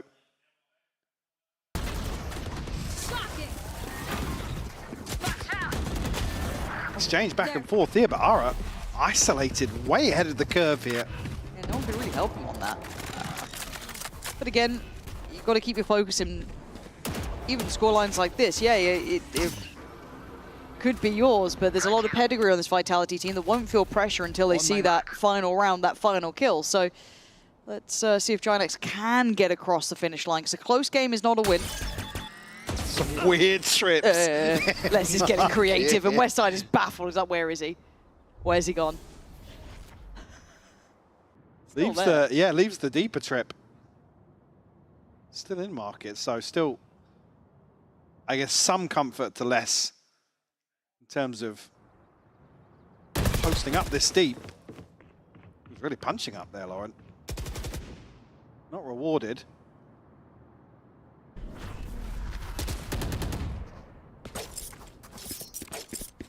It looks like almost that, I don't want to say confusion, but that doubt about the rotations here. Unfake.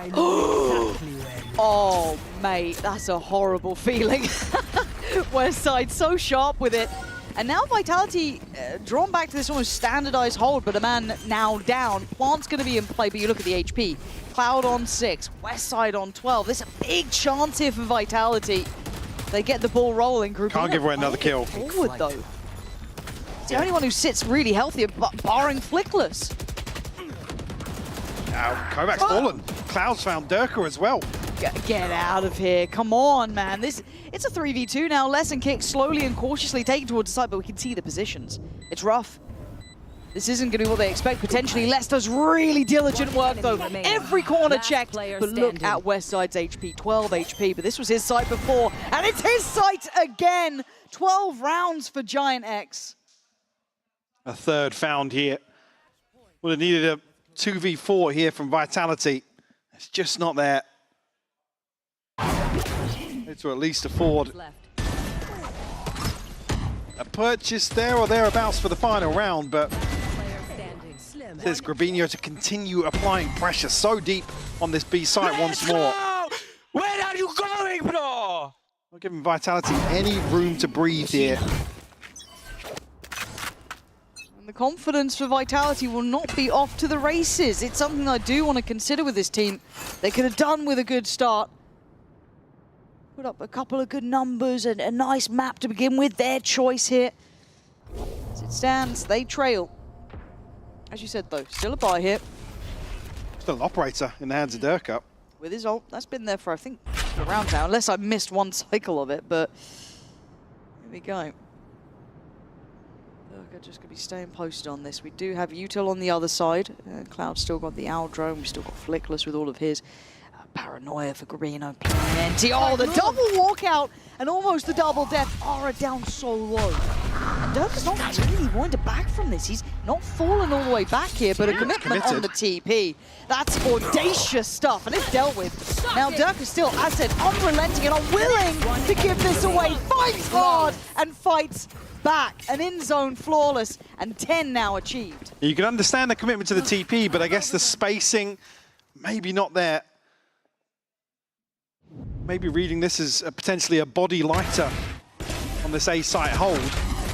Just can't capitalize quick enough on Rubinho's distraction. But I guess in between the middle of that equation being Durka, the one to shut things down.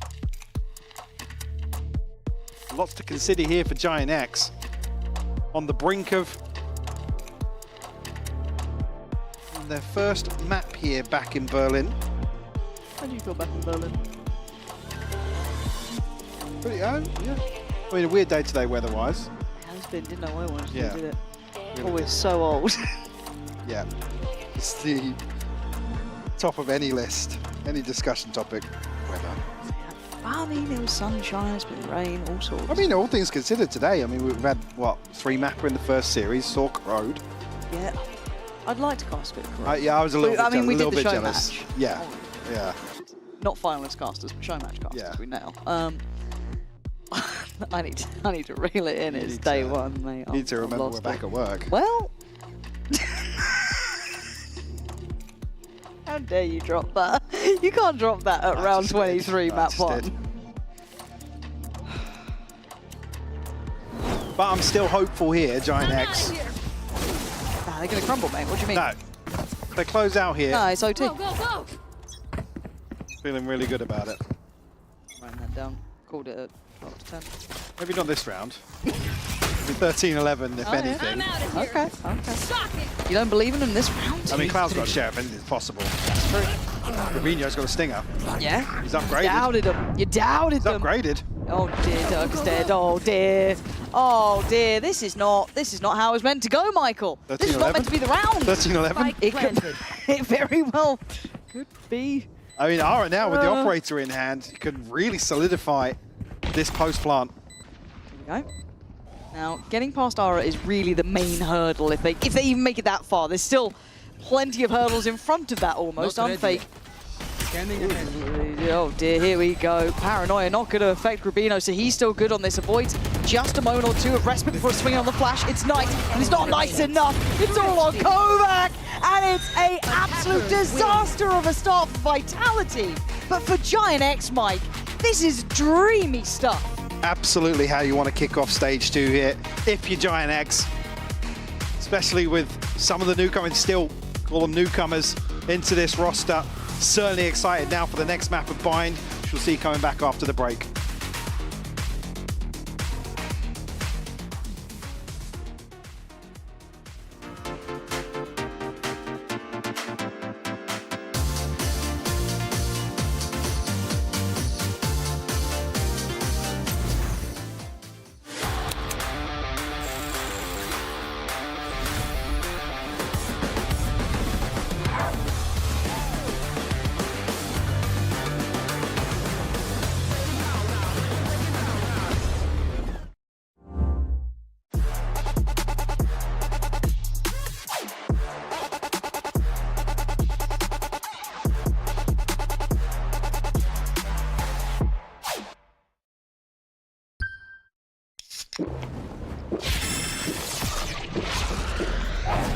Red Bull gives you wings.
There must be something in the air because Giant X are the ones to take map 1 in this series. I'm your hosting, so I'm joined by Kakuka, Billy, and Tombiz. And Tombiz right here. But this is where expectations are so weird because usually it's GX that have a really close map, gets eco'd when they shouldn't be getting eco'd, and then lose. But this is just a fantastic start for them. Absolutely. Even though they lost both of the pistols, they rise up with the 13-10. And look at the right side of your screen right now. Grubinho, top of the scoreboard. If you remember at the beginning of the year, he was not having the best time in Koi. But right now, also those first kills, 5-0 in them, being absolutely a menace from the defense. He's really looking like a different player since moving on from Movistar Koi and coming on to this team. I mean, I think as well, something that we kind of spoke about was the kind of experiences on Omen between the two Omen players in the server. Like, you can tell that Kix is still kind of trying to warm back up to that. Yeah, and I love the input Tom gave as well. Completely agree with him, what he was saying behind you there, Billy.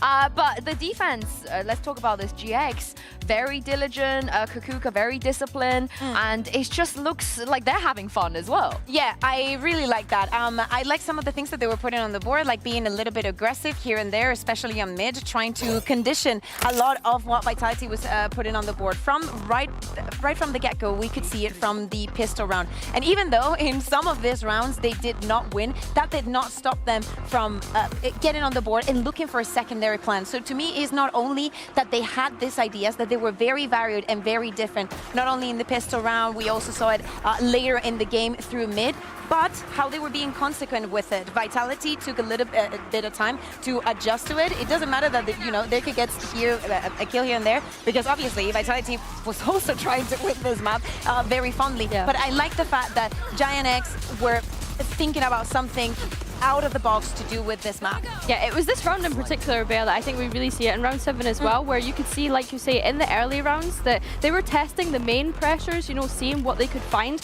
and then as soon as Vitality were going on to those full buys, Giant X had the read. They were just able to just completely collapse on them. They were using so much initiative, pushing down mid as well, like you say. It was just really nice. And my takeaway is they're not losing 5v2s, 5v3s. They're closing them out. They're not getting eco'd. They're closing out maps as well.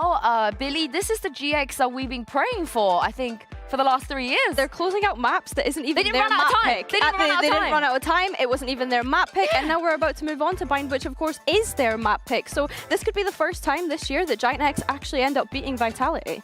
It's the control that they were had, like getting a couple of kills, walking back. Some rounds, don't get me wrong, were a little bit wonky and they got lost. But to me, it's really the fact that they were able to get onto the drawing board and just keep on playing round by round, keeping bringing the ideas. And I love the way that we set up Unfake versus Cloud on the Sova, because these two players have just been playing Sova for 5 years, both recent IGLs, taking on the IGLs. And I love the confidence from Unfake talking about how he is, a frag in IGL. He's very confident. He wants to come in here and prove himself, but it's so much easier said than done. And I think that Cloud heard that and he was, hold my Red Bull. I'm going to show you how to be a frag in IGL. We can see it right from the get-go. Cloud feels so comfortable. We always speak about very highly of him. And I don't think that he ever has like a truly disappointing performance. Yeah, I think for Unfake, it is very bold to come into the competition on your first day as well and saying, I'm a frag in IGL, and going up against someone like Cloud, like we say. I don't know what he was thinking before he said that, but now we're just going to have to hold I like the confidence. In fairness, I was on his side because he is someone that really does frag a lot. He frags so much, in fact, Mini threw up when Fnatic played against Unfake. And wasn't even, the thing is, everybody remembers that game is not Fnatic versus the team. It was Fnatic versus Unfake, because this guy was just insane. So I understand why he said what he said, but also it's game 1. You're playing against, you're playing against... It's a lot of uncertainties. You have... Bear in mind, we have Sunset, and now we're going on to Bind. Yeah, exactly. And this is where I have never seen Unfake get like less than 25 kills on this map. I don't think I've ever seen we're writing that down. 25? I think he might even get 30. Okay. Yeah, I'm so confident. I'm really OT confident. or no OT? I guess OT. I'll give him the OT. But this is where I think Vitality should feel a little bit more comfortable, at least. A map that all of them, at some point in their careers, have thrived in. Yeah, probably, and they have to, right? Like we're seeing them now on the stage. They know obviously the bind is a possibility. Billy, you were mentioning in the pre-show that it is a map that they have a lot of experience in. Yeah. They have some traumas, global events, yeah. From the past. Of course, we know that there are some new players here and there. But my question is, what's gonna happen with Giant X? Yeah, do they play the 100 Thieves comp? You think? Is that still good? Is there legs for that, the 100 Thieves comp? Oh, this is something that I like. Having Hold on a minute. Hold on a minute. Is he not going to play Sova? I feel like we're all just waiting in anticipation to see it, whether or not that's going to lock in. He's toying with our feelings. He is toying with our feelings. I mean, on the other side of this, we have Astra Viper, fun times. We got a Sky coming out as well. And of course, the smoke duty is going to go to Kovac this time. How do we feel about it? I mean, I'm just a little bit surprised. Like, I like the fact that we have the Sky. I don't think that they're thought too much out of the box. I want to know how much time they've actually put into this, or how much they thought that Giant X was going to come into this with this composition. Love the fact that we're seeing the deadlock. Giant X got a very good feel of what is playing against the deadlock when they played against KC. A very, very close affair that they weren't able to close. Yeah, and these two, they're just so funny. Unfake and Cloud, like, is there something going that we don't know? I bet that he probably Unfake looked over the thing. I was like, Cloud, what are you picking? What are you picking? What are you picking?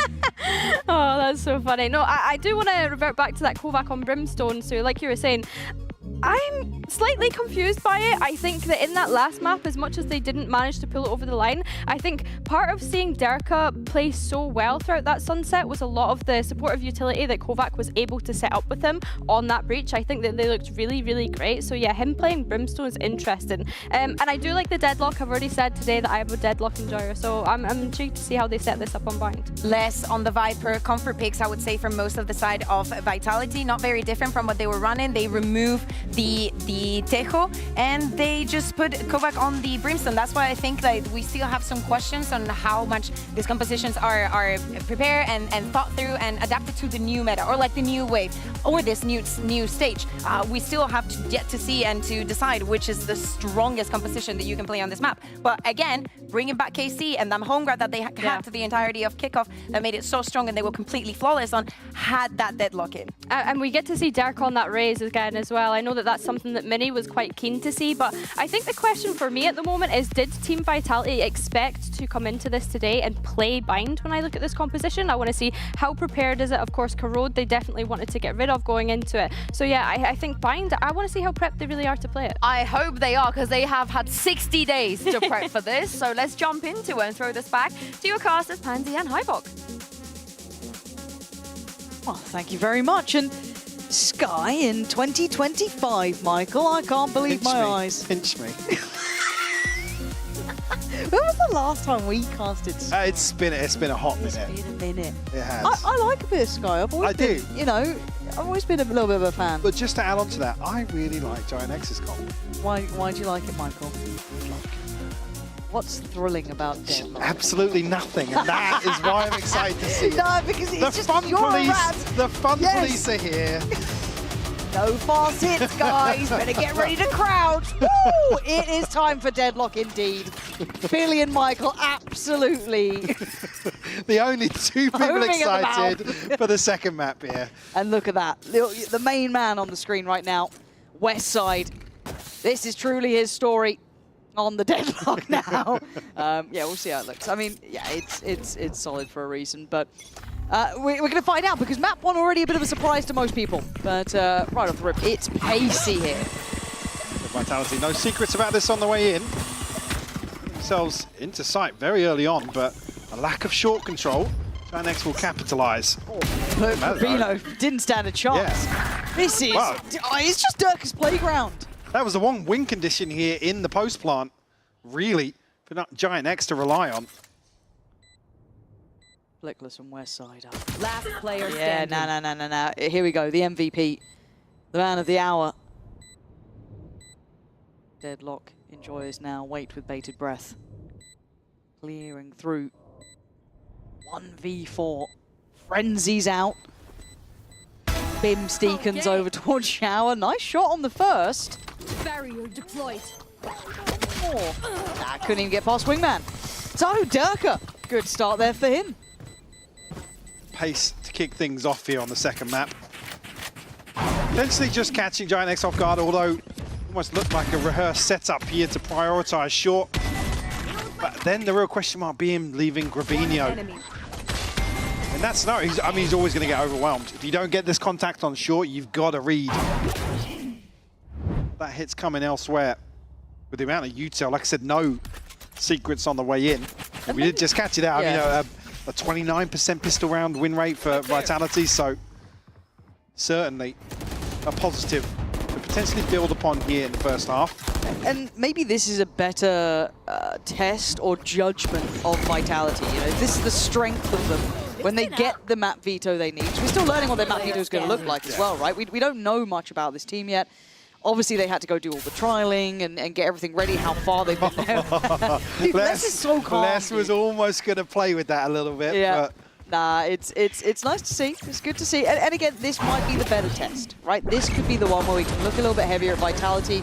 Maybe know that, hey, their map pool isn't there yet, but within maybe the areas they're comfortable in, this is what they could look like. Chewbacca moment there. Post round 2. You can do a mean Chewie impression. That's mad you just sent it. You can't ask that and not expect. Oh, no. That's going on my soundboard so quick, you have no idea. And it looks like that pace isn't really dropping off yet. At least a little bit of an attempt down towards long here. His bonus does have a lot of bite to it, but Cloud already with a great beginning in a corner to play from. The flash, I thought it was going to be money, but actually Kovac's still standing. Vitality actually went out on the back of that trade. Got the spike. Let's remember the Giant X trailing here in rotation. Les could get it. There's a little gap behind this.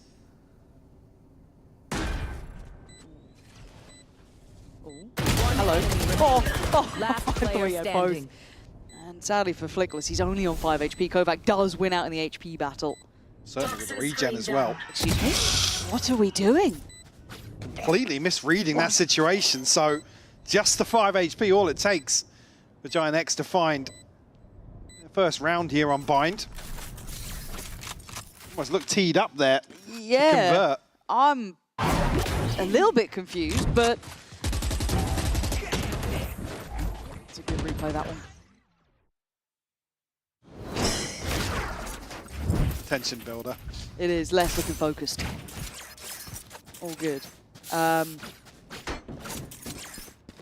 But I mean, all things considered, it's again, that was a bonus. So come out and it's only Flickless left standing. Again, the purchase going to suffer for Giant X for sure.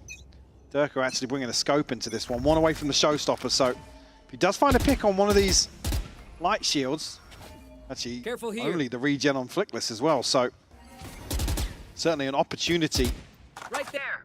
to answer right back here for Vitality. There. He spotted enough of Flickless there. Well, okay. Maybe not enough. Yeah, I thought that was free all day, but apparently Flickless just swings it, no fear, which is actually kind of impressive to pull off against Vitality, but map 1's certainly going to be fresh in the mind, so going to be working up against this deadlock. There it is, Mike. You buzzing? Yeah. Showers, lockdown. And it does buy time. The thing that everyone obviously gets on their feet about. But still Flash, still got the dog. Still got plenty of util. So just going to be a numbers game, but 3 of Giant X on this side. And now obviously with timer and the foot shown. Oh, it's just stunning. Spike no wonder you get A. excited by it, but Westside making it look actually pretty 30 good. seconds left. Kicks. Having to take a seat. It's a horrible predicament, isn't it? And the spike being down there too. Don't really have any support here from Les either. A little bit disconnected here. Les looking to try and catch somebody in rotation. 10 seconds left. Going to come to anything on either side here potentially. I mean, less a consolation, sure, but Vitality left to try and hold on to these rifles. And yeah, big win here to maybe stabilize Giant X a little bit, certainly in terms of the scoreline. I mean, And again, certainly in terms of the economy as well. Look, if this is the map where I'm going to be judging Vitality a little bit more harshly to their standard. Sure, and actually, on that premise, if you are just tuning in, next one map to the good in this series. Certainly here the ball firmly Vitality's court. It's obviously Giant X's map choice here. Some investment around these rifles. The showstopper, further investment also. See if Durka can find anything. Space, yes, but the reward is found. Flickless will fall. Maybe a lack of respect there. From the Upper West side, but not going to have it to play with just yet. Hard to clear this site now as well. Still got Util on Ara, still got on Cloud, so they've got options to try and clear house. And Rubino's flank last time did get caught by less, but this time a little bit more freedom, but a lot of players towards it. And you can see Durka just dealt with, actually gets away with his life, which is quite surprising. Ara going to find Unfake.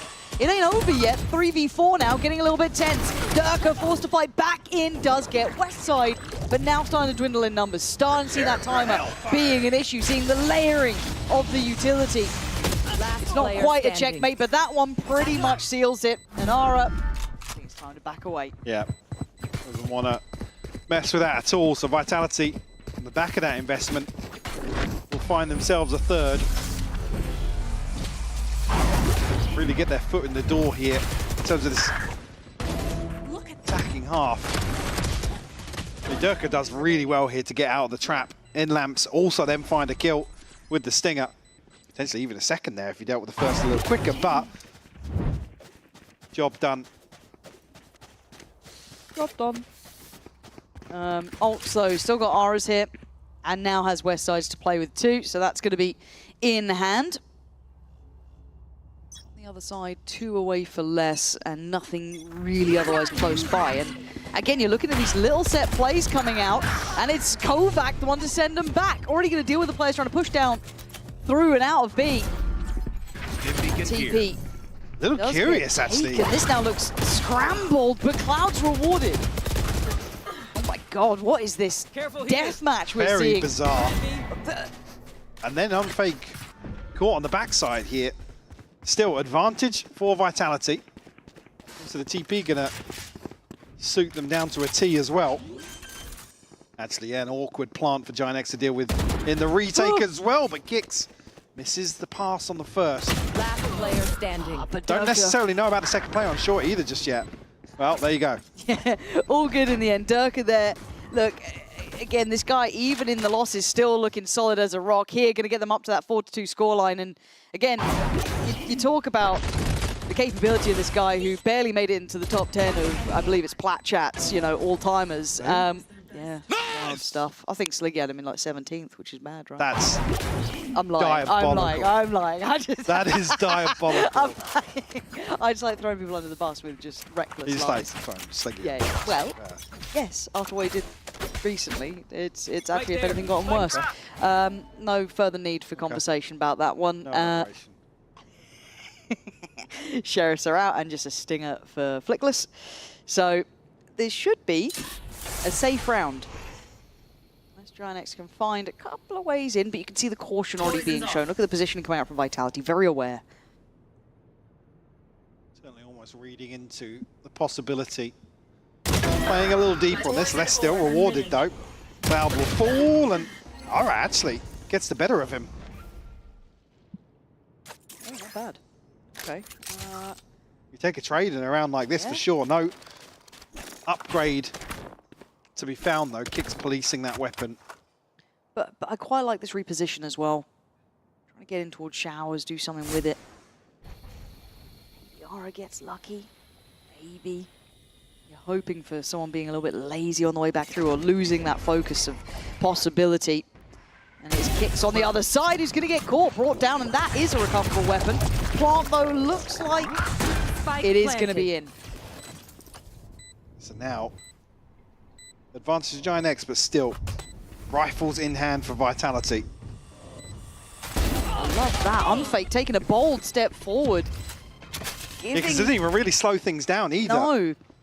Durka on the rewrap, though, could be rewarded. Certainly looks like he is going to be. very aware. Really making him work for this, even just to try and get back towards the spike. Got the satchel, but it doesn't push him off. Kovac's got to check this. Oh, Flickless so aware, so heads up. Durka has to fight in. And again, I'm looking at some of the steps being made during that round. I didn't love that Unfake wanted to get more space there. I think they could have played that a little bit safer. And the Thrifty getting turned now. That's worrying for me, as that opens up so many opportunities. Big ults now coming in for Giant X, and watching this one back again. I mean, maybe this is just anticipating it's only one member of GX coming from CT, but again, everything kind of aligns perfectly for Giant X. Good job. Good. It's so many moments in that Giant X took the right initiative, taking the space through showers, fighting it in the right ways. I'm enjoying what they're doing, which, again, I haven't been able to say in a long time. You know, this new look that this team is bringing out is impressive. Ready to be checked on there. That's 2 players noted, the dog from Sky, and of course then the swing from Gecko. So a little bit more presence, but less still going to find value. Punished over on the A side. Does that then change the plans now? But a re-clear. Oh, and the timing is divine. Cloud going to catch Kovac, trying to backpedal this. That may be indicative of this rotation. Free up that additional player. Aura can now cheat over towards A. Get Flickless ready. They're coming towards this site, whether you like it or not. Snakebite will slow down progress initially. We'll burn up a little bit of time on this one-way. Monster on the loose. Tank showing behind. This could be a problem. Damage done. And Unfake will fall to the op. Yeah, and it feels like they're very aware of what they can give and take, and his Flickless falling back just far enough. He wants to swing off this as well. Take the space away, and Flickless, does he get what he wants here? Durka is on guard duty, but the flash! What? How does Durka still get that? He had no right. He was blind as hell. And now into 3v3, but no plant. 30 seconds left. Spike's in a weird spot as well. Grabinho now with the backstab. One enemy remaining. Cloud to follow through. There's nothing more to be done. Giant X look absolutely locked in here. A little bit of frustration starting to show as well, particularly on the face of Durka. Vitality maybe just, like I said, I mean, edged out in a couple of these rounds, sure, but I mean, this is wild. The utility is beautiful for Giant X, though. It's so well orchestrated. That's even with Durka in the mix there, getting a kill he has absolutely no business finding. Yeah, an over-delivery. Remix on the timeout. Why do we both go to the same place? One brain cell. That's One singular That's brain all I cell. got, bro. I'm absolutely cooked at this point. And it's got to be frustrating, though, for Durka, because he sat on 12-5. He got them a bailout kill in that, it felt like. Maybe finding a little bit of stability in what felt like a very turbulent round, and then it still goes astray. Now, beyond that, though, going to need to see a little bit more coming out from Vitality here, because it does seem a bit frayed, right? It does seem very hectic. And as it stands, Giant X are coming out on top. Keep in mind the first 2 rounds, well, first round, the pistol did go to Vitality. They came out with what looked like a set piece, right? Really pacey, nice crunch, and, you know, good ideas. But beyond that, it's now starting to look a little bit like Giant X seem better prepared here. Sure, and I think you can see fruits of their labor in terms of what they've been working on. Certainly with a composition here that does require sort of a lot of watch and learn choreography, almost. Spot on.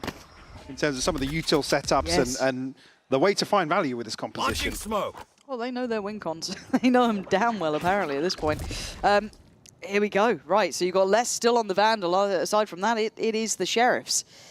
Now, we already saw Giant X turning one of these, so for Vitality, they could certainly do with something going their way. But Flickless, I've got a feel as well here. He's out on what, 5-5, but he's been very, very tough to clear out of this position easily. Let's see if he can keep up to that sort of caliber. Westside looking to try to play in on this. Oh, the flash fumbled. Not the deep enough. Second dealt with, and yeah, this is looking so easy. Oh my God, it's just send them scurrying. Anyone to save him? I think Unfake might have been nabbed at this point. Yeah, just taken away. Daylight robbery and the spike with it too. The perfect kidnap to find here on short. All but concludes round 9 here. I doubt that Durka and Kovac can swing a 2v5. Showstopper sure, but Obscuring vision. 30 seconds left on the clock. Rubinho already in there, looking to make moves. Yeah. Every time. You thought Dirk was frustrated before. Wait till you see if Rubinho gets a kill on him. Hang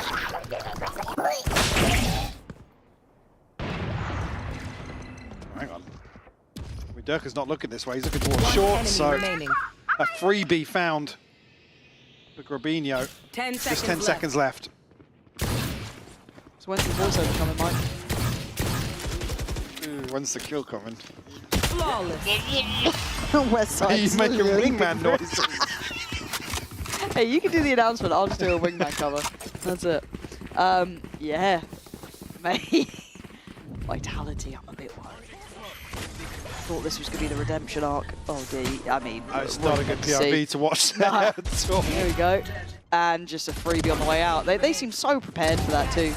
And that Sky Flash not making it out of that smoke as well didn't help matters. Yeah, I'd be interested to know if that utility on short was kind of reactionary from Giant X, but whether or not even the Flash was... I mean, certainly I think it was Westside, right, that was playing close on Dark, so he certainly would have eaten that Flash.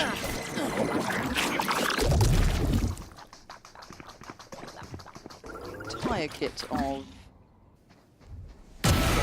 used to no avail. No confirmation what are we up to? Here. That I don't know what the plan was. I don't think you've done enough to completely be comfortable about taking that space. Unfake's having a bit of a mare too. He's on 1 tonight. It's not a pretty performance from him yet. Hoping to see a bit more from him. A lot of pressure, of course. And Flickless has been a nightmare to handle. Does get outdone. Okay, so the 2 heavy hitters at least going to take some space here. Cloud's still confident though. Sky Flash not really going to do too much, but the entirety of everyone else then flooding in certainly will do it. Flip a 4v5. Potentially back in their favor here. All right. Got to imagine he's probably going to want to hold on to this operator, especially with Rubinho falling, but the money's there. Could still look for some further damage to the finances here for Vitality. Less on the hunt here.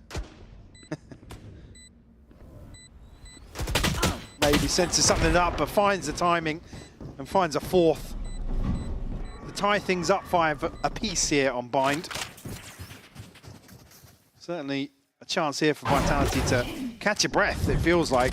Yeah, and I don't want to be a scoreboard warrior because I do think it's unfair, but I need to see more than the Durka and Les show at the moment.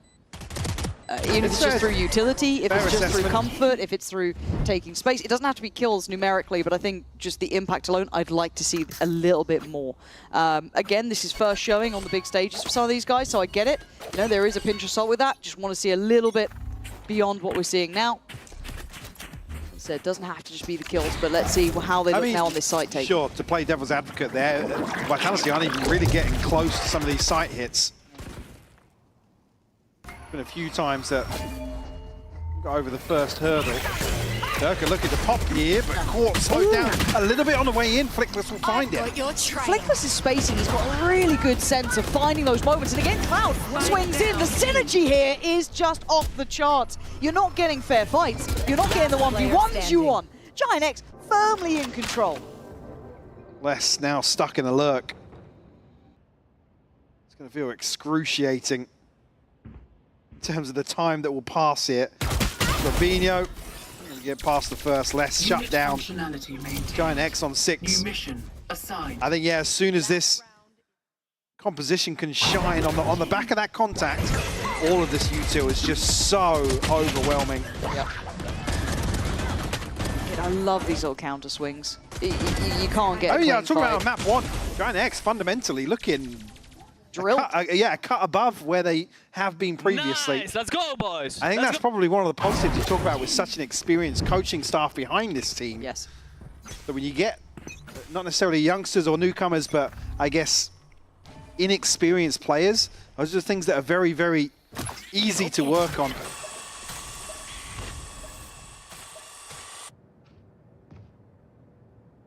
Big focus towards the site here. Oh, come on. Ooh, you take one back.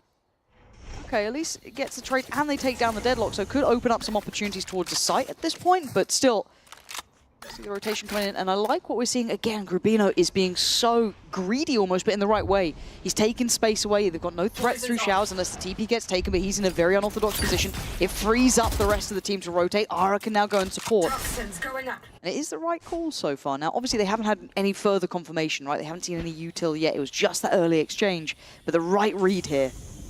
Absolutely. And Flick was able to slow things down enough that Giant X can reposition. And again, I mean, bigger picture-wise, you take that trade all day long. Durka for West Side. Now looking for the response here from Vitality. Smoke's come through. 30 seconds there being so many bodies here, though. And Flickless once again going to be a problem to get past 25 seconds. Vitality can't get past the starting blocks. They're stuck out here. Look at this layering of util, something we're complimenting again and again. There is no option. There's no step forward. Less and Unfake left in the undesirable position. And it was all off the back of good information, good beginnings, and Grubino taking valuable space. That's a fantastic defensive half from Giant X. Unbelievable. To come out 2 ahead versus Vitality here. Obviously where this composition probably feels like it shines, but there's still certainly plenty of opportunities to make this work on the attacking side. To check in how that looks in the second half.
Giant X, the way they got here is impressive to me. We kind of keep in mind that Vitality did get that pistol, right? They converted the second two.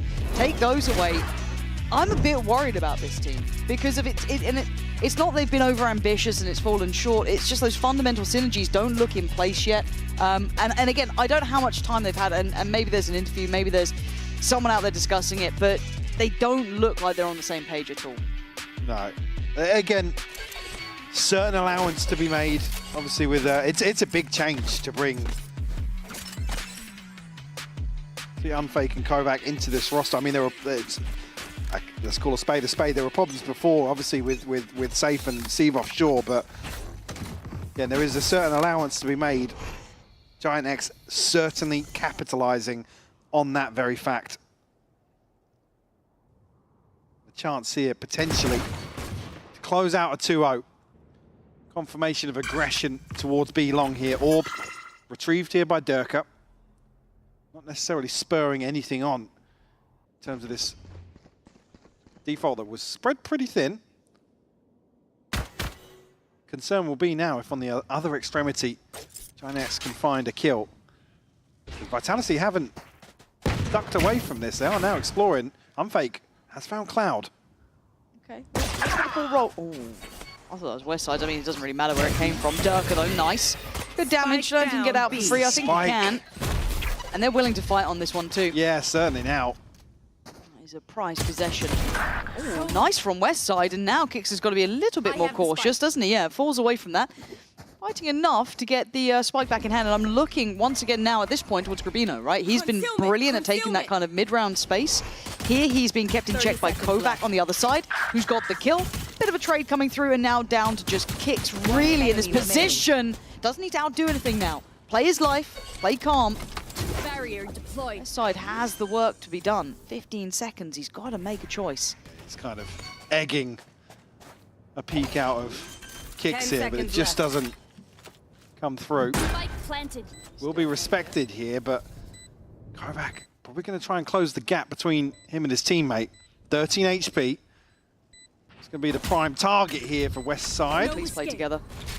You found where he is now. And West Side's confident. You can see it. He can isolate this. Yeah, he absolutely can too. Bullets gets time on the reload. Knows where Kicks was. Spots him again. Good damage. Not got the kill though. Down to 19, and now there's problems. Trying to go together. Trying to play together. Oh, but now West Side thriving! It's outstanding from him with a Red Bull clutch.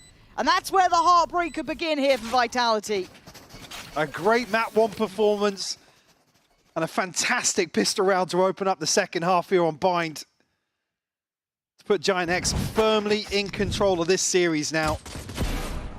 A Red Bull clutch to really reinforce a fantastic performance here. West, good job, bratan.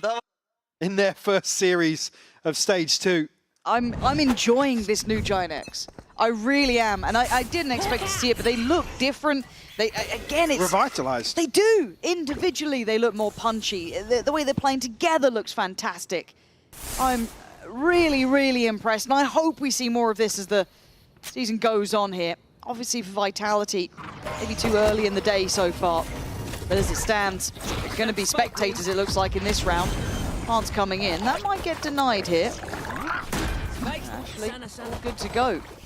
Unfake's position seems to be considered too, so Giant X knowing where to draw the line, but can Vitality get under the skin at all? Just going to slow things down a little bit here. An exchange of util. Actually, the flood comes into Lamps and slowed down even further. Just so much util to bypass here. Giant X finding all the kills they need. Kicks a response, sure, but Okay. second, a consolation, 4 left in the mag. Somewhat gone at this point, but yeah, it was a valiant attempt. But the problem is, it was never meant to be close games that Vitality wanted starting this season. It was meant to be a new dangerous-looking roster, maybe back to some winning ways, but so far that has not been on the cards, as Giant X making it up to 9 with little to no resistance. It's going to be with the scoreline now. A problematic bonus here. Could seal Vitality's fate today. Have to wait and see. It's not as flushed out as you'd hope for Giant X. Really looking towards Ara to find some impact here to make it a possibility. West Side quietly, well, I say quietly, after that round 1 performance, just one away from the ult. That could really swing around like this. Like for her, he was tempted to. Players on the side of the map for Vitality too. The right read so far, if it continues on this, but I mean, they're looking to make a play for the TP Yeah. here. They want to keep somebody interested. 2 spotted here with the dog. That will be the catalyst. Fake's not had the smoothest of map 2s now. 3 That's kills. going to reach here, so not going to be cleared. But Oh! Ara with the spam. He's so aware. Super heads up and able to jump in front of all the util and take the space over towards Trybox. Some security flash through and a swing. Spots him. Nice from Kovac. Good clear, but a quick trade. out. It's numbers. It's all looking like the numbers simply sit with Giant X once again. Less is far away. So Kicks has to pause. Has to wait. And it becomes more and more obvious as time passes when no one is playing back in yet. This flank could be coming through. Territory, my And the old buying time, really. Less slow and steady, but Grubino on that deep angle. He was the one flanking before. Nothing there. Kicks uncaught. One enemy There it remaining. is. Flickless, excuse me, the one in that position in the end. To find him. And Kicks, time to back away. This is 10. Mike, I'm really impressed with Giant X. I didn't expect it. So to me, as well, I've got to say, Flickless has been the quiet MVP in my eyes because everyone else has been doing kind of, not what I'd expect them to do, kind of to their standard that we saw. I think he's elevated a bit here. Yeah, for me, the two headliners here, Flickless and Westside, have really, really been delivering. Certainly here, map 2 an argument to be made for Ara. Yeah, he's been solid. Yeah, very, very impressed. Like I said, the moment at which these engagements kind of kick off in these rounds, Giant X just looks so comfortable to take these fights, play for trades, which is something that's been severely lacking historically. Like I said, the macro itself was never really a concern. It was always the execution. Vitality on the ropes. Sheriffs. Bit of utility here and there, but not much to make a fight out of. Durka, the one with the rifle, and that's it. Light shields to supplement. Oh, very close by for Cloud now. This time looking more intent towards his finish on B. Again, is occupied by 3 Vitality. Durka with a rifle. Didn't get anything done here on the way in. That scaling, we compliment it again and again. Durka's paint shot did do well, and Les still in a position. There's still a fight here, Les though. The one in the headlines once again. I mean, the name looks good up in lights, but still, Cloud and Flickless would love to make something of this. 40 seconds still to play with. It's not like it's with no validity. Already there, Les noted. Flickless trying to find anyone out of place here, trying to pry Les away, I can imagine. 30 He's going seconds for it. left. He's unfake over towards Long as well. It's so dangerous. He's so worried about CT, right? He's so worried about a crossfire, but there isn't one. He gets to isolate a fight. Cloud is outnumbered here, but apparently that's no problem. You're not losing a 2v... What was it, a 2v4 at this point? Oh, you maybe are. Yeah, you absolutely are. It's 11. Giant X ripping away that last opportunity, really, to turn this back to a playable game. Now at 11-5, you feel like the door's shutting. 4 unanswered here in the second half. Pump of the brakes for Vitality in terms of this timeout, but Giant X, again, it's rough. This isn't as if they come in rifle v rifle.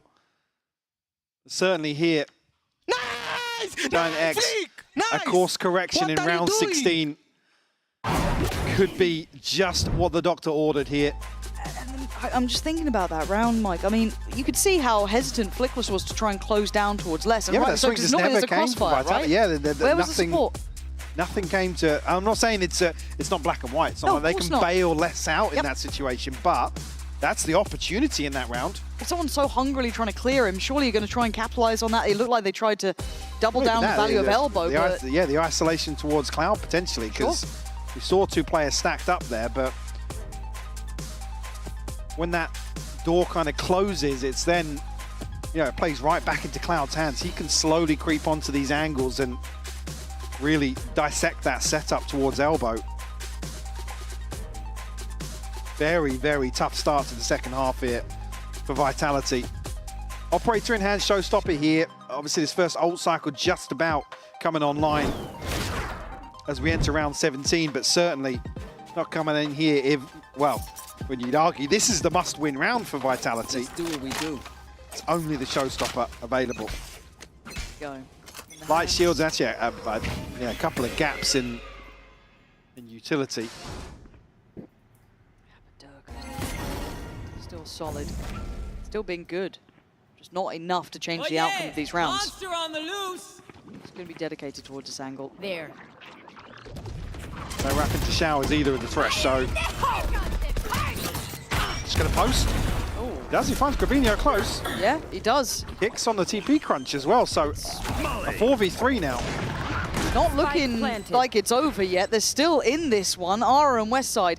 You're not losing a 2v4 this time. Surely Vitality. That's Westside. beautiful named. I mean, Durka is herding them round this map.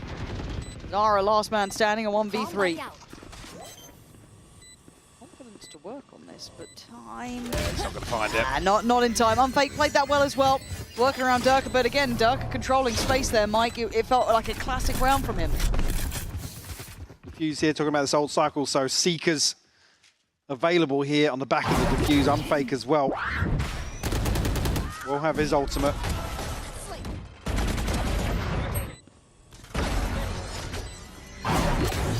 A beautiful setup here. It could all be coming apart. Really blown the lid off that round. Breathe Left in tatters. Repetition though, easier said than done. Durka again, right place. Played in a little there. Boombot gets broken, but they seem ready to deal with him. But he did get the tag on that though. Ara down low, but he can't stand. No one there to really save until Les plays it forward. Tries to make sure it's not all in vain. They do at least get that 1-for-1 trade out. Fate gonna note the player on the other side of showers too. Weaken the pop potentially for Giant X. They've got satchels for Ara, but down at 5 HP. He's going to be squishy on the way in. Less one away from the pit as well now.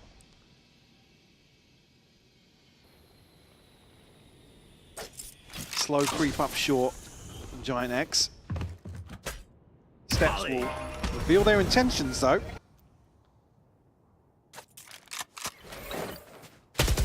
Oh, there's a chance there for Ara, but Les shuts it down. Actually, the TP play was potentially on the back of Ara finding a kill here. Toxin screen down. Well, they tried to go for it. Yeah. Les is still on guard though. He's got the 2 kills that have got left. them in this round. Leaving kicks to play out from the corner. There, Les is. He's doing brilliantly. Some vintage looks from him. He's going to find Flickless, caught through the smoke it looked like. There's Cloud. Now just watching the round fade away really. As this one 10 seconds left. is going to slip a little too far. Maybe a challenge here though. See? Do they want to get the operator back for Durka? I mean, he's quite valuable with that weapon. The poison fruit. Yeah, they're like, no. So opting to not go for it, but a lifeline given. But I want to see a round where it's not just Les and it's not just Durka. We had Durka on the operator in shower doing well before with that nice paint shell that forced, I think it was Westside out of that tri-box position looking up towards heaven. Now we've had a masterclass from Les. I mean, these are your high caliber players. Absolutely. Oh, that was actually as well, just on the corner, fair play. I want to see this collective, but for now, can they just stay alive? We'll take staying alive. Won't we, Michael? We will. I'm still a little concerned, but sure, we'll take that. Couple of stingers to complement Cloud's rifle retained to round 19. Obviously some rounds to play with.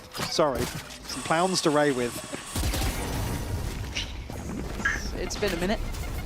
Away we go. Pacey is the name of the game. Bring those stingers right into range, but hold on. Les just got swept aside. He's still standing, but barely alive. 28 HP, and he's now smothered. He's got too many targets to handle, and Giant X just kick it up again. Go back though, up to the challenge of 2, but does get dealt with. Durka now asked a big question. Pace close. Completely catching Vitality off guard here, and as soon as they find the win on the way towards site, the pit really to seal Vitality's fate, potentially here on Bind. Very good Valorant. I mean, you can turn being now Vitality, 4 ultimates available. You really have any opportunity to invest. I believe the Seekers in the pit to bring into this round. Sure what else, and yeah, frustration certainly starting to show. Like I said, this was 4 stingers, Cloud's rifle. EMEA is learning the ways of the Americas. Slowly but surely. We're a year late, but it's still good for Westside. Man, just slipping that smoke, feeling confident enough to take that fight is just sick. Kicks is gone. You are divided. Now what's the game plan? My rules. Ults, apparently, is the name of the game here. Westside blind sends it, doesn't get what he wants. But he might be able to find Kovac. No, Kovac outdoes him. Les still going to contain some space here. Not safe either. Oh, you're making brave plays. These are big boy plays. The flash is so good. Very heads-up work for Unfake. 4v2 now for Vitality. Gotta feel like an 8 is on the cards here. Has to be. But it is Cloud still. He was one of those 2 of the previous who won it. Not clean enough. Yeah. Better. Much better from Vitality now. Finding some safety, some security, and maybe salvaging what looked like a lost scoreline. Frugal as well, no investment in terms of this ult cycle.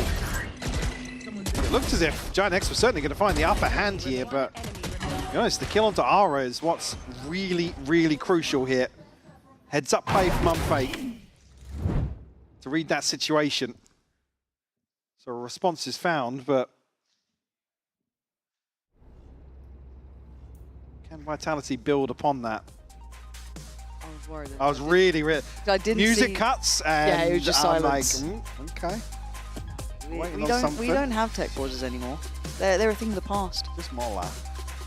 Just more laugh. This one is a Giant X timeout. It is. So all good. Maybe not wanting to let this go too far away. Yeah, like I said, some rounds to play with, sure, but certainly don't want Vitality building any momentum. No, and this does allow for the Vitality coaching staff to have a conversation as well, right? And you've got a lot of ults with Vitality. Well, this is the thing, bigger picture-wise, let's look towards the next buy round for Giant X. Vitality is still going to have a massive advantage. If Vitality have to maybe dip into the pot here to convert what will be a, I guess, a fragile anti-ego, considering the scoreline. Sting did. They did. They don't have them. Oh, no. They got one. Oh, no, sold it. All right. No, Sheriff. Boring. Boring.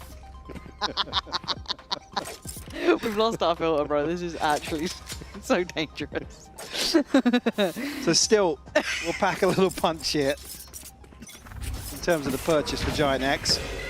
Durka looking to strip away any early control, but again, West Side.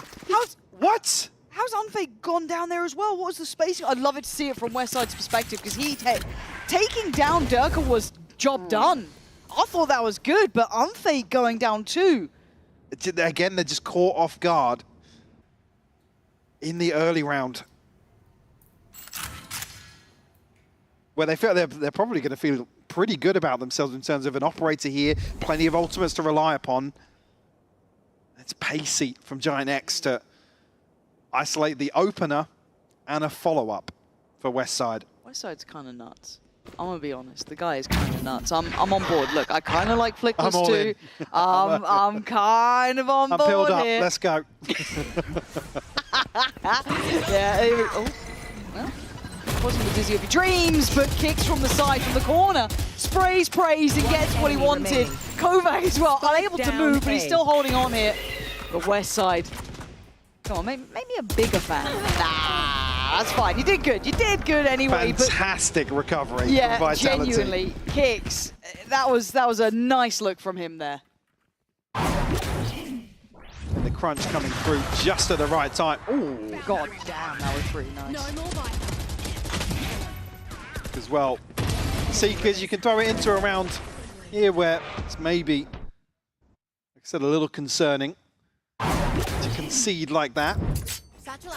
As it operated back in hand for Durka, and actually just 2 away from the showstopper. He was the one to, I guess, have his ult ahead of everybody else from Vitality. Looks like they might set up for a pit here for less on the back of contact. Cloud humbled away. Not able to really dip his toes here into Less's pit.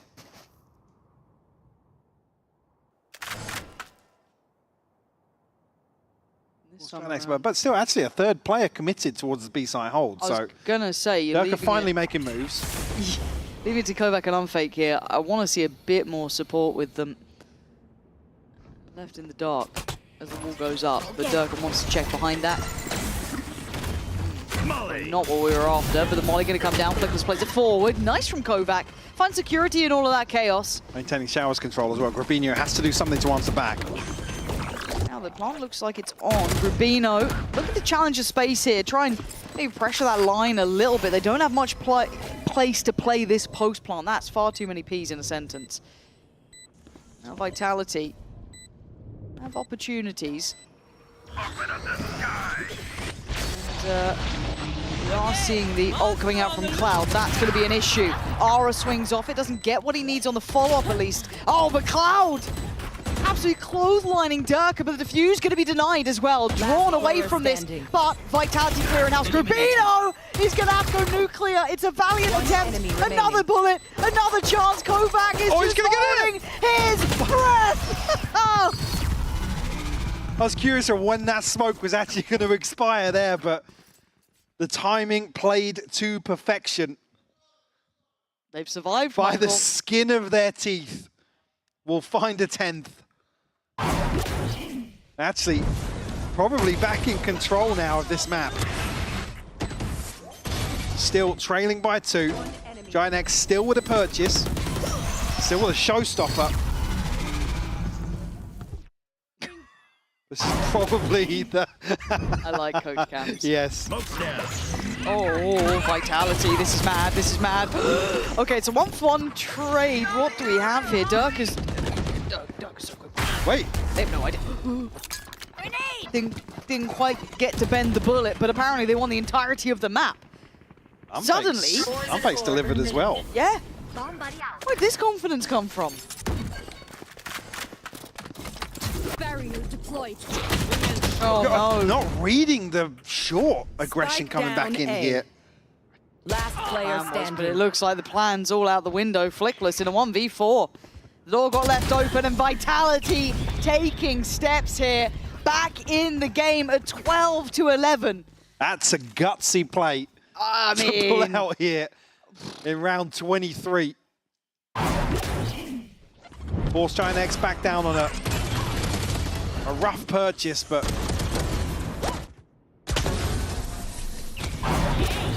11th in hand now for Vitality, and certainly now an advantage. Only the ultimate from West Side available here for Giant X. Rubinho one away from the divide short. If they can maybe get that orb in showers, Durka certainly. Jump check. Precarious approach now from Giant X, rightly so. Vitality to force overtime here. Again, not a sentence you'd think we'd be saying today. The explosive though now, isn't it? 3 on the site, dedicated. Ara plays it forward, tries to play it quickly towards Showers, pathing to try and pinch, but he doesn't get what he wants. It's Rubino to get the kill. Vitality are winning the fight until now. Westside does well for 1. Didn't get the catch on the ult either. Divide gonna come in. Rubino gonna place that. It looks like he wants to try and play with Rubino here. Keep your eyes on this flank though. Here towards short. Okay, plants in play. Rubino and Westside want this in regulation. Vitality want OT. The flank is on the way. No consideration a little yet. early as well in between the boxes on site. Big win here. His understanding of timing is just perfect. Westside. Even a 1v1 here. No, the timing not right for Rubino again. Threading the needle. And now it's on Unfake, who's not been having the best performance, who's been struggling a little bit here. Has to try and clutch up against Rubino, who's already on 3 kills, who's already done so well. Rubino has played a blinder in the end as Giant X walking away with a 2-0 victory. And just to check back in with expectations, like I said, maybe I'm a little harsh. Sure. Talking about map wins, but to close out a 2-0 here, got to be feeling fantastic in the Giant X camp. I think it's, you know, the hard work looks like it's paying off this time.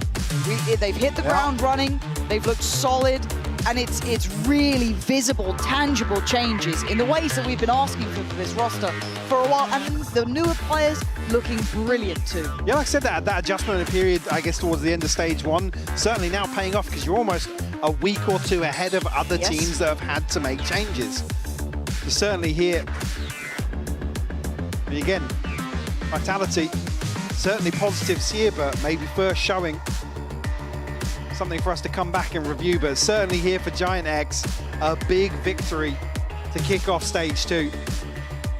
and lots of positives to take away from today. No, I'm really impressed with this team and what they can do going forward, right? They're a team that I think people weren't sure where to place them with these changes, seeing it, as said, in that transition period at the end of that first split. They look good now.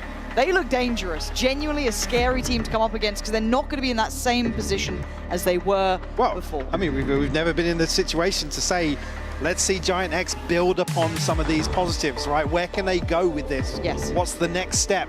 We've never even got there with Giant X. We haven't even got to the first step. No, so you're right. Really excited to see how this pans out for Stage 2, Lauren. And I don't think we even have enough time to go into the Vitality conversation, but I'm sure throughout the season we will be checking back in on it and seeing that progress as it goes. However, Cloud and Rubino will be joining Yinzu and Kakuka over in the post-plant, so do stick around. We'll be heading over there right about now.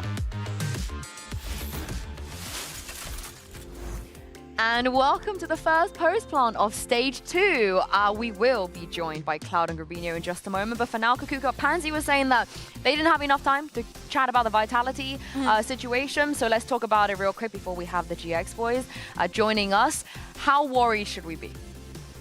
I mean, I think that it goes back to the idea that we had of Vitality at the beginning of the year, how they built this super team, how we had champs at the end of the year in Paris, and obviously Vitality being a French organization, they wanted to put all the eggs that they had in one very big basket. I think that we have to be fair for both of the perspectives, right? We say that after a break, it is the best moment to play against the strong teams, right?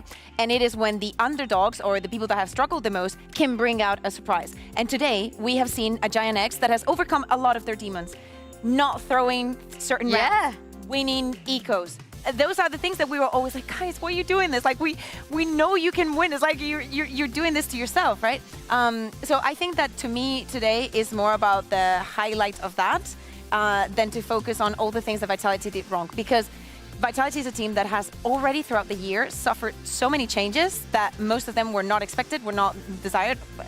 And I think that we also have to give them the time of day because to me, this is the Giant X that I was expecting at the beginning of the year. Thank goodness, thank goodness. My takeaway is that I'm happy that Durka is completely unaffected by what happened in Stage 1, all the noise going on. He was, you know, even though he lost, he was still one of the best players on the server. So that's a good sign. Same goes for Les. I think that both of them in a map that they know so well, in agents that they feel so comfortable, is just a moment to, yeah, we are now joined by Cloud and Grabinho in the studio. Welcome. First of all, massive congratulations. Second, we have to just address the things we've been talking about, which is didn't run out of time. Didn't throw any 5v3s. You closed out 2 maps that you were supposed to win. You won. Anti-ecos were beautiful. Your eco rounds were beautiful. What happened? Cloud, like, what is happening? No, we're so happy. To be honest, it was like a big topic for us for the last for the stage before, because we have thrown a lot of rounds. Yeah. And we had really to focus up on it. And I think we did a really great job. And also, like, we got players who are really quick to understand right now. And yeah, we're just fixing stuff really fast. I mean, Kakuka was talking about how this is the Giant X she thought we were going to see kickoff in Stage 1. Do you feel like this is the Giant X, so we finally reached that point? I mean, yeah, we definitely didn't play our A game, but it was like pretty good game to play, you know? When you're not throwing your rounds and even winning some extra, so it always feels good. And yeah, to be honest, we expected to play like these stages before, kickoff and stuff like this, but yeah, it didn't work. Pracs were insane, but when we were coming on stage, everything was different. But this time it's pretty good. Yeah, and Grabinho, welcome. How are you? Yeah, to GX and your massive 2-0 win. How was that? I mean, it's pretty good for me. Like, I didn't feel it for so long, I would say. So I'm pretty happy that we can start like the split 2 with the win. And I hope like the next game is gonna be easier for us. Do you feel any different as a player? I know that it hasn't been, you know, so long, but how would you define the difference between the Gruby that we saw in Koi to the one that we just saw and that we're going to see for the rest of the stage in Giant X? I mean, if I compare like first year in Koi, not the last split, it's pretty similar because last year was rough, not only for me, but for my old teammates also. And to be fair, like there is not like so many difference from my first year in VCT than now. Only like difference between last split, which was like hard to play. But now I hope it will be just better. You're smiling, Cloud. No, I think right now he's playing much better than before. Ah, like why? As a player. In what sense? What's the difference? I mean, he had an amazing first map. I mean, I feel like let me find the right words for a bit. I think like he's feeling more free right now, and like the stuff that we are doing pretty comfy, like strats and calls, pretty comfortable for him. So he feels much smoother in the team. You know what I mean? And he is a good player, like insane in my opinion. And even when we rewatched his last games in Koi, we always knew that this guy is good. You know, and he just need the like right way to approach to him, and he's insane. What was your process like to find the player? I mean, it ended up being Grubinho, but was the trials long? What were you looking for? You know, how did it end up being this way? I mean, to be honest, trials were not long. When the coach asked me like which player you want or you're considering, I always said Grubinho. We even talked about him before, but it was some problems like that we couldn't get him because Koi was like still playing and stuff like this. So yeah, it was like he was a lot of times on our topic to get into a team, but it just happened this stage. It's a great decision. I mean, that 2-0 was so clean. Let's take a look at the stats, what ended up happening, and most importantly, the comp. You guys have been cooking. Is that what you've been spending your time off doing? Where Just did cooking? you see this composition?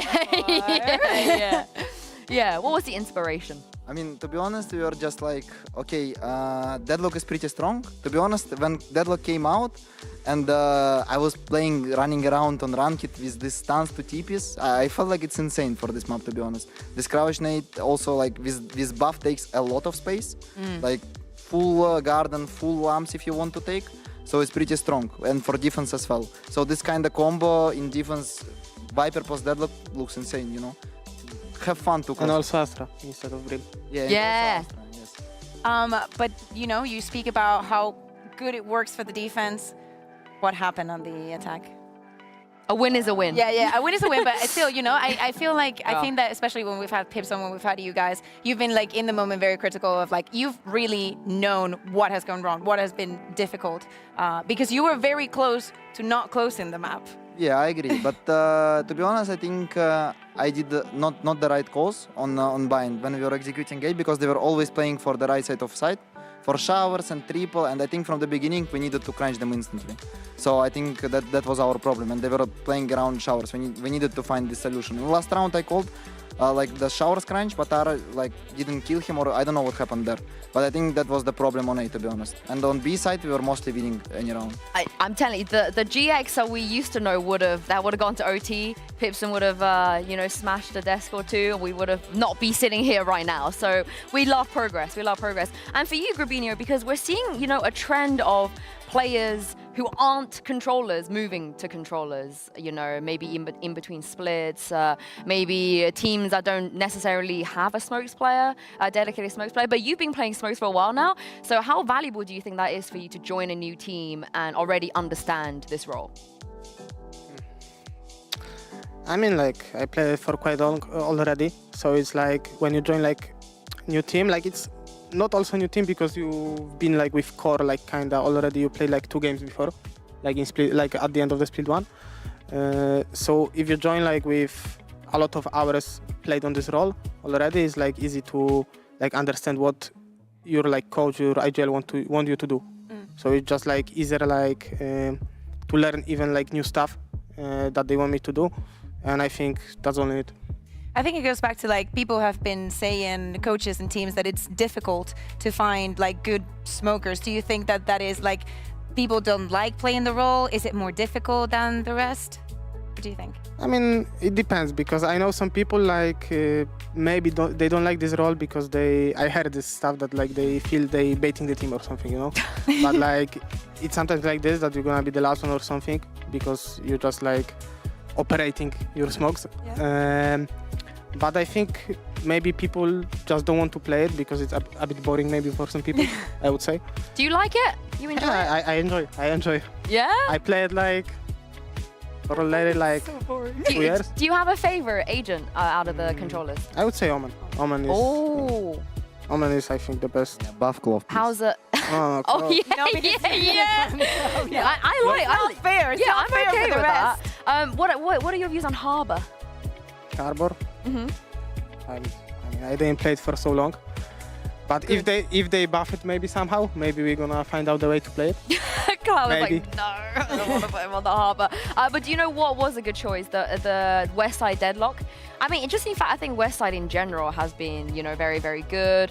We were talking about, you know, players coming into VCT and having really good debuts. And it's weird to feel like West Side is not even like a rookie anymore. You know, he's played for a while.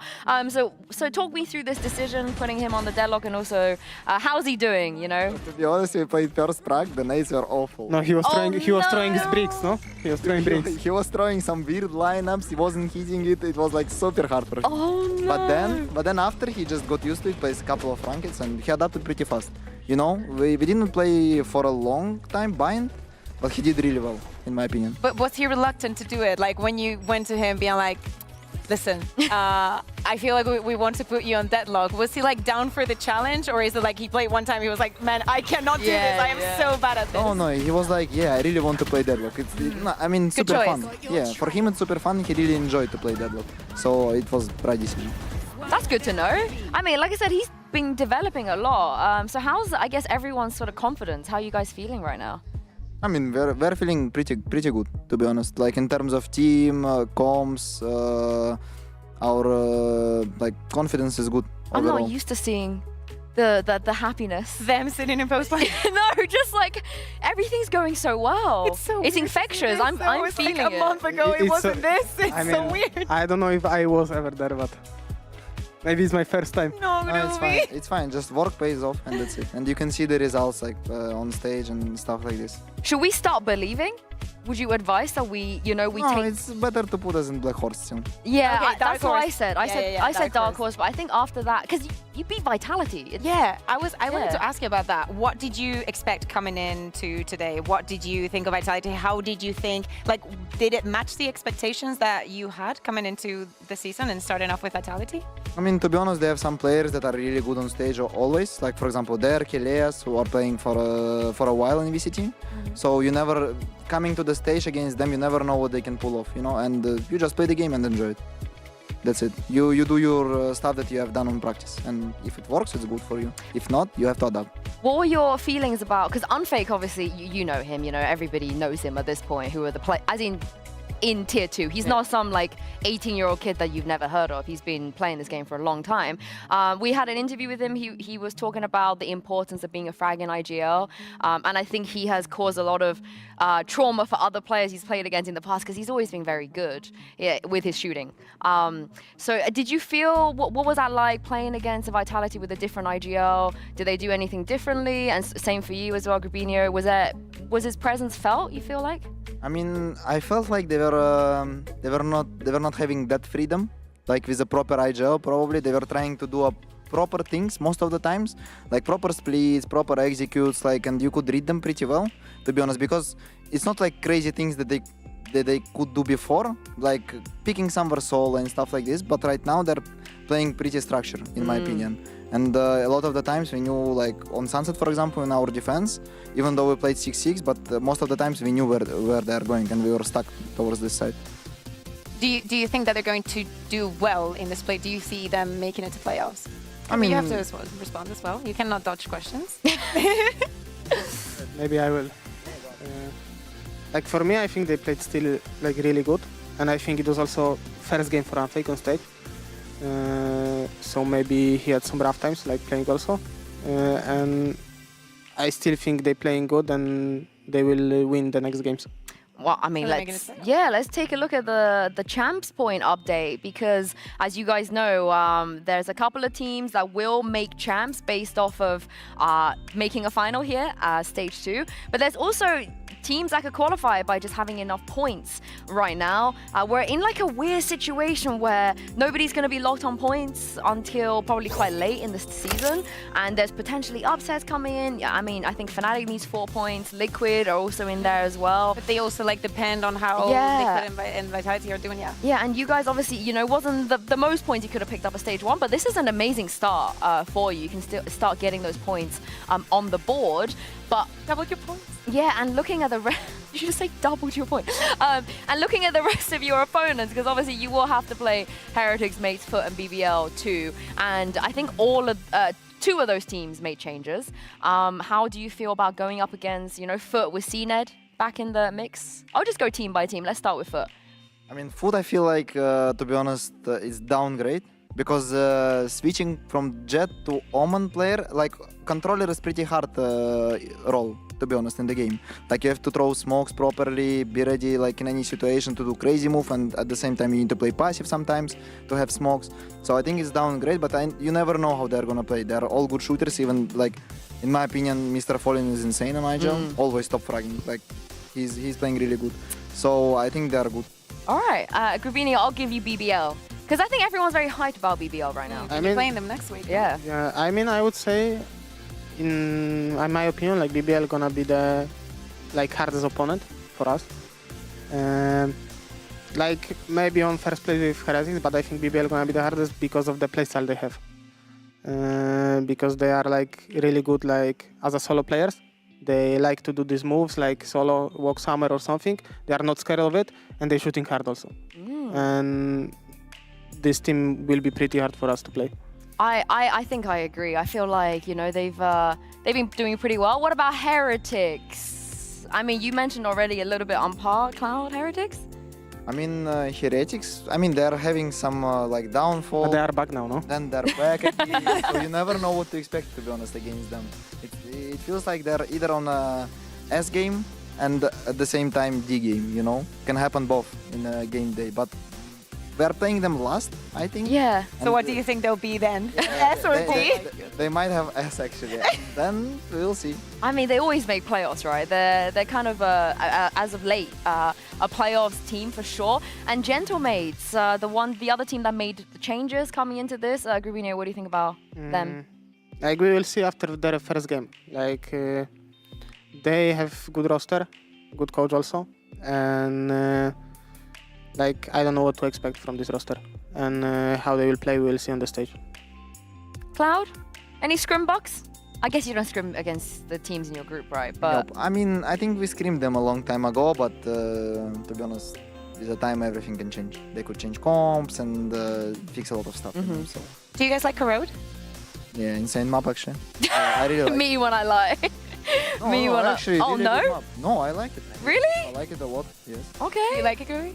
Yeah, it's like something different, like a bit different map because there is a lot of angles, like to pick, to hold, stuff like this, and it's something different in Valorant, I would say. But I think we all in our team enjoy the map so far. We just get lied to a lot, especially on this couch. So I wanna, you know, just fine, make we're sure. honest right now. Yeah. Okay. Maybe. Okay. Pipson lies to us probably the most out of everyone on this couch. Yeah, he's let's up not there. open that box. We should do a tier list if you guys want, maybe next time for content. But thank you very much, you two, for joining us. We loved your performance today, so keep it up, and we'll see you next week.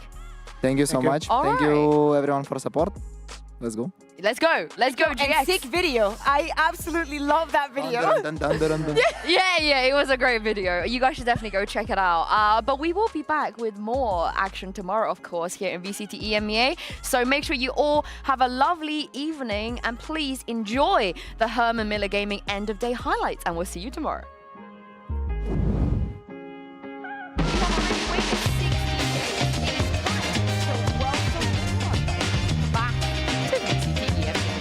Let's go, boys. Let's go.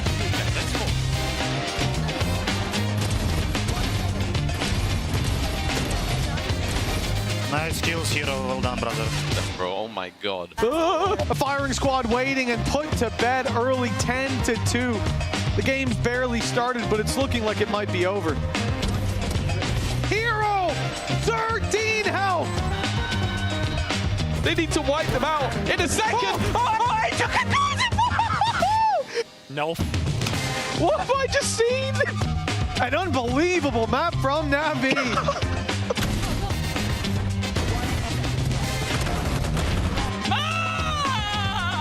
great recovery on map number 1. Apex are here to play it. It's too close. It's too close.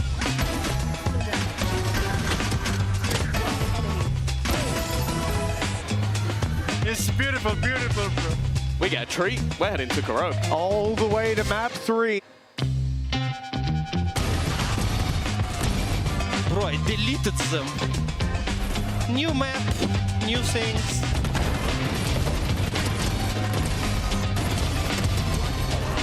A hero alongside him. 13-3 on map 3, and some other stuff somewhere in the middle. It is Na'Vi that will get the job done here today. It's time to welcome back Giant X and Team Vitality back to the stage.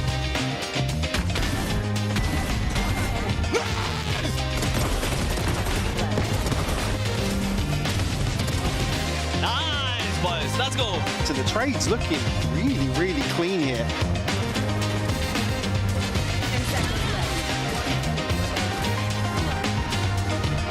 It's a go! Oh, no! Oh, no. Where are you going, bro?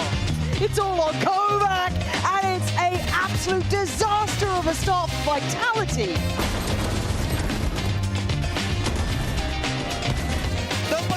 What are you doing? There's nothing more to be done. Giant X look absolutely locked in here. Giant X firmly in control.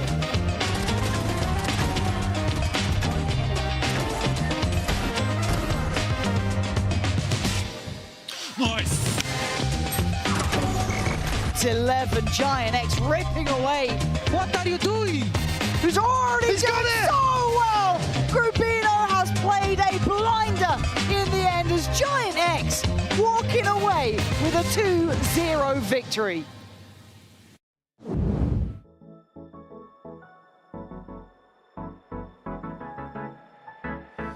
Let's do something crazy. Get a bit wild today. Cause we don't do this every day and we deserve it. Life is so amazing. Nothing is in our way. Baby, let's fly away. Do you feel it? Is your heart rushing the way my heart's rushing when you take it all in? Baby, this is where we come alive. Do you feel it? Take the world by storm. Just you and I can't believe it took so long to realize what makes us come alive. Oh, what makes us come alive? Ooh, let's break some rules. No, we don't always have to be good. Don't always have to do things that we should. We'll feed the fire. Let's see it through and let go of what's holding us back. Just light it up and we'll burn through the past and take it higher. Is your heart rushing the way my heart's rushing when you take it all in? Baby, this is where we come alive. Do you feel it? Take the world by storm. Just you and I. You and I.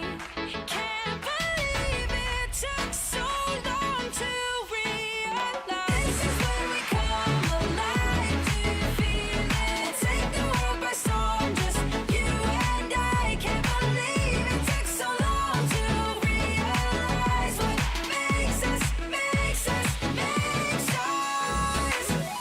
where we come alive. Do you feel it? Take the world by storm. Just you and I. Can't believe it took so long to realize what makes us come alive.